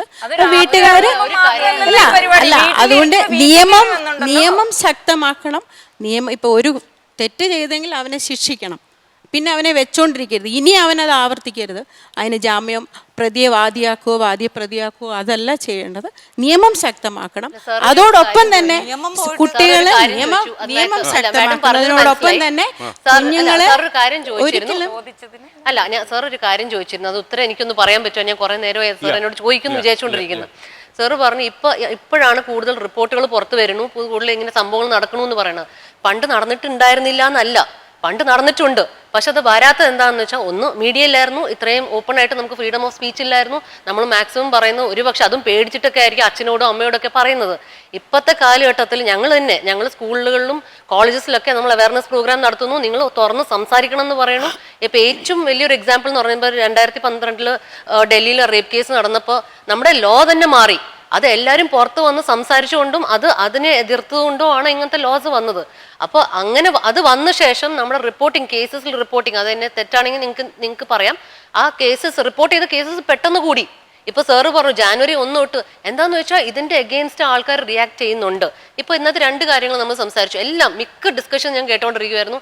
ഇത് നടന്നു കഴിഞ്ഞിട്ട് എന്താണ്, ഇതിന്റെ കേസിന്റെ ഉള്ളിൽ കയറിയിട്ട് എന്താണ്, അതിന് എന്തുകൊണ്ട് നടന്നില്ല എന്നല്ല ഞാൻ പറയണത്. ഇപ്പം 10 ഒരുപാട് കേസുകൾ നടന്നിട്ടുണ്ട്.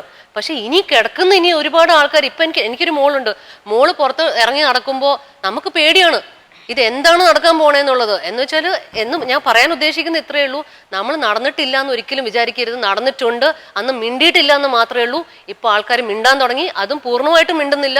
പകുതി. ഇപ്പൊ ഞാൻ പറയുന്നത് ഞങ്ങളുടെ കയ്യിൽ വരുന്ന കേസസ് കുറെയൊക്കെ വരുന്ന കേസസിൽ ആദ്യം വരുന്ന എന്തുകൊണ്ട് റിപ്പോർട്ട് ചെയ്യാതെ പോകുന്ന കേസുകളുണ്ട്. ആദ്യം വരുന്ന എന്താ, നമ്മളിങ്ങനെ ഒരു ഇഷ്യൂ വന്ന് വിക്ടിം സർവൈവ് ചെയ്തിട്ടുണ്ടെങ്കിൽ വരുന്ന വെച്ചാൽ അവർക്ക് നാണമാണ്. അത് പറയണോ വേണ്ടയോ, അത് ഉള്ളിൽ ഒതുക്കണോ, എന്തായിരിക്കും ഭാവി. 2 എന്ന് പറയുന്നത് പേടിയാണ്. പേടി എന്ന് പറയുമ്പോഴത്തേക്ക് അച്ഛൻ തല്ലുവോ അമ്മ തല്ലുവോ നാട്ടുകാർ വല്ലതും പറയുമോ, അമ്മയെ കുറ്റപ്പെടുത്തുവോ അച്ഛനെ കുറ്റപ്പെടുത്തുവോ എന്നുള്ളതാണ് അടുത്തവരുടെ പേടി. 3 ഇത് ആരോട് പോയി പറയണമെങ്കിൽ ഇപ്പൊ ചിലപ്പോൾ ഒരുപക്ഷെ ഞങ്ങൾ കേട്ടിരിക്കുന്ന കേസസിൽ അച്ഛൻ തന്നെ മകളെ പീഡിപ്പിച്ച കേസുകളുണ്ട്. അമ്മൂമ്മേനെ ഗ്രാൻഡ്സൺ 19 വയസ്സ്, ഇന്നാള് കേട്ടേ ഉള്ളൂ, 88 വയസ്സുള്ള അമ്മൂമ്മേനെ 19 വയസ്സുള്ള മകൻ അങ്ങോട്ട് പീഡിപ്പിച്ചു. മനസ്സിലായി? ഇത് താഴോട്ട് മാത്രമല്ല, ഈ അപ്പൊ അങ്ങനെ അത് ഒരു കാര്യമുണ്ട്. പേടിയാണ്. ഞാൻ ഒന്ന് പറഞ്ഞോട്ടെ അമ്മ, പേടിയാണ്. ഇത് ആരോട് പോയി പറയും, ഇത് പറഞ്ഞാൽ എന്താണ് സംഭവിക്കുന്നത്. 4 പോലീസിനോട് എങ്ങനെയാണ് ഞങ്ങൾ അപ്രോച്ച് ചെയ്യേണ്ടത്, എന്താണ് അടുത്ത ലൈൻ, ഇതൊന്നും നമ്മൾ ഈ സമൂഹത്തിൽ സംസാരിക്കുന്നില്ല. ഇതൊക്കെ ഇനിയും വരണം. ഞാൻ പറഞ്ഞ റിയാക്ട് ചെയ്യണം. പെൺകുട്ടികൾ പുറത്തിറങ്ങി അവർ നേരിട്ട് കഴിയുമ്പോഴാണ് ഇങ്ങനത്തെ സംഭവങ്ങളിൽ നമ്മൾ എങ്ങനെ നേരിടും എന്നുള്ള 10 വേറെ പെണ്ണുങ്ങൾ പഠിക്കുന്നത്. ഞാൻ നാളെ വീട്ടിലിരിക്കും. ഇപ്പൊ മാഡം പറഞ്ഞു, നമ്മൾ ആദ്യമൊക്കെ എങ്ങനെയായിരുന്നു, ബസ്സിൽ പോകുമ്പോഴോ ട്രെയിനിൽ പോകുമ്പോഴൊക്കെ ആയിരുന്നു, പിന്നെ നമ്മൾ കളിക്കാൻ പോകുമ്പോൾ ആയിരുന്നു, പിന്നെ നമ്മൾ ഈ പറഞ്ഞ ന്യൂ ഇയേഴ്സിന്റെ അന്ന് അതൊരു കാരണം പറഞ്ഞു. ഇതൊന്നുമല്ല, 88 അല്ലെങ്കിൽ 90% റേപ്പ് കേസ് എന്ന വീട്ടിന്റെ ഉള്ളിലാണ് ചെയ്യുന്നത്. ഞങ്ങൾ ഒരുപാട് സ്ഥാപനങ്ങളായിട്ട് വർക്ക് ചെയ്യുന്ന ആൾക്കാരാണ്. ഈ സ്കൂളിൽ നിന്നൊക്കെ പിഞ്ചു കുഞ്ഞുങ്ങൾ വന്ന് പറയണ കേൾക്കാം. പുറത്തുനിന്നുള്ള ഒരു മഹാനും അല്ല ഈ ചെയ്യുന്നത്, അകത്തിരിക്കുന്ന ആള് തന്നെയാണ്. ഒരുപക്ഷെ അമ്മാവനാവാം, ചേട്ടനാവാം, അങ്ങനെ പല ആൾക്കാരുണ്ട്. അപ്പോൾ നമുക്ക് ഈ തെറ്റിദ്ധാരണകൾ നമ്മൾ മാറ്റണം. ഒരിക്കലും നമ്മൾ പുറത്ത് വഴി കൂടി നടന്നുകൊണ്ടോ അല്ലെങ്കിൽ ഞങ്ങളുടെ ഡ്രസ്സ് ചെറുതായതുകൊണ്ടോ അല്ലെങ്കിൽ സാരിയുടെ പല്ല് കുറച്ച് അങ്ങോട്ട് ഇറങ്ങിയതുകൊണ്ടോ അല്ല നമ്മൾ റേപ്പ് ചെയ്യുന്നത്. ഒരു മെയിൻ സൈക്കോളജി ഉണ്ട് സാർ. ഞങ്ങൾ മനസ്സിലാക്കിയിരിക്കുന്ന ഒരു കാര്യം എന്താണെന്ന് വെച്ചാൽ, ഈ റേപ്പ് എന്ന് പറയുന്ന ഒരു സെക്ഷുവൽ ആക്ട് മാത്രമല്ല. റേപ്പ് എന്ന് പറയുന്നത് it's an act of violence എന്ന് പറയുമ്പോൾ എനിക്കല്ല, ആ ചെയ്യുന്ന ആൾ ആരോടാ ചെയ്യുന്നത്, അയാളെ കാട്ടി മറ്റൊരാളെ കാട്ടി കൂടുതൽ പവർ ഉണ്ടെന്ന് സ്ഥാപിക്കുന്നതാണ്. അതുകൊണ്ടാണ് ഇങ്ങനെ വളരെ റൂത്ത്ലെസ് ആയിട്ട് നമ്മൾ ഇപ്പം ജിഷയുടെ കേസ് തന്നെ എനിക്ക് സങ്കടമുണ്ട്. ഈ അമ്മയുടെ അടുത്തിരുന്നിട്ട് അത് സംസാരിക്കാൻ തന്നെ എനിക്ക് ആലോചിക്കാൻ പോലും പറ്റുന്നില്ല എന്തൊക്കെയായിരിക്കും. എന്നിട്ടാണ് നിങ്ങൾ ഈ ചോദ്യങ്ങൾ ചോദിച്ചത്. അതെനിക്ക് പറയാൻ ആയിക്കോട്ടെ, ഞാൻ ജസ്റ്റ് എനിക്കത് കേൾക്കാൻ പോലും എനിക്കൊരു ആ അമ്മയുടെ ഒരു കാര്യം അത് എങ്ങനെ ഇത്ര ഒരു പബ്ലിക് അത് ഞങ്ങൾ ഈ അടുത്ത് നമ്മൾ ഈ ഇങ്ങനത്തെ സിറ്റുവേഷൻസ് നമ്മൾ പെരുമാറുമ്പോഴാണ് അതിന്റെ ഒരു നമുക്ക് തന്നെ അത് ഫീൽ ചെയ്ത് തുടങ്ങുന്നത്. ഇത് പ്രശ്നം വരും. നമ്മൾ ഈ ന്യൂസ് പേപ്പറിൽ സെൻസേഷണലൈസ് ചെയ്യുന്ന ന്യൂസുകൾ കാണുമ്പോൾ നമുക്കിത് കൊള്ളുന്നില്ല. നമ്മൾ വിചാരിക്കുന്നത് ഇത് എവിടെയോ നടന്നു ഈ കാര്യം, നമുക്ക് കൊള്ളുന്നില്ല. പക്ഷെ നമ്മളിത് അടുത്തുകൂടി ഇന്ന് സംസാരിച്ച് അല്ലെങ്കിൽ ഇവരെ അടുത്ത് ഇടപെടുമ്പോഴാണ് നമുക്കിതിന്റെ എന്താ പറയണ അതിന്റെ ഡെപ്ത് മനസ്സിലാക്കാൻ പറ്റുന്നത്. അപ്പൊ ഇങ്ങനെ ഈ കേസ് പറഞ്ഞു, ആ ആള് ചെയ്യുന്ന എന്താ, സെക്ഷുവൽ ആക്ട് അല്ലായിരുന്നു. അയാള് ഈവൻ ഡൽഹി കേസ് എടുത്താൽ പോലും ആ കുട്ടിയുടെ ഇൻട്രസ്റ്റൈൻ പുറത്തെടുത്തത് എന്ത് സന്തോഷം കിട്ടിയിട്ടാണ്. അപ്പൊ സാർ ഒരു കാര്യം പറഞ്ഞു, ഫെമിനിസ്റ്റ് പറഞ്ഞു, ഇങ്ങനത്തെ ഫെമിനിസ്റ്റുകളോ. ഞാൻ എൻ്റെ ഒരു അഭിപ്രായം പറയുന്നത്, ഇത്തരം സംഭവങ്ങൾ ഉണ്ടാകാൻ പാടില്ല, നിർഭാഗ്യകരമാണ്, തെറ്റാണ്. അതിനകത്ത് നമുക്ക് ആർക്കും അഭിപ്രായ വ്യത്യാസമില്ല. പക്ഷെ ഞാൻ ചോദിക്കുന്നുണ്ട്, നമ്മൾ ഇപ്പം സ്ത്രീ ആക്രമിക്കപ്പെടുന്നു, അത് പിഞ്ചു ബാലികയായാലും ശരി, മുതിർന്ന ആളായാലും ശരി, അവളുടെ സമ്മതമില്ലാതെ അവളെ ഉപദ്രവിക്കുന്നത് ശരിയല്ലെന്നുള്ള സംശയമില്ല. ഞാൻ പറഞ്ഞോട്ടെ അത് സത്യമാണ്. പക്ഷെ ഞാൻ ചോദിക്കുന്നത്, മറ്റൊരു വശവും കൂടെ നാം ചിന്തിക്കേണ്ട, ഒരു സോഷ്യൽ ബീയിങ് എന്ന രീതിക്ക്. ഒരിക്കലും ഞാൻ ഈ പ്രതിയെ അല്ലെ ചെയ്യുന്ന ആളെ സപ്പോർട്ട്, നിങ്ങൾ മിസ്ഇന്റർപ്രറ്റ് ചെയ്യരുത്. ഞാൻ ചോദിക്കുന്നത് എന്തുകൊണ്ട് ഇങ്ങനെ സംഭവിക്കുന്നു? കാര്യം ഇവർക്കും ഇല്ല അച്ഛൻ, അമ്മ, കുടുംബം എല്ലാം ഉണ്ടാവുമല്ലോ. അപ്പൊ ഇവരിങ്ങനെ വരുന്നെങ്കിൽ അവരുടെ എന്തുകൊണ്ട് എന്നതിനെ കുറിച്ച്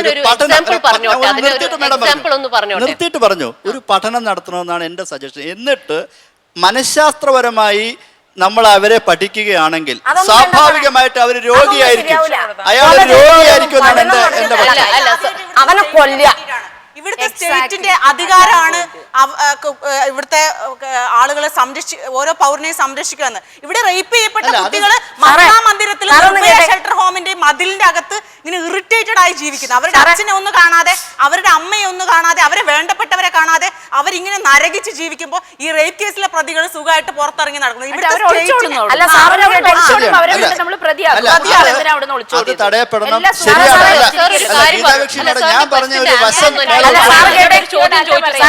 സമൂഹത്തോടാണ് ഞാൻ ഒരു കാര്യം ചോദിച്ചോട്ടെ, ഒരു മിനിറ്റ്.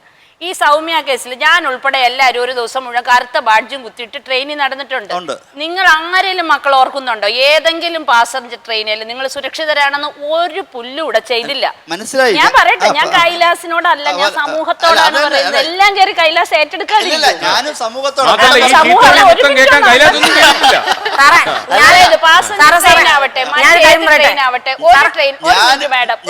സമൂഹത്തോടാ പറയുന്നത്. കൈലാസ് സമൂഹം നടങ്ങ്. സാധാരണ ഈ സൗമ്യ കേസ് നടന്നിട്ട് ഇപ്പൊ ഈ വലിയ ബഹളം ഉണ്ടാക്കുന്ന അല്ലാതെ ഈ കുഞ്ഞുങ്ങൾ ഉൾപ്പെടെ ഞാൻ ഉൾപ്പെടെ ആരും ട്രെയിനിൽ കയറിയ ഒരു സംവിധാനവും ഇല്ല. നടുക്കോട്ട് ഏതാണ്ട് വിമൻ ഇതുണ്ടാക്കും എന്ന് പറഞ്ഞു, ഒന്നും ഉണ്ടായിട്ടില്ല. എവിടെയോ കിടക്കുന്നു. ഓരോ ട്രെയിൻ വരുമ്പോ ഞാൻ ഒരുപാട് യാത്ര ചെയ്യുന്നയാളാ, അതുപോലെ സുരക്ഷ നോക്കുന്നയാളാ. ദൈവമേ, നാളെ എന്താണോ അവിടെ ചെന്ന് ചോദിക്കാറുണ്ട്, ഇതിന്റെ വിമൻസിന്റെ കമ്പാർട്ട്മെന്റ് എവിടെയാ? അത് 8ലോ 11ലോ വരും കേട്ടോ. എത്ര മിനിറ്റ് നിർത്തും? 2 മിനിറ്റ്. എൻ്റെ ലഗേജ് കൂടി ഉണ്ടെങ്കിൽ 8ലോ 11ലോ കിടന്നോടുകയാണ്. ഞാൻ പോട്ടെ, ഇത് സ്ഥിര യാത്ര ചെയ്യുന്നയാൾക്ക് ഇത് ഊഹിക്കാം 8നും 11നും എവിടെ വരുന്നു. വരാത്ത ഒരാൾ അനുഭവിച്ചേ. അപ്പൊ സൗമ്യ വധക്കേസ് നമ്മൾ അന്ന് പറഞ്ഞതാണ് ട്രെയിനിൽ സ്ത്രീകളുടെ സുരക്ഷ ഉറപ്പാക്കും. ഗോപി ഒന്നും ഉറപ്പാക്കിയിട്ടില്ല. ഇപ്പൊ ജിഷ വധക്കേസ് വന്നപ്പോ ഇപ്പൊ തന്നെ ഇവർ പറഞ്ഞ കണക്ക് നോക്കൂ, പുറമ്പോക്കി നടക്കുന്ന എല്ലാ ബാല്യങ്ങൾക്കും സ്ത്രീകൾക്കും സംരക്ഷണം. എന്ത് സംരക്ഷണം? പുറമ്പോക്ക് പോയിട്ട് അല്ലാത്ത പോക്കിലുള്ളവർക്ക് ഒരു സംരക്ഷണവും ഇവിടെ ഉറപ്പാക്കുന്നില്ല. എന്നിട്ട് നമ്മളാരും ഒഴിവാക്കാം. ഈ വക എല്ലാ സമൂഹത്തിലും ഒരാളും വേണ്ടത്ര അതിനെക്കുറിച്ച് ചിന്തിക്കുന്നില്ല. ഒരു രാഷ്ട്രീയ പാർട്ടിയും സാധാരണ നമ്മൾ എന്താ പറയുന്നത്, വികലാംഗർക്ക്, ഭിന്നതർക്ക്, അവർക്ക് വേണ്ടി നമുക്കെല്ലാം വോട്ടവകാശമുണ്ട്. പോലെ ഇപ്പൊ സ്ത്രീകൾക്ക് പ്രത്യേക കമ്പാർട്ട്മെന്റ് എന്നുള്ളതല്ല, എല്ലാരും ഒരുമിച്ച് യാഥാർത്ഥ്യം മനസ്സിലാക്കി പോകുന്ന ഒരു ശാശ്വതമായ പരിഹാരം ഉണ്ടോ? ഒരു കാര്യം ഞാൻ ചോദിച്ചോട്ടെ, ഈ മാഡം പറഞ്ഞാൽ ഒരു കാര്യം വളരെ വ്യക്തമാണ്, നമുക്ക് സംരക്ഷണം ഇല്ലാന്ന് എല്ലാവരും ഇവിടെ എന്തായാലും സമ്മതിച്ചു. ഇത് എന്താണ് കാരണം എന്നുള്ളത് നമ്മൾ ആലോചിക്കുകയാണ്. ഞാൻ സ്റ്റാറ്റിസ്റ്റിക്സ് എടുത്ത് നോക്കി. നമ്മൾ 1,00,000 ജനങ്ങളിൽ, മാഡം CI മാഡം കറക്റ്റ് ആണ്, 1,00,000 ജനങ്ങളിൽ ആകെ 106 പോലീസാണ് ഉള്ളത്. ഈ 106 പോലീസ് എത്ര പേരെ സംരക്ഷിക്കണം? അല്ല ഞാൻ പറഞ്ഞോട്ടെ, അല്ല അതെ കറക്റ്റ് ആണ് മാഡം, കറക്റ്റ് ആണ്. എവിടെ നോക്കിയാലും പോലീസാ. ഒരു കാര്യം ഞാൻ എന്റെ അനുഭവത്തിൽ, നമ്മൾ തമ്മിൽ അടിയല്ലേ, ഇത് നമ്മൾ സമൂഹത്തോട് പറയാണ്. കോട്ടയത്ത് ന്യൂ ഇയറിന് അറിയോ, മാധ്യമ പ്രവർത്തകർ, സാധാരണ ഞങ്ങളുടെ മാധ്യമ പ്രവർത്തകരുടെ അഹങ്കാരാണ്, നമ്മൾ പത്രല്ലേ ഒരെണ്ണം അടിച്ചിട്ട് പോയാലും ഒന്നും സമയം, മാധ്യമ പ്രവർത്തകർ ഉൾപ്പെടെ ആരിറങ്ങിയാലും പോലീസ് പിടിക്കുന്നുണ്ട്. ഈ പോലീസൊക്കെ എവിടെ നിന്ന് വന്നു? ഒറ്റ ഒരാൾ സ്റ്റേഷനിൽ കുത്തിരിക്കാൻ സമ്മതിക്കുന്നില്ല. അപ്പൊ ഒരു ഇച്ഛാശക്തിയുള്ള ഒരു പോലീസ് ഓഫീസർ മറുപടി ആയിട്ട് ഞാൻ ഒന്ന് പറഞ്ഞോട്ടെ, ആ 106 പോലീസ് എഫിഷ്യന്റ് ആണെന്നല്ല ഞാൻ പറയണത്. ഞാൻ പറയണത് നമ്മൾ പോലീസുകാരെ മാത്രമല്ല പ്രതീക്ഷിക്കേണ്ടത്, സംരക്ഷണം എന്ന് പറയുന്ന ഒരു സമൂഹത്തിന്റെ കൂടിയും ജോലിയാണ്. അതാണ് ഞാൻ ഉദ്ദേശിക്കുന്നത്. മാഡം അല്ല ഞാൻ പറഞ്ഞോട്ടെ, ഞാൻ ഒന്ന് പറഞ്ഞോട്ടെ സാറേ, ഒന്ന് എനിക്ക് അത്ര സ്പീഡിൽ പറയാൻ അറിയത്തില്ല മലയാളം, അതുകൊണ്ട് ഞാൻ എന്റെ രീതിയിൽ ഒന്ന് പറഞ്ഞോട്ടെ, എന്നെ ഇന്ററപ്റ്റ് ചെയ്ത് ഞാനൊന്ന് പറഞ്ഞോട്ടെ. ആ 106 പോലീസ് ഉണ്ടെന്ന് പറഞ്ഞു. ഇവര് അത് പോട്ടെ, പോലീസ് ഒരു സൈഡ്, അവരുടെ ഡ്യൂട്ടി അവർ ചെയ്യണം, അവർ ചെയ്യേണ്ട രീതിയിൽ ചെയ്യണം. നന്നായിട്ട് ചെയ്താൽ പോലും നമ്മൾ ഈ ഇഷ്യൂസ് ഫേസ് ചെയ്യും. അതെന്താന്ന് വെച്ചാൽ നമ്മൾ എല്ലാവർക്കും ഒരു സ്വഭാവമുണ്ട്, ഒരാളെ മുമ്പിൽ ഇരുന്ന് മർദ്ദിക്കുവാണെങ്കിൽ നമ്മൾ പുറകെ നിന്ന് നോക്കുന്ന അല്ല, നഷ്ടപ്പെട്ടത് നമ്മൾ എന്തെങ്കിലും സംഭവിച്ചുകൊണ്ടല്ല നഷ്ടപ്പെടുന്നത്. നമ്മളായിട്ട് റിയാക്ട് ചെയ്യാൻ ഉദ്ദേശിക്കുന്നില്ല. നമ്മളെ വളർത്തിയിരിക്കുന്ന അങ്ങനെയാ. മോളെ എന്തെങ്കിലും കണ്ട അടുത്തുകൂടി പോരുത്, നിങ്ങൾ മാറിപ്പോക്കോളെന്ന് പറയുന്ന മോള് മാത്രമല്ല മോനെ അല്ല, ഇവൻ അമ്മ അച്ഛന്മാരും കൂടി പറയണത്. ഞാനിപ്പോ വണ്ടിയുടെ എത്രയോ വർഷങ്ങളായി ഞാൻ വണ്ടി ഓടിക്കുന്നു. ഞാൻ ഒരു എക്സാമ്പിൾ, വളരെ എൻ്റെ ലൈഫിൽ വളരെ ചെറിയ സംഭവമാണിത്, എന്നാലും ഞാൻ പറയാം. വണ്ടി ഒരു സ്ഥലത്ത് ഇടിച്ചവന്റെ കുറ്റമോ എൻ്റെ ആണോ ആർക്കും ഒന്നും അറിയില്ല. റോഡിൽ പോകുന്നവൻ ആദ്യം വന്നതിനോട് പറഞ്ഞ മോളെ ബ്രേക്ക് എവിടെയാണെന്ന് അറിയത്തില്ലേ എന്ന് ചോദിക്കും. അപ്പൊ ഞാൻ പറയും ചേട്ടാ എനിക്കറിയാം, നിങ്ങൾക്ക് അറിയാവോ എന്ന് ചോദിക്കും. അപ്പൊ ആള് മിണ്ടൂല. അപ്പൊ ഇതാണ് അവിടെ സിറ്റുവേഷൻ. അപ്പൊ ആദ്യം വരുന്നത് സ്ത്രീ. ഏത് മറ്റവനെക്കാട്ടി കൂടുതൽ വർഷമായിരിക്കും ഞാൻ ചിലപ്പോൾ വണ്ടി ഓടിച്ചിരിക്കുന്നത്. സ്ത്രീ എന്ന് മാത്രമല്ല ഈ ട്രാഫിക് അപ്പൊ ഞാൻ പറയണത് അതല്ല. സാറേ ഞാനൊരു കാര്യം പറയട്ടെ, സൗമ്യക്ക് ഒരിക്കലും ജീവിതത്തിൽ സ്വയം മരിക്കാൻ ആഗ്രഹം ഉണ്ടാവില്ല, ഒരിക്കലും ഇല്ല. നമുക്ക് ആർക്കും ഉണ്ടാവില്ല അല്ലേ? നമ്മുടെ ജീവൻ എല്ലാവർക്കും എപ്പോഴും ജീവിക്കണമെന്നുള്ള ആഗ്രഹമാണ് എല്ലാവർക്കും ഉണ്ടാവുള്ളൂ. സൗമ്യനെ അയാള് തള്ളിയിട്ട് കൊന്നു, അയാളെ ആക്രമിച്ച എല്ലാ പോസ്റ്റ്മോർട്ടം റിപ്പോർട്ടുകളും പറയുന്നുണ്ട്. കാരണം പറഞ്ഞാൽ 12 വർഷം ഞാൻ പെരുമ്പാവൂർ ലക്ഷ്മി ഹോസ്പിറ്റലിൽ അറ്റൻഡറായിട്ട് വർക്ക് ചെയ്ത ആളാണ്. നമ്മൾ ഡോക്ടർ ആവണമെന്നില്ല, നേഴ്സ് ആവണമെന്നില്ല. ഒരു ഡോക്ടറിന് ഒരു പേന ഒരു പേപ്പർ ഉണ്ടെങ്കിൽ ഏത് രീതിയിലും ഒരു പോസ്റ്റ്മോർട്ടം റിപ്പോർട്ട് എങ്ങനെ വേണമെങ്കിലും തയ്യാറാക്കാം. സത്യസന്ധോടെ വേണം ഒരു വക്കീലും ഒരു ഡോക്ടറും കേസ് നടത്താവുള്ളൂ. തീർച്ചയായിട്ടും സാർ ഞാൻ പറയുന്നത് എന്താണെന്ന് സാറിന് മനസ്സിലാവും. എൻ്റെ കുട്ടി ഒരാളുടെ ഒപ്പം നിന്ന് ആരും കൂടത്തി നിന്ന് ഭക്ഷണം കഴിക്കില്ല. എത്ര പട്ടിണി ആയാലും അവൾ പട്ടിണിക്ക് പോയി ഇരുന്ന് പഠിച്ചിട്ട് തിരിച്ചു വന്ന് എൻ്റെ ഒപ്പം ഇരുന്ന് എൻ്റെ മകൾ ആഹാരം കഴിക്കുന്നു. കുട്ടി മരിച്ച അന്ന് പറയുന്നുണ്ട്, എൻ്റെ വീട്ടിലിരുന്ന് കുട്ടി ചക്കുപ്പേരി തിന്ന് വേണ്ടപ്പെട്ട പ്രധാനപ്പെട്ട ആളുകളോട് ഇന്ന് ഉപ്പേരി തിന്ന് കുട്ടി വേറെ ആഹാരം കഴിച്ചിട്ടുണ്ടെന്ന് പോസ്റ്റ്മോർട്ടം റിപ്പോർട്ട് എഴുതിയിരിക്കുന്നു എന്ന് പറയണു. പക്ഷെ എൻ്റെ കുട്ടി അങ്ങനെ ആരും കൂടെ ഇരുന്ന് ആഹാരം കഴിക്കില്ല. തെറ്റാണ് സാർ പറയണ കേക്ക്. പക്ഷെ എനിക്ക് പല പ്രാവശ്യമായി ആലപ്പുഴയിലാണ് പെരുമ്പാവൂർ കൊണ്ടുവന്നിട്ട് പോസ്റ്റ്മോർട്ടം നടത്തിയില്ല. ആലപ്പുഴയിൽ കൊണ്ടുവന്ന കുട്ടിയുടെ പോസ്റ്റ്മോർട്ടം നടത്തിയെന്ന് പറയണു. എനിക്കിത് കറക്റ്റായിട്ട് അറിയണമെന്നുണ്ട്, അന്വേഷിക്കണമെന്നുണ്ട്. ഞാൻ ഒരു തുള്ളിക്ക് എത്ര തൊണ്ടുണ്ടോ അത് മുഴുവൻ ഞാൻ കിള്ളിപ്പൊളിച്ച് നോക്കുന്ന രമ്യ. അതേപോലെ നമ്മൾ ശ്രദ്ധിച്ച് ജീവിച്ച ഈ ലോകത്ത് പെണ്ണുങ്ങൾക്ക് എല്ലാവർക്കും നല്ല ധീരതയോട് ജീവിച്ചാൽ നമുക്ക് ജീവിക്കാൻ പറ്റും. ഞാൻ പറയട്ടെ, സൗമ്യനെ അതുപോലെ തന്നെയാണ് സൗമ്യയുടെ കേസും. സൗമ്യയുടെ കേസിന് നടത്തിയ വക്കീല് ഇപ്പോൾ എൻ്റെ മോളുടെ കേസിന് ബന്ധമായിട്ട് അമീർ ഇസ്ലാമിന് വേണ്ടി കേസ് നടക്കാൻ ആ വക്കീൽ വന്നു. ഇത്രയും ദൂരെ കിടക്കുന്ന സൗമ്യനെ കൊന്ന ആ കേസ് നടത്തിയ വക്കീല് എന്തിന് എൻ്റെ മകളിനെ കൊന്ന കൊലയാളിക്ക് അമീറിന് ഈ വക്കീൽ അവിടെ വന്നേക്കണത്? ശരിക്കും പറഞ്ഞു കഴിഞ്ഞാൽ ആ വക്കീല് കൊലപാതകം നടത്തുന്ന ക്രിമിനലിന് കൂട്ടു നിൽക്കുന്ന ഒരു പ്രത്യേക ക്രിമിനൽ കൊലപാതകയാണ് ആ വക്കീല്.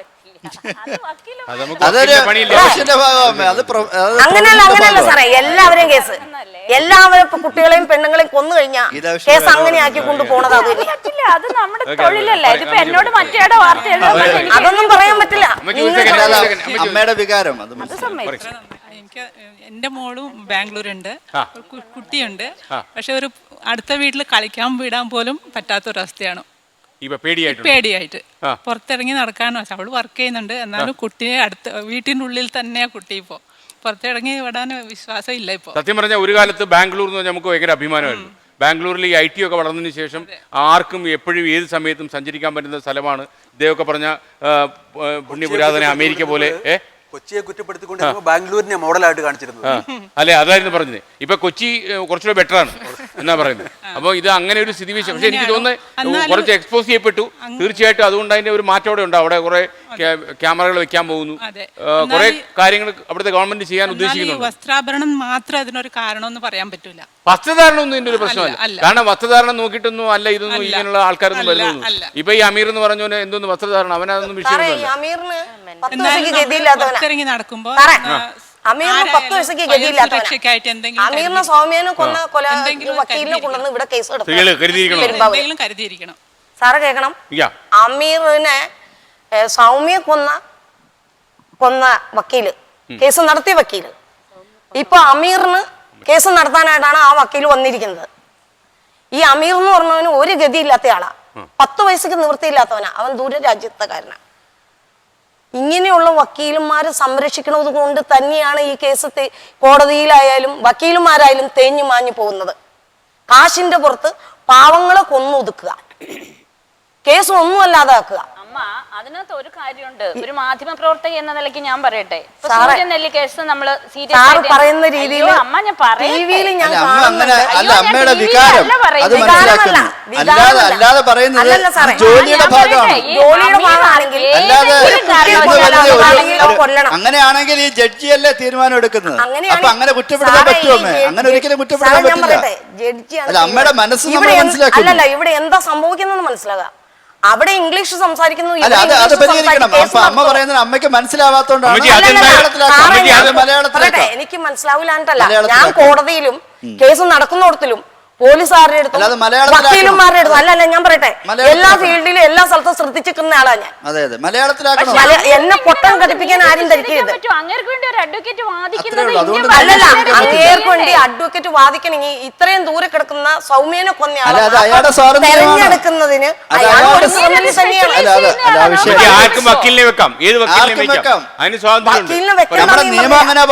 പക്ഷെ ഇതിപ്പോ ഇങ്ങനെ സാറന്മാരിങ്ങനെ ഈ പ്രതികളെ രക്ഷപ്പെടുന്നത്. സാറേ ഞാൻ പറയട്ടെ, പ്രതികൾ രക്ഷപ്പെടുന്നത് ഇത് തന്നെയാണ്. കൊലപാതകം നടത്തിയിട്ട് നിങ്ങൾ ഇന്നീ പറയുന്ന ഭാഷയിൽ കൂടെയാണ് പ്രതികൾ രക്ഷപ്പെടുന്നത്. അമ്മ അത് അങ്ങനെയല്ല. അമ്മ പറഞ്ഞ കറക്റ്റാ. മലയാളത്തിലേക്ക് അപ്പൊ അമ്മയ്ക്ക് മനസ്സിലാക്കാൻ കഴിഞ്ഞില്ല കോടതിയിൽ എന്തൊക്കെയാ നടക്കുന്ന, ആരൊക്കെ എന്തൊക്കെയാ പറയുന്നത്. 16 വർഷമായിട്ട് എറണാകുളത്ത് ബിസിനസ് ചെയ്യുന്ന ഒരു ബിസിനസ്സുകാരിയാണ്. അതുകൂടാതെ ഞാൻ പല സംഘടനയിലും വർക്ക് ചെയ്യുന്നുണ്ട്. ഇതേപോലെ പല വിഷയങ്ങളും വരാറുണ്ട്. ഞങ്ങൾ അതിന് ചെയ്യാൻ പറ്റുന്ന ഹെൽപ്പ് ചെയ്തു കൊടുക്കുന്നുണ്ട്. അതേപോലെ എൻ്റെ മകൾ LICയിൽ ഡെവലപ്മെൻറ്റ് ഓഫീസറാണ്. എനിക്ക് ഇതേപോലെ അവൾ തിരിച്ച് 9 മണിക്ക് വീട്ടിലെത്തുമ്പോൾ ചില കസ്റ്റമറെ കണ്ട് തിരിച്ച് വീട്ടിലെത്തുന്നവരെ എനിക്ക് ടെൻഷനാണ്. പക്ഷേ ഞാൻ തന്നെ ഇതിനകത്ത് ഇടപെട്ട് പല കേസും കാര്യങ്ങളും എനിക്കറിയാം. 10-15 വർഷമായിട്ട് ഇതേപോലെ കേസ് നടന്നുകൊണ്ടിരിക്കുന്ന വ്യക്തികളെ എനിക്കറിയാം. ഞങ്ങൾ ഇടപെടാറുണ്ട്. ഫ്രീ ആയിട്ട് ലീഗൽ സർവീസ് ചെയ്യുന്നുണ്ട്. അങ്ങനെ പല കാര്യങ്ങളും നമ്മൾ അനുഭവത്തിൽ അറിയാവുന്നതുകൊണ്ട്. ഒരു കാര്യം പറഞ്ഞു മാഡം, ഒരു വളരെ ഇമ്പോർട്ടൻ്റ് ആയിട്ടുള്ള ഒരു കാര്യം പറഞ്ഞു. പക്ഷെ ആ കാര്യത്തിൻ്റെ ഉള്ളിൽ വേറൊരു കാര്യം ഇരിപ്പുണ്ട്. അതെന്താണെന്ന് വെച്ചാൽ പേടിയാന്ന് പറഞ്ഞു കുട്ടികളെ. നമ്മൾ ഈ സോഷ്യൽ മീഡിയ ആയാലും ഈ പറഞ്ഞ ചർച്ച ആയാലും ഏതൊരു കമ്മ്യൂണിക്കേഷൻ മീഡിയയുടെയും നമ്മൾ ഫിയർ പുലർത്തുവാണ്, എന്ന് വെച്ചാൽ ഇൻക്രീസ് ചെയ്യുകയാണ്. ഇങ്ങനെ വരുമ്പോൾ ഉള്ള കാര്യം എന്ന് വെച്ചാൽ നമ്മൾ ഇനി വരുന്ന ഒന്ന് ആലോചിച്ച് നോക്കുക. ഞാനൊക്കെ സ്കൂളിൽ സൈക്കിൾ ഓടിച്ച് പോയിരിക്കുന്ന കാലഘട്ടം, ഇപ്പോൾ മാഡം പറഞ്ഞു അടുത്ത വീട്ടിൽ വിടാൻ പറ്റുന്നില്ല. ഇത് നമ്മൾ ഇങ്ങനത്തെ കേസുകൾ നമ്മൾ ഇത്രയും കുത്തി കഴിഞ്ഞ് അന്നേരത്ത് കയറി അതിനൊരു പരിഹാരം ഇല്ലാതെ ആയി വരുമ്പോൾ ആൾക്കാർക്ക് പേടിയാണ് സ്വഭാവം. ഈ വരുന്ന തലമുറകൾ ഒരുപാട് ഇനി കഷ്ടപ്പെടാൻ കിടക്കുന്നു. അതെന്താന്ന് വെച്ചാൽ അവർക്ക് ധൈര്യം കൊടുക്കുന്ന പകരം നമ്മൾ ധൈര്യം കൊടുക്കാനുള്ള വാർത്തകൾ ഉണ്ടാക്കണം. ധൈര്യം കൊടുക്കുന്ന പകരം നമ്മൾ മറിച്ച് അവരെ പേടിപ്പിക്കാൻ അല്ല. അതുകൊണ്ടാണ് ഞാനൊരു ഇതേപോലെ ഒരു വിമൻസ് ഡേ എന്ന് പറഞ്ഞ ഒരു പരിപാടിക്ക് ഞാൻ പോയി. അവിടെ ഒരു ലേഡി, ഞാൻ ഓഡിയൻസിലാണ്, ഒരു പാനലിസ്റ്റ് പറഞ്ഞു 7 മണി കഴിയുമ്പോൾ ഞാൻ എൻ്റെ കുട്ടീനോട് തിരിച്ചു വരാൻ പറയും, അതുകൊണ്ട് അവൾ സേഫാന്ന് പറഞ്ഞു. ഞാൻ പറഞ്ഞു ഒരിക്കലും അല്ല. അതെങ്ങനെയാണ് 7 മണിക്ക് വീട്ടിൽ എത്തിയ ഒരു കുട്ടി എങ്ങനെയാണ് സേഫ് ആവാൻ പോകുന്നത്? തൊട്ടടുത്തുള്ള ആള് പീഡിപ്പിക്കാൻ റെഡി ആയിട്ട് നിൽക്കുമ്പോൾ ഒരിക്കലും സേഫ് ആവത്തില്ല. നമ്മൾ എപ്പോഴും നമ്മുടെ കുട്ടികൾക്ക് ധൈര്യം കൊടുക്കണം, അവരെ പഠിപ്പിക്കണം. നമ്മൾ മാർഷ്യൽ ആർട്സോ ഏതാണ്, ഞാൻ പെൺകുട്ടികൾ മാത്രം എന്ന് പറയുന്നില്ല, ആൺകുട്ടികളായാലും. ഞാൻ ഇപ്പം നേരത്തെ പറഞ്ഞു എൽഡർലി പ്രായമുള്ള ആൾക്കാർ, പിഞ്ചു കുഞ്ഞുങ്ങൾ, ഈ കൗമാരപ്രായമുള്ള പെൺകുട്ടികൾ, ആൺകുട്ടികൾ, ചെറിയ ഇവര് എല്ലാരും. അപ്പൊ ഇപ്പം ഒരു കാര്യം പറയട്ടെ, ഒരു 18 വയസ്സുള്ള ഒരു മകൻ അമ്മയെ രാത്രി ലായനി കൊടുത്തിട്ടെ വരെ പീഡിപ്പിച്ച കേസ് നമുക്കറിയാം. പേപ്പറിലൊന്നും വലിയ വാർത്തയൊന്നും വന്നിട്ടില്ല. ആ അമ്മയ്ക്ക് ഉണ്ടായ പോലീസ് ന്യായം നീതി ഒരു ഭാഗം അത് നടക്കേണ്ട രീതി തന്നെ നടക്കണം. മാഡം അമ്മ പറഞ്ഞ പോലെ കൊല്ലണമെങ്കിൽ കൊല്ലണം, അല്ല അതിൻ്റെ രീതിയിൽ ഇപ്പം ഈ പറഞ്ഞ പോലെ നമുക്ക് ന്യായമായിട്ടുള്ളൊരു വഴിയുണ്ടെങ്കിൽ നമ്മൾ അതെടുക്കണം. പക്ഷെ ഇതൊന്നും അല്ല, നമ്മൾ ഈ റൂട്ട് കോസ് തന്നെ നമ്മൾ അവിടെ നിന്ന് തന്നെ തുടങ്ങണം. നമ്മുടെ വീടുകളിൽ നമ്മൾ ഒരിക്കലും ഇങ്ങനത്തെ നമ്മൾ മക്കളോട് സംസാരിച്ചാലും നമ്മൾ അവരെ അവർക്ക് അവയർനെസ് കൊടുക്കണം. പക്ഷെ ഒരിക്കലും അവരെ പേടിപ്പിക്കരുത്. മക്കളോട് സംസാരിക്കുന്ന കാര്യം പറഞ്ഞാൽ ഡൽഹി റേപ്പിന്റെ ഇത് കഴിഞ്ഞപ്പോൾ ഒരു ഡിസ്കഷൻ വന്നപ്പം, ഒരു ഗ്രൂപ്പിൽ ഡിസ്കഷൻ വന്നപ്പം അവിടുന്ന് കിട്ടിയൊരു കമന്റ്, അവളെന്തിനാ രാത്രി സിനിമയ്ക്ക് പോയേ, അല്ലെങ്കിൽ അവള് ഒരുപാട് പ്രതികരിച്ചതുകൊണ്ടാണ് ബ്രൂട്ടലി അവൾ റേപ്പ് ചെയ്യപ്പെട്ടെ. ഇങ്ങനെ ഒരു ഡിസ്കഷൻ വന്നപ്പം ഞാൻ അവിടെ പറഞ്ഞത്, ഈ ഒരു ഡിസ്കഷൻ നമ്മൾ ഏതൊരു ആണും പെണ്ണും ഒക്കെ ഇരിക്കുന്ന ഒരു രംഗത്ത് നമ്മൾ ഈ ഡിസ്കഷൻ ചെയ്യുമ്പം ഒരു ആൺകൊച്ചിന് അല്ലെങ്കിൽ ഒരു ആണിന് നമ്മൾ കൊടുക്കുന്ന മെസ്സേജ് എന്നതാ, it is okay to do it. അവൾ രാത്രി ഇറങ്ങി നടന്നില്ലേ, അവളെ റേപ്പ് ചെയ്യാൻ ചെന്നപ്പോൾ അവള് ഭയങ്കരമായിട്ട് പ്രതികരിച്ചു, ഭയങ്കരമായിട്ട് പ്രതികരിച്ചില്ലേ, അപ്പോൾ എന്നെ അവൾ കിടന്നു കൊടുക്കണമായിരുന്നോ എന്നാണ് ഞാൻ ചോദിച്ചത്. അപ്പോൾ ആ ആൺപിള്ളേർക്ക് അവിടെ കിട്ടുന്ന മെസ്സേജ് എന്നതാ, it is okay to do it. കാരണം പെണ്ണുങ്ങൾ ആ നേരത്ത് പോകാൻ പാടില്ല, പെണ്ണുങ്ങൾ പ്രതികരിക്കാൻ പാടില്ല, അത് തന്നെ തെറ്റാണ്. പിന്നെ ബയോളജിക്കലി ഒരു ആണിനെ സൃഷ്ടിച്ചിരിക്കുന്നത് ആണിന് പെണ്ണിനെ കീഴ്പ്പെടുത്താവുന്ന രീതിയിലാണ് നമ്മൾ സൃഷ്ടിക്കപ്പെട്ടത്. ആ ഇപ്പം നമ്മൾ നമ്മുടെ സുരക്ഷ നോക്കണം എന്ന് പറയുമ്പം ഈ മാർഷൽ ആർട്സും കാരാട്ടയൊക്കെ പഠിച്ചവർക്ക് വേണമെങ്കിൽ ബോഡി സ്ട്രോങ് ആയിരിക്കാം. അല്ലാതെ ഒരു നോർമൽ പെണ്ണിന് ഒരു ആണിനെ ചെറുത്ത് നിൽക്കാൻ ബയോളജിക്കലി കഴിവ് കുറവാണ്. ഒരു സിനിമാ തിയേറ്ററിൽ പോയി എന്നെ തോണ്ടിയ ഒരാളെ ഞാൻ ആ കൈ കയറി പിടിച്ചിട്ട് ഒരു ചെറിയൊരു കൊലുന്നനെയുള്ളൊരു പയ്യനായിരുന്നേ, അവനിങ്ങനെ കൊതറി എൻ്റെ കയ്യിൽ നിന്ന് വിട്ടുപോയി. എന്നിട്ട് ഞാൻ പിറകി ചെന്ന് അവൻ്റെ ഷർട്ടയിൽ 2 കൈയും കൂടി പിടിച്ചിട്ടാണ് അവൻ നിന്നത്. ആ ഒരു ചെറിയ ചെറുക്കനെ പോലും ചെറുത്ത് നിൽക്കാൻ പറ്റില്ല. അന്നാണ് എനിക്ക് മനസ്സിലായേ ബയോളജിക്കലി ഒരു സ്ത്രീ ആണുങ്ങളെക്കാൾ വീക്കാണ്. അതുകൊണ്ട്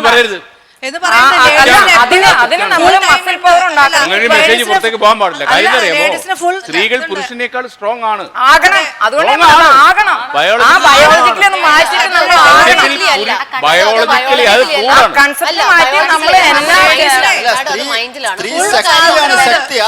കൂടാണ്.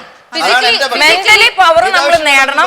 അത് എപ്പോഴാണ് ലേഡീസ് എപ്പോഴാണ് ഇറങ്ങാം. രാത്രി ആയാലും ആരും പേടിക്കേണ്ട ആവശ്യമില്ല, ലേഡീസ് ഇറങ്ങി നടക്കണം.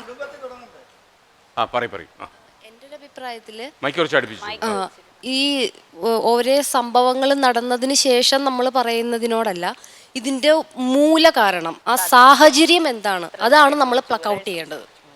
അതാണ്, അല്ലാതെ ഇത് അങ്ങനെ സംഭവിച്ചു അല്ലെങ്കിൽ ഇതിന്റെ റെമഡി അപ്പൊ അത് ശക്തമായ ഇപ്പൊ ഒരാള് അങ്ങനെ ചെയ്യുന്ന സമയത്ത് നമുക്ക് അവരുടെ ഹിസ്റ്ററി തന്നെ എടുത്ത് നോക്കാം. അവരൊന്നില്ലെങ്കിൽ ഡ്രഗ് അഡിക്റ്റ് ആയിരിക്കും, അല്ലെങ്കിൽ അവരെന്തെങ്കിലും അത് അങ്ങനത്തെ എന്തെങ്കിലും മാരകമായിട്ട് യൂസ് ചെയ്തിട്ടുള്ളവരാണ്. ഉണ്ട് കൂടുതലും ഒരിക്കലും എല്ലാവരും. നമ്മൾ ബസ്സിക്ക് അല്ല, നിങ്ങൾ പറഞ്ഞത് കറക്റ്റ് ആണ്, ബേസ് കറക്റ്റ് ആണ്.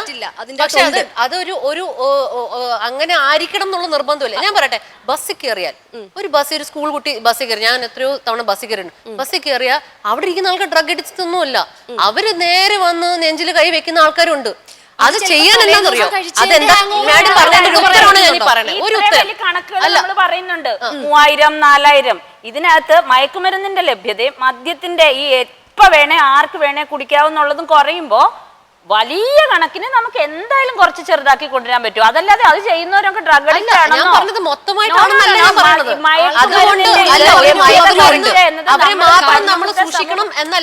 മാത്രല്ല കുട്ടി, ഞാൻ പറയുന്നത് ഈ സോഷ്യലി ഈ മയക്കുമരുന്നിന്റെ, അതുപോലെ ഇതിന് മുമ്പൊരു ചർച്ചയിൽ നമ്മൾ പറഞ്ഞു ഇപ്പൊ വളരെ കുറഞ്ഞിട്ടുണ്ട്. ദൈവാധീനം പുതിയ ഗവൺമെന്റ് റൂൾസ് വന്നിട്ട് ഈ തുണ്ട് ഇത് കാണുന്നത് ടി-വിയിൽ അല്ല ഇന്റർനെറ്റിൽ വളരെയധികം അവർ കുറച്ചതുകൊണ്ട് എക്സ്റൈറ്റഡ് സാധനങ്ങൾ കിട്ടുന്നത് വളരെ കുറഞ്ഞിട്ടുണ്ട് എല്ലാ സ്കൂളുകളിലും. ഞാൻ കുറെ കുറഞ്ഞിട്ടുണ്ടെന്നാണ് സ്കൂളുകളിൽ നിന്ന് എന്നാ ഞാൻ അറിയുന്നത് അത്രയെങ്കിലും കുറഞ്ഞിട്ടുണ്ട്. പക്ഷെ ഇതെല്ലാം കുറെ ഇതിന് മേളിൽ ഒരു കൺട്രോൾ ഉണ്ടെങ്കിൽ 1000 എന്നുള്ളത് നമുക്ക് അതിനൊരു റേറ്റ് കുറയ്ക്കാൻ പറ്റും.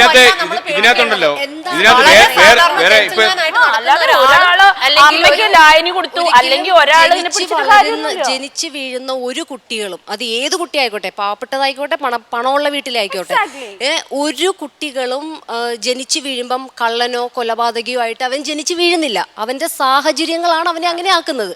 അപ്പൊ ആ സാഹചര്യത്തെയാണ് നമ്മൾ പ്ലക്ക് ഔട്ട് ചെയ്യുന്നത്. ഈ സാഹചര്യം തന്നെ ഞാൻ പറയുന്നത് ഉറപ്പായിട്ട് ഒരു ചേരിയിലുള്ള കുട്ടി അല്ലെങ്കിൽ അടച്ചുറപ്പില്ലാത്ത ഒരു വീട്ടിലുള്ള അമ്മയുടെ അതേ പ്രശ്നം തന്നെ CCTV 4 സൈഡിലുള്ള ഫ്ലാറ്റിൽ കഴിയുന്ന 3 പെൺകുട്ടികളുള്ള അമ്മയായ ഞാനും പങ്കുവെക്കുന്നുണ്ട് എല്ലാവർക്കും. പക്ഷെ കുറച്ചും കൂടി ഈ പറഞ്ഞ പോലെ ഇവർ ആ ഒരു സാഹചര്യം അല്ലായിരിക്കും കുറച്ചുകൂടി ഉറപ്പാക്കാൻ ഒരു പോലീസ് സംവിധാനത്തിന്റെ ഒരു സുരക്ഷാ കവറിന്റെ കീഴിലോ സ്ത്രീകളെ നിർത്തി അവരെ സംരക്ഷിക്കാൻ പറ്റില്ല. ഒരു സംസ്ഥാനത്തും ഒരു ലോകത്തും നടക്കുന്നില്ല. പക്ഷെ ഇത് നമ്മുടെ സൊസൈറ്റിക്ക് ഒരു പ്രത്യേകത ഉണ്ടായിരുന്നു. എന്തായെന്ന് ചോദിച്ചാൽ ഒരു കരുതലുണ്ടായിരുന്നു. അതായത് ആര് റോഡിൽ പോയാലും അപരിചിതരെ കാണാൻ എന്തിനാണ് പോകുന്നത്, ഇങ്ങനെയൊക്കെ പറഞ്ഞൊരു കരുതലുണ്ടായിരുന്നു. ആ കരുതല് അപ്പാടെ പോയി. പക്ഷേ ഞാൻ ചോദിക്കട്ടെ, അടുത്ത വീട്ടിൽ പോകരുത് അല്ലെങ്കിൽ അടുത്ത വീട്ടുകാരുടെ അങ്ങനെ ബന്ധം വരരുത്. നമ്മൾ സംശയത്തോടെ നോക്കിക്കൊണ്ടിരിക്കും. നമ്മൾ വീണ്ടും വീണ്ടും ഈ ന്യൂക്ലിയസിലേക്ക് പോത്തേ ഉള്ളൂ. നമ്മൾ ഒരു സമൂഹം എന്ന് പറയുന്ന ആ ഒരു കൺസെപ്റ്റിലേക്ക് കുറെയെങ്കിലും തിരിച്ചു വരികയാണെങ്കിൽ ഈ പേടി, ഇപ്പൊ എനിക്ക് നിങ്ങളുടെ അടുത്ത് നിൽക്കാൻ പേടിച്ചിരിക്കും, നിങ്ങൾ ആരാന്നറിയില്ല. ഈ ഒരു അവസ്ഥയിലേക്ക് നമ്മൾ നമ്മുടെ ഒരു ഇതിനകത്ത് മാത്രം നിൽക്കുന്ന അവസ്ഥയിലേക്ക് പോയാൽ ഇനി ഈ പേടി കൂടുതൽ. നമ്മുടെ ഇതിനകത്തുള്ള പ്രശ്നം എന്താ അറിയാമോ, നമ്മളിപ്പോ ഈ പോലീസുകാരെ ചീത്ത പറയും. ഇപ്പൊ എന്തുണ്ടെങ്കിലും പോലീസുകാരെ, നമ്മുടെ ഒരു ഫാഷൻ അത്. ഈ പോലീസുകാർ ഇദ്ദേഹമൊക്കെ അനുഭവിച്ചിട്ടുണ്ടാവും. ഏതെങ്കിലും ഒരു ചെറിയ കേസിൽ ഒന്ന് പോലീസ് സ്റ്റേഷൻ വരെ ഒന്ന് സാക്ഷി പറഞ്ഞിട്ട് പോകും, ഒരാളും വരത്തില്ല. ഇത് കഴിഞ്ഞ 7 വർഷത്തിനിടയിൽ ഞാൻ 2570 കോളനികളിലാണ് ഒരു സെക്കൻഡ് അമ്മച്ചി ഇതേ ഒന്ന് പറഞ്ഞോട്ടെ. ഈ കഴിഞ്ഞ 7 വർഷത്തിനിടയിൽ 2570 70 കോളനികളിലാണ് ഞാൻ പോയത്. അപ്പോൾ അവിടെ കൃത്യമായിട്ടുള്ള ഞാൻ നോക്കിയപ്പോൾ പോയയിടത്തൊക്കെ ചിലയിടങ്ങളിലൊക്കെ റേപ്പ് നടന്നിട്ടുണ്ട്, കേസുകളൊക്കെ രജിസ്റ്റർ ചെയ്തു. അവരാദ്യം സംഘടിത ശക്തിയാക്കി. പുറത്തുനിന്ന് ഒരാൾ വരുമ്പം ആരെങ്കിലും തൊട്ട് അവനെ വെട്ടണമെങ്കിൽ വെട്ടണം, അത്രേ ഉള്ളൂ. അത് ഞങ്ങൾ കൃത്യമായിട്ട് ചെയ്യുന്നുണ്ട്. ഞങ്ങളുടെ ഒരു സെറ്റിൽമെൻറ്റിൽ വന്നിട്ട് അനാവശ്യമായിട്ട് ഒരു കുട്ടിയെ തൊട്ട് കഴിഞ്ഞാൽ അവ ഗുണ്ടയായിരുന്നു. അവൻ്റെ അടുത്ത് ആദ്യം അവൻ്റെ വീട്ടിൽ പോയി ഞാൻ വിലക്കി, വലിയ കുടുംബത്തിലെ ഗുണ്ടയാണ്. അപ്പോൾ അവൻ്റെ അമ്മയോട് ഞാൻ പറഞ്ഞു ഇങ്ങനെ ഒരു സംഭവമുണ്ട്, നീ സെറ്റിൽമെൻറ്റിലൊന്നും ഞങ്ങൾ കുട്ടികളെ ഉപദ്രവിക്കരുത്. അവൻ കേട്ടില്ല, പിന്നെയും വന്നു. പിന്നെ ഞങ്ങൾ ഒരു 10-20 പേര് കൂടി അവനെ അടിച്ചൊതുക്കി. ഒരു കേസ് അങ്ങോട്ടുമില്ല ഇങ്ങോട്ടുമില്ല. അതേപോലെ തന്നെ ഞങ്ങളുടെ കൊച്ചി യൂണിവേഴ്സിറ്റീൻ്റെ ഉദ്യോഗസ്ഥരുടെ കുസാറ്റിൻ്റെ ഉദ്യോഗസ്ഥർ താമസിക്കുന്നിടത്ത് ഞങ്ങളുടെ ഒരു പെൺകുട്ടിയെ അയൽവാസിയായിട്ടുള്ള ഒരാൾ യാതൊരു പ്രകോപനവും ഇല്ലാതെ ആ കുട്ടീനെ അടിച്ച് മൂക്കിൻ്റെ വാലം പൊട്ടിച്ചു. എന്ത് വേണമെങ്കിലും ചെയ്തിട്ട് പോകുന്നതാണ്. തിരിച്ച് ഞങ്ങൾ അതേപോലെ ചെയ്തു. ഞങ്ങൾ എപ്പോഴും സംഘടിത ശക്തിയല്ല, അല്ലെങ്കിൽ ഞങ്ങൾ തിരിച്ചൊന്നും ചെയ്യില്ല എന്ന് വിചാരിക്കുമ്പോഴാണ് കൂടുതൽ ആളുകൾ ഇങ്ങോട്ടേക്ക് വരുന്നത്. അപ്പോൾ ഞങ്ങൾ അതങ്ങ് മാറ്റി വെച്ചു. കൊടുക്കേണ്ടടുത്ത് കൊടുത്തും, അടി കൊടുക്കണമെങ്കിൽ അത് തന്നെ കൊടുത്തും തടഞ്ഞും. അതേ ഇപ്പം നിവൃത്തിയുള്ളൂ. നമ്മൾ നിയമത്തിന്റെ പുറകെ എല്ലാം നോക്കിയിരുന്നു കഴിഞ്ഞാൽ ഒന്നും നടക്കില്ല. പോലീസ് സംവിധാനം കാര്യക്ഷമല്ലാത്തോണ്ടല്ലേ പരിഷ്കൃത സമൂഹത്തിന് എന്നെ സംബന്ധിച്ച് ഞാൻ ഈ 7 കൊല്ലം എന്റെ കൂടെ ഉണ്ടായിരുന്ന പോലീസ് വകുപ്പ് മാത്രമാണ്. ഈ 2570 കോളനികളിൽ എന്റെ ഒപ്പം വന്നത് DGP മുതൽ മാറി മാറി വന്ന ഉദ്യോഗസ്ഥരാണ് എന്റെ കൂടെ വന്ന് ബാക്കി എല്ലാ സഹായവും എനിക്ക് ചെയ്തത്. ഞാൻ ഇവിടുത്തെ എത്രയോ എസ്റ്റേറ്റ് മാഫികളോട്, വനം മാഫിയോട്, ആദിവാസി ഭൂമി കയ്യേറിയവരോടൊക്കെ കേസുകൾ പറയുന്നുണ്ട്. എനിക്ക് എത്രയോ ശത്രുക്കളുണ്ട്. രാത്രി പോലും നമുക്ക് അത്രയും സപ്പോർട്ട് ഒന്ന് നീ ചെയ്യാനുള്ളത് ചെയ്തോ എന്ന് അടിച്ചു തീർക്കേണ്ടി വന്നു എന്ന് പറഞ്ഞത് അവൻ ഇവിടുത്തെ ഏറ്റവും വലിയ ഗുണ്ടയാണ്. അപ്പൊ അവന്റെ പുറകിൽ വലിയ രാഷ്ട്രീയ ശക്തിയുണ്ട്. ഇത് തന്നെയാണ് ഞാൻ ചോദിക്കുന്നത്. പോലീസുകാരാണേലും ആരെയൊക്കെ ഭയക്കുന്ന ഒരു സമൂഹത്തെ ഇവിടുത്തെ രാഷ്ട്രീയം അല്ലാതെ വേറെ നമ്മുടെ പോലീസ് ഓഫീസർ എന്ന് പറയട്ടെ. പറഞ്ഞ പോലെ ഇവരടിച്ചത് തീർത്ത അത് പ്രശ്നമില്ല. അതേ പക്ഷെ ഒരു പോലീസുകാരൻ അടിച്ചെങ്കിൽ ഉടനെ അവന്റെ പേര് കേസായി പോയി പരാതിപ്പെട്ടു. എനിക്ക് പരാതിപ്പെട്ടു. ആ പോലീസുകാരനെ സസ്പെൻഡ് ചെയ്തു. പോലീസുകാരെ അത് ഞാൻ പറയുന്നത് പോലീസുകാരെ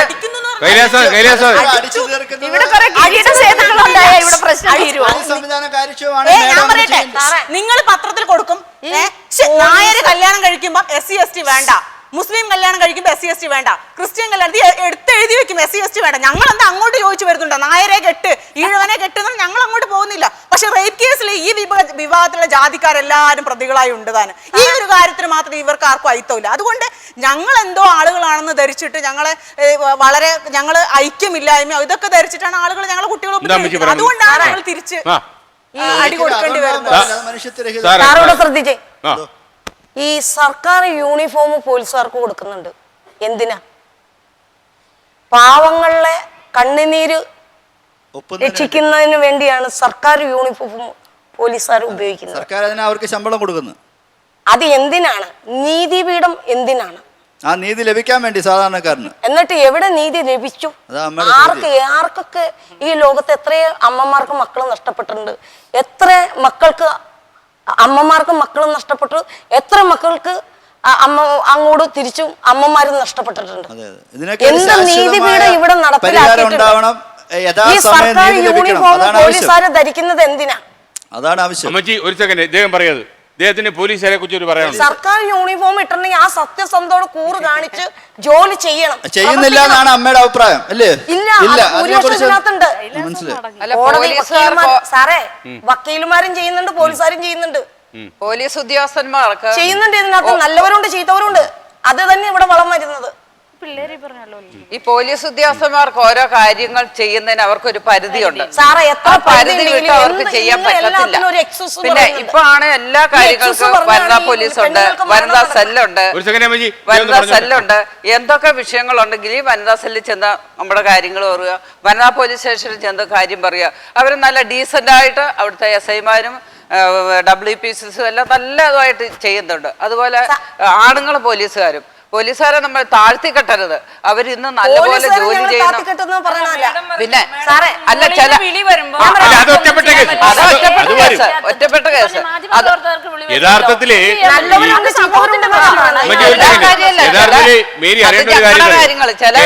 കാര്യങ്ങളൊക്കെ ഇങ്ങനെ പോകുന്നതില് നല്ല ഓഫീസേഴ്സിന്റെ പ്രോബ്ലം പറയാൻ പറ്റില്ല. നമുക്ക് പല പോലീസുകാരുടെയും കഷ്ടപ്പാടും ബുദ്ധിമുട്ടും ഒക്കെ അറിയാം. പക്ഷേ ഈ പോലീസ് സംവിധാനം വളരെ സുശക്തമായി നിൽക്കുന്നത് കൊണ്ടാണ് ഈ നാട്ടിൽ ഇങ്ങനെ കാര്യങ്ങൾ പോകുന്നത്.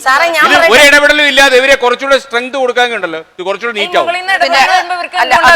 ഒരു കാര്യം സത്യമാണ്, ഈ കക്ഷികൾക്കെല്ലാം അടിയെ പേടിയുണ്ട്. അതുപോലെ ഒരു ഇങ്ങനെയുള്ളവർക്കെല്ലാം അടിയെ ആദ്യം പിടിയും. പോലെ പറഞ്ഞു. അത് അതാണ് അതിന്റെ പറ്റിയ ഒരു കാര്യം കൂടി ഞാൻ പറയട്ടെ ഒരു കാര്യം കൂടി ഞാൻ പറയട്ടെ നമ്മുടെ ഒരു മിനിറ്റ് ഞാൻ പറയട്ടെ, പോലീസുകാരും നല്ലവരും ഉണ്ട് ചീത്തവരും ഉണ്ട്. അത് പക്ഷെ ഞാൻ പറയട്ടെ, എന്റെ കൊച്ചിനും എനിക്ക് ഇത് പല പ്രാവശ്യം ബുദ്ധിമുട്ടുകളും ഞങ്ങൾക്ക് അവിടെ ജീവിക്കാൻ പറ്റില്ല എന്നും പറഞ്ഞ് പല വിഷമങ്ങളും പല പരാതികളും പല സ്റ്റേഷനിലും കൊടുത്തതായ ഒരു അമ്മയാണ്. ആരും അന്നേരം അംഗീകരിച്ചില്ല, ഞങ്ങൾ അന്വേഷിച്ചില്ല.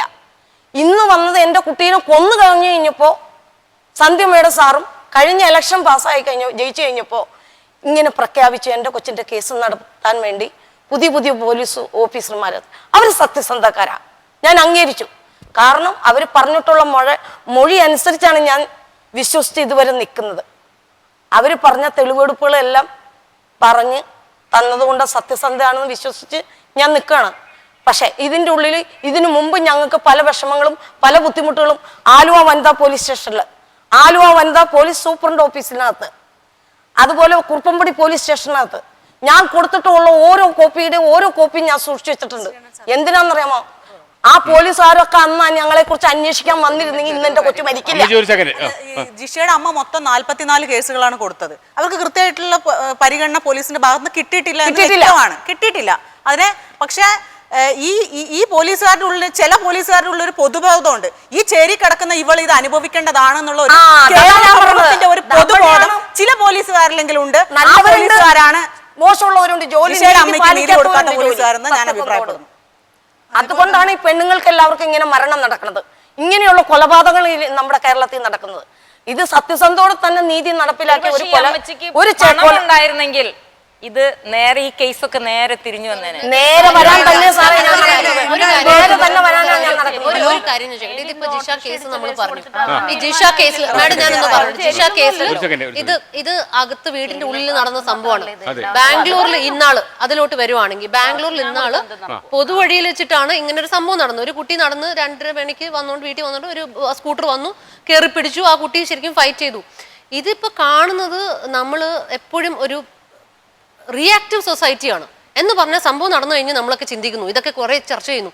പക്ഷെ സംഭവം നടക്കുന്ന മുമ്പ് നമ്മൾ എങ്ങനെ റിയാക്ട് ചെയ്യണം എന്നാണ് ഞാൻ ചോദിക്കട്ടെ. ഇവിടെ ഇരിക്കുന്നില്ല എത്ര പേരാണ് ഇങ്ങനെ ഒരു സംഭവം കണ്ടിരുന്നെങ്കിൽ റിയാക്ട് ചെയ്താൽ? ഈ പാനലിൽ ഇരിക്കുന്ന ആൾക്കാർ ഉൾപ്പെടെ എത്ര പേര് റിയാക്ട് ചെയ്യും? ഞങ്ങളുടെ മുമ്പേ ഇരുന്നിട്ട് ഇങ്ങനെ സംഭവം നടന്നിട്ട് നമ്മൾ റിയാക്ട് ചെയ്യുന്നത്. ഞാൻ പറഞ്ഞു അവിടെയാണ് നമ്മൾ സംസാരിക്കേണ്ടത്. ആ ഒരു ടോപ്പിക്കാണ് നമ്മൾ ശരിക്കും പറഞ്ഞ ഈ ചർച്ചയിൽ കൂടി നമ്മൾ ബാക്കി മൊത്തം കേരളത്തിന് നമ്മൾ പറഞ്ഞു കൊടുക്കേണ്ടത്. റിയാക്ട്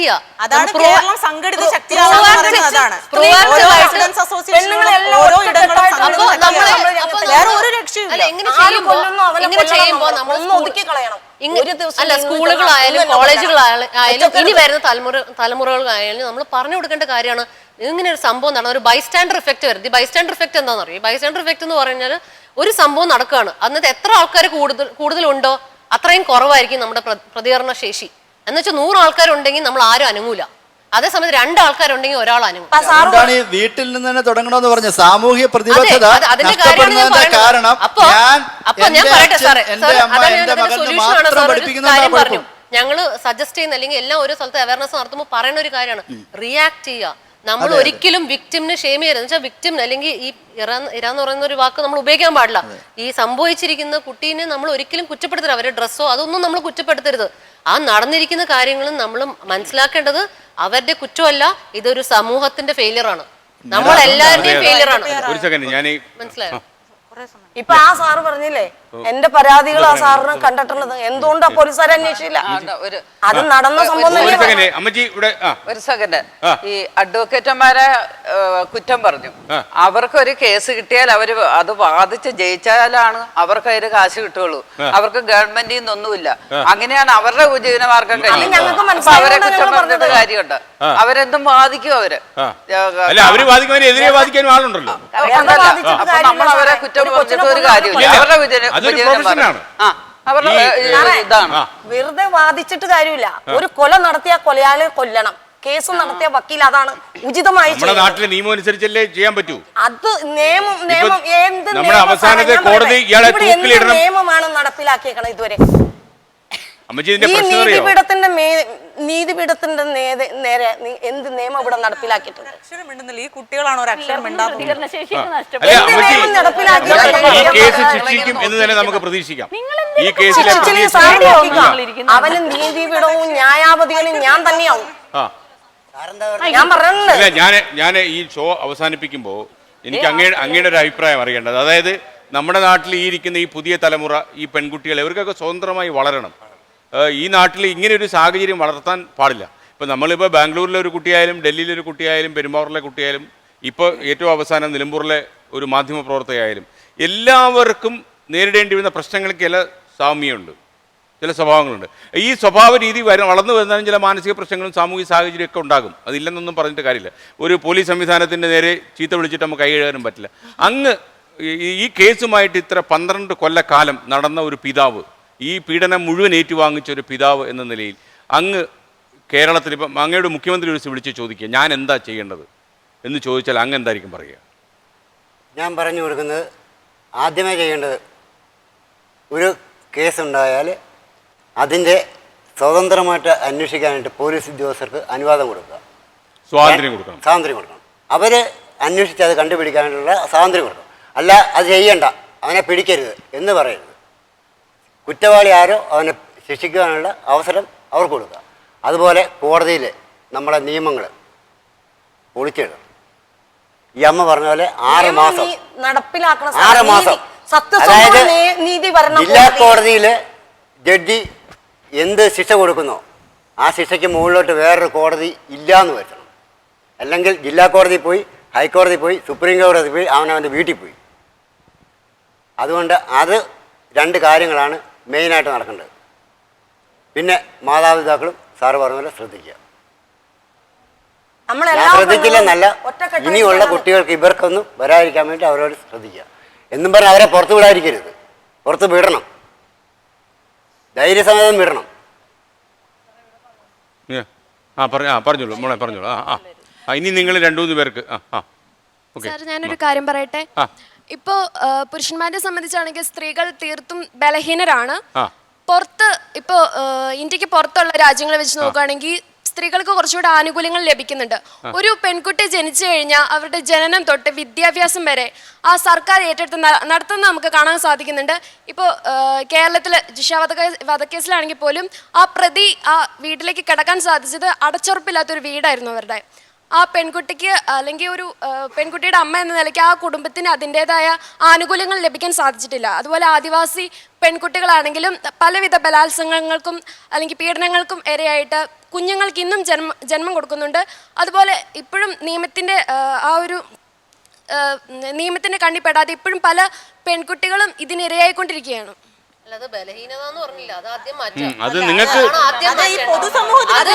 ശരിക്കും പെൺകുട്ടികൾ കരാട്ടൊക്കെ ഉള്ളുകൊണ്ട് നിങ്ങൾക്ക് നല്ല കരുത്ത് വേണം.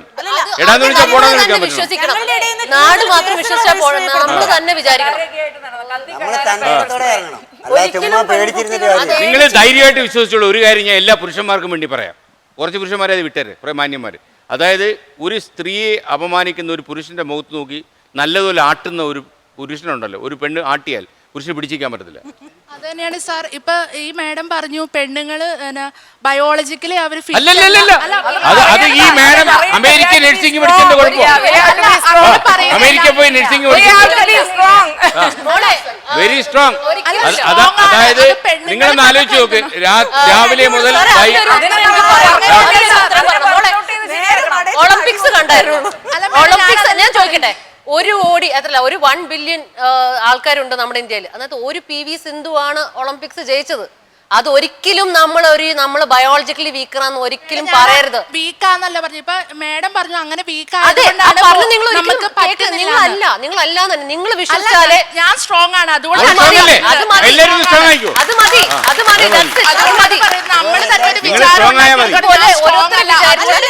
നിങ്ങൾ സ്ട്രോങ് ആവുക, കണ്ണ് തുറന്നു പിടിക്കുക, അത്രേ ഉള്ളൂ. ഒറ്റ കാര്യം, ഞാൻ ശക്തരായിട്ട് കണ്ട എൻ്റെ അച്ഛൻ്റെ അമ്മ വളരെ ശക്തയായിട്ടുള്ള ഒരു സ്ത്രീയായിരുന്നു. അത് കഴിഞ്ഞ് ഞാൻ കണ്ട സ്ത്രീ എൻ്റെ അമ്മയാണ്. എൻ്റെ അമ്മ അതിനെക്കാട്ടിലും ബോൾഡായ സ്ത്രീയായിരുന്നു. എനിക്ക് ഓർമ്മയുള്ളപ്പോൾ ഞാനൊരു പുല്ലിട്ട വീട്ടിലെ മണ്ണും ഭിത്തി. അപ്പോൾ 4 വയസ്സുള്ളപ്പോൾ എൻ്റെ ഈ വീടിൻ്റെ മുകളിൽ നിന്ന് ഇങ്ങനെ മൂർക്കം പാമ്പൊക്കെ വന്ന് താഴെ വീഴുമ്പോൾ അമ്മ എന്നെ ഒരു കൈ ഒക്കത്തെടുത്ത് ഇങ്ങനെ വെച്ചിട്ട് ആ പ്ലാന്റേഷനിൽ നിന്ന് കൊണ്ടുവന്ന ആ വടിയെടുത്ത് മൂർക്കം പാമ്പിനെ തല്ലിക്കൊള്ളു. ഞാൻ കണ്ട ശക്തിയായ സ്ത്രീ എൻ്റെ അമ്മയാണ്. അവരുടെ 3ാമത്തെ സ്ത്രീയാണ് ഞാൻ. എനിക്ക് അതിനെക്കാട്ടിലും ശക്തിയാണ്. അതിനെക്കാട്ടിലും വലിയ ശക്തിയാണ് ഞാൻ എൻ്റെ കുഞ്ഞിന് കൊടുക്കുന്നത്. എന്തുകൊണ്ട് മറ്റു സ്ത്രീകൾ അതുപോലെ ആകുന്നില്ല? ഈ പേടിച്ച് പുറകോട്ട് പോകുന്നതിന്റെ കാര്യം വളരെ കറക്റ്റ് ആണ്. ഈ പുരുഷനെ ഈ ശക്തനാന്ന് തോന്നിക്കുന്ന ഒരു കാര്യം എന്താണെന്നറിയാവോ? അല്ലല്ല, അവരുടെ ഒരു ധാരണയുണ്ട്, ഇവള് മിണ്ടൂല്ല കേട്ടോ, നമുക്ക് എന്തു ആകാമെന്ന്. തിരിഞ്ഞ് എന്തടേന്ന് ചോദിച്ചു കഴിഞ്ഞാൽ ഉണ്ടല്ലോ, ആദ്യം ഒരു വക പോയി. തിരിച്ചിത് പ്രതികരിക്കുന്നുണ്ടെന്ന് ആയി കഴിഞ്ഞു കഴിഞ്ഞാൽ കുറച്ചും കൂടെ പോയി. ശരിക്കും കൂടി പ്രതികരിക്കുന്നായി കഴിഞ്ഞാൽ ശരിക്കും പോയി. ഇതിപ്പോ ഒറ്റപ്പെട്ട കേസുകൾ അത് തിരിച്ചും ഉണ്ടാകാം. അത് കൊലപാതകത്തിൽ ഉണ്ടാവാം, അത് റേപ്പ് കേസിൽ മാത്രമല്ല മോഷണത്തിൽ ഉണ്ടാവാം. ഇപ്പൊ എന്റെ കയ്യിൽ നിന്ന് ഒരു ബാഗ് ഒരാൾ ഒന്ന് പിടിച്ചോണ്ട് പോയി. ഞാൻ കുറെ നേരം അയാളുടെ പുറകെ ഓടി ബഹളം വെച്ചു. അവസാനം അയാളെ ബാഗ് ഇട്ടിട്ട് പോകേണ്ടി വന്നു. ശരി, പക്ഷെ അയാൾ ബാഗ് എടുത്തോണ്ട് പോകാനായിട്ട് പറ്റും. എനിക്ക് ഈ വഴി നീളെ ഓടിപ്പോവാനും ആൾക്കാരെ കൂട്ടാനും പറ്റും. അപ്പൊ രണ്ടുപേരും ഇത് ഇത്രേ സംഭവിക്കാം അവിടെ. പക്ഷേ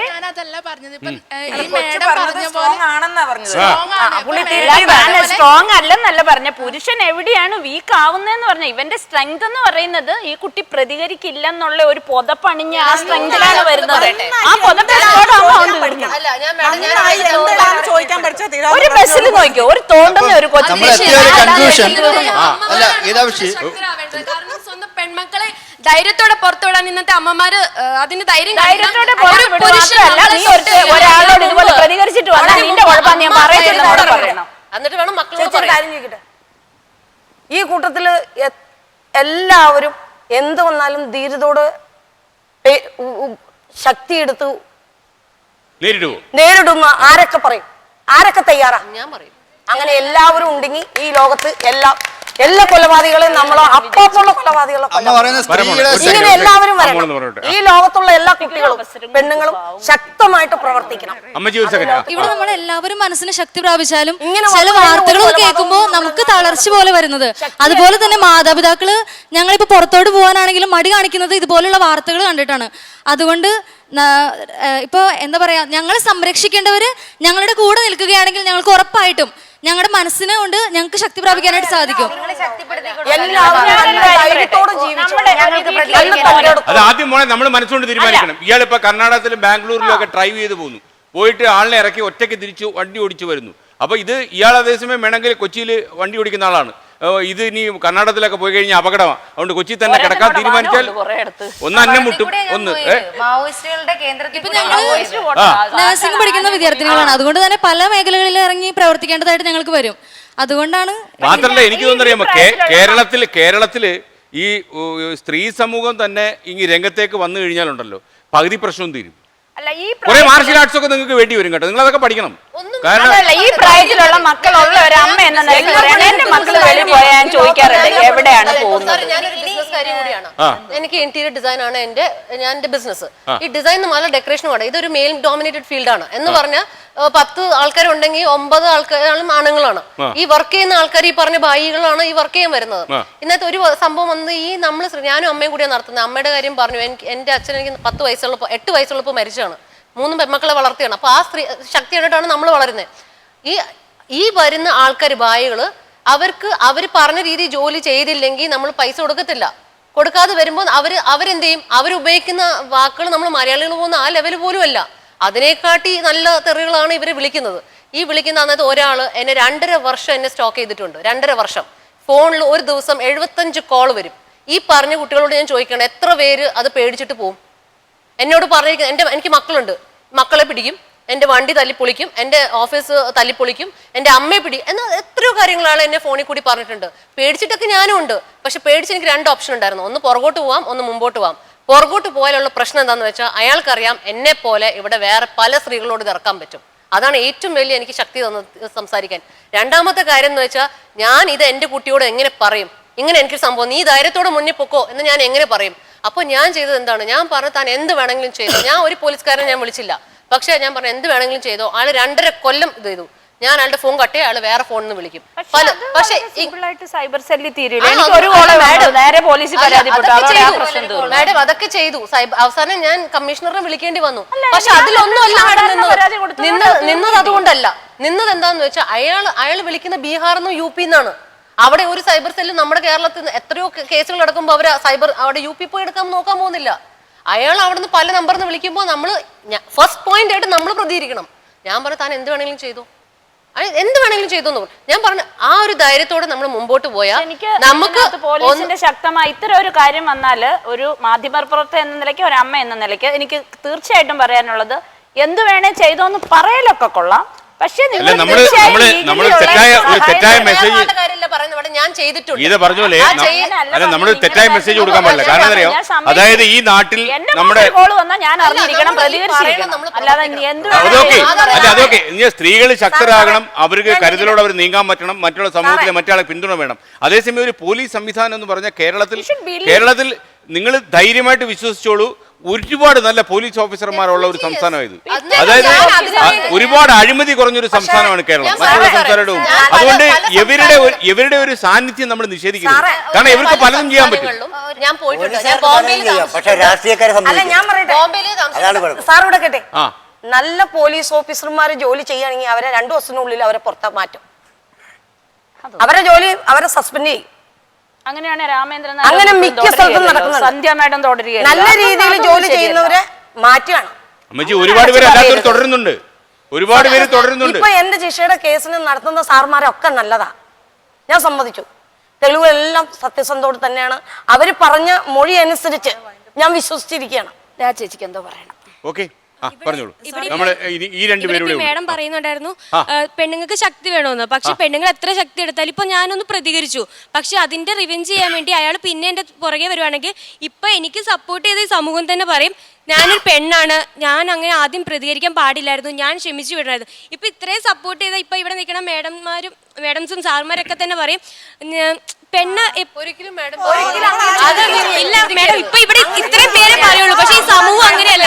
ഞങ്ങൾക്ക് ഒരു ഉറപ്പില്ല, കാരണം ഞങ്ങൾക്ക് പ്രതികരിക്കാനാണെങ്കിലും ഞങ്ങൾക്ക് എന്താ പേടിയാണ്. കാരണം ഇപ്പൊ ഒന്ന് പ്രതികരിച്ചു, ഇപ്പൊ നമ്മള് ദിവസവും മാധ്യമങ്ങളെ കാണുന്നുണ്ട് ഓരോ പെണ്ണുങ്ങളുടെ മുഖമൊക്കെ ആസിഡ് ഒഴിച്ച് പൊള്ളിക്കുന്നു. കാരണം ആദ്യം ഇതിന് ജസ്റ്റ് ഒന്ന് സപ്പോസ് ഇപ്പൊ പ്രപ്പോസ് ചെയ്തു, ആ പെണ്ണ് അതിന്റെ ധൈര്യത്തിന് ഇപ്പൊ എനിക്ക് നിന്നെ ഇഷ്ടമല്ല എന്ന് പറഞ്ഞിട്ടുണ്ടെങ്കിൽ തന്നെ അതിൻ്റെതായിട്ട് ആസിഡൊക്കെ ഒഴിച്ച് കൂട്ടുകാരൊക്കെ മോനെ അങ്ങനെ പേടിച്ച് ജീവിച്ച ഈ ലോകത്ത് എപ്പോഴും പെണ്ണുങ്ങൾ അങ്ങനെ കേസുകൾ ഇപ്പൊ കാണുന്നില്ല. നമ്മൾ പെണ്ണുങ്ങൾ പേടിക്കാതെ ജീവിക്കുക, നമുക്ക് പേടിയില്ല, പക്ഷേ സമൂഹം ജീവിക്കാൻ പറ്റുള്ളൂ. ഈ സ്ത്രീ എന്ന് പറയുമ്പോ എല്ലാരും എപ്പോഴും നമ്മളെ ഒരു താന്ന്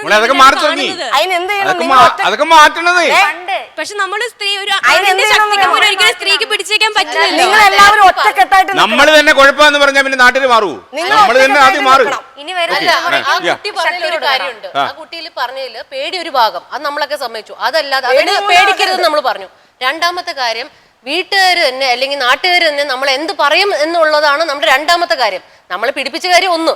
രണ്ടാമത്തെ കാര്യം നമ്മൾ എന്ത് അവരെ പേടിക്കണം, നമ്മൾ അങ്ങനത്തെ ഒരു സിറ്റുവേഷൻ ആണ്. അത് ഒരിക്കലും നമ്മുടെ സൊസൈറ്റി അതിന് വളം വെച്ച് കൊടുക്കരുത്. എന്റെ ഇപ്പൊ ഈ അമ്മ സ്ട്രോങ് ആയിട്ട് ജിഷയ്ക്ക് വേണ്ടി നിൽക്കുന്ന പോലെ തന്നെ നമ്മുടെ മക്കൾ നമ്മുടെ കൂടെ.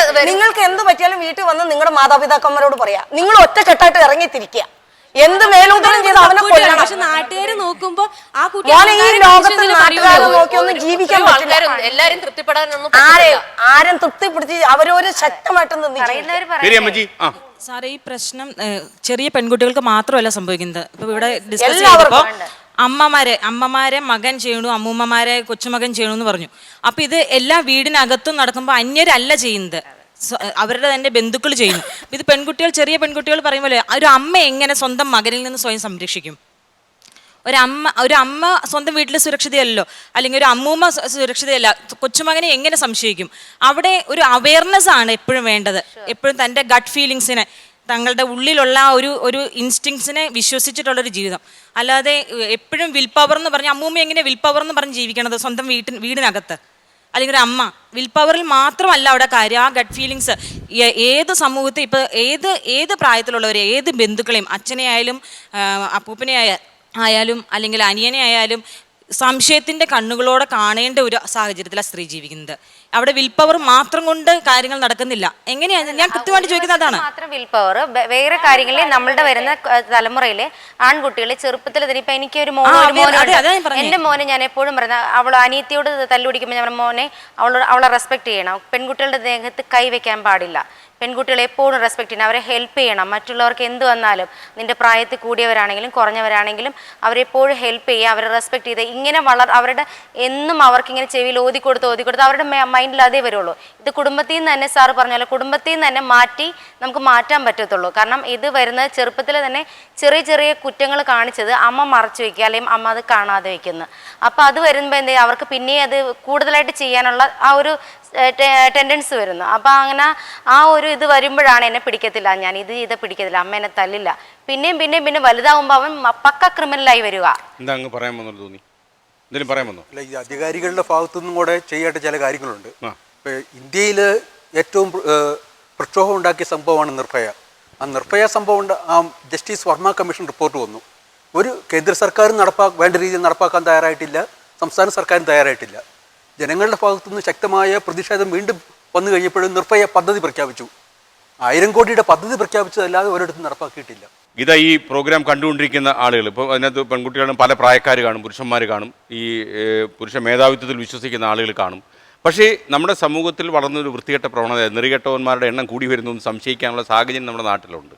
അപ്പോൾ ഇത് പുതിയ ജനറേഷൻ, നമ്മളിപ്പോൾ ഇദ്ദേഹം ഉന്നയിച്ച ചില കാര്യങ്ങളുണ്ടല്ലോ, അതായത് വീട്ടിൻ്റെ അകത്ത് എന്ത് സംരക്ഷണം ഒരു പ്രായമായ സ്ത്രീക്ക് കിട്ടും, ഇങ്ങനെയുള്ള ഒരുപാട് സങ്കീർണമായ പ്രശ്നങ്ങൾ ഇതിലുണ്ട്.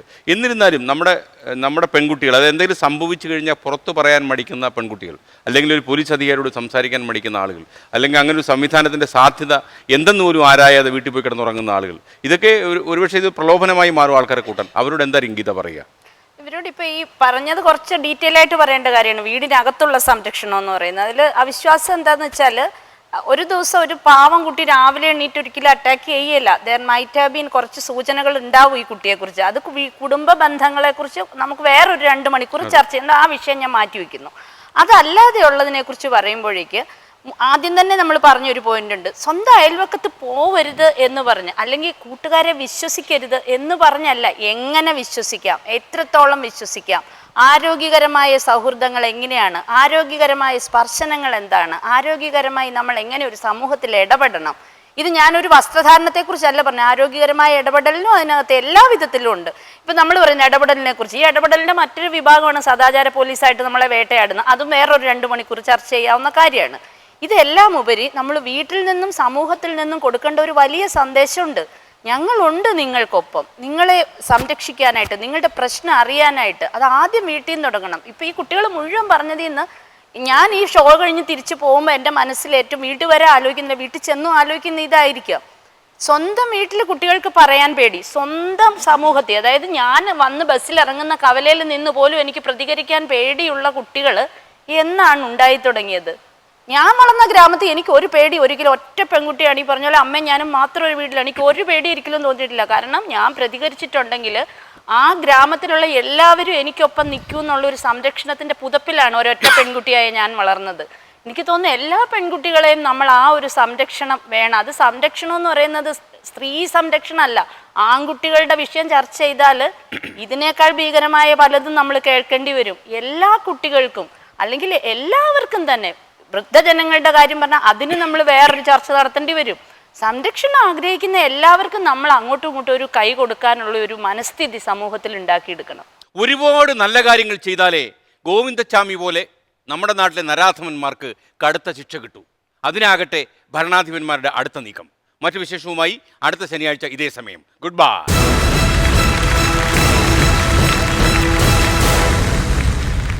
R. Srikandan Nayar's costume courtesy, Foremost, Men's Boutique and Uniforms, Chalakudi and Ernakulam.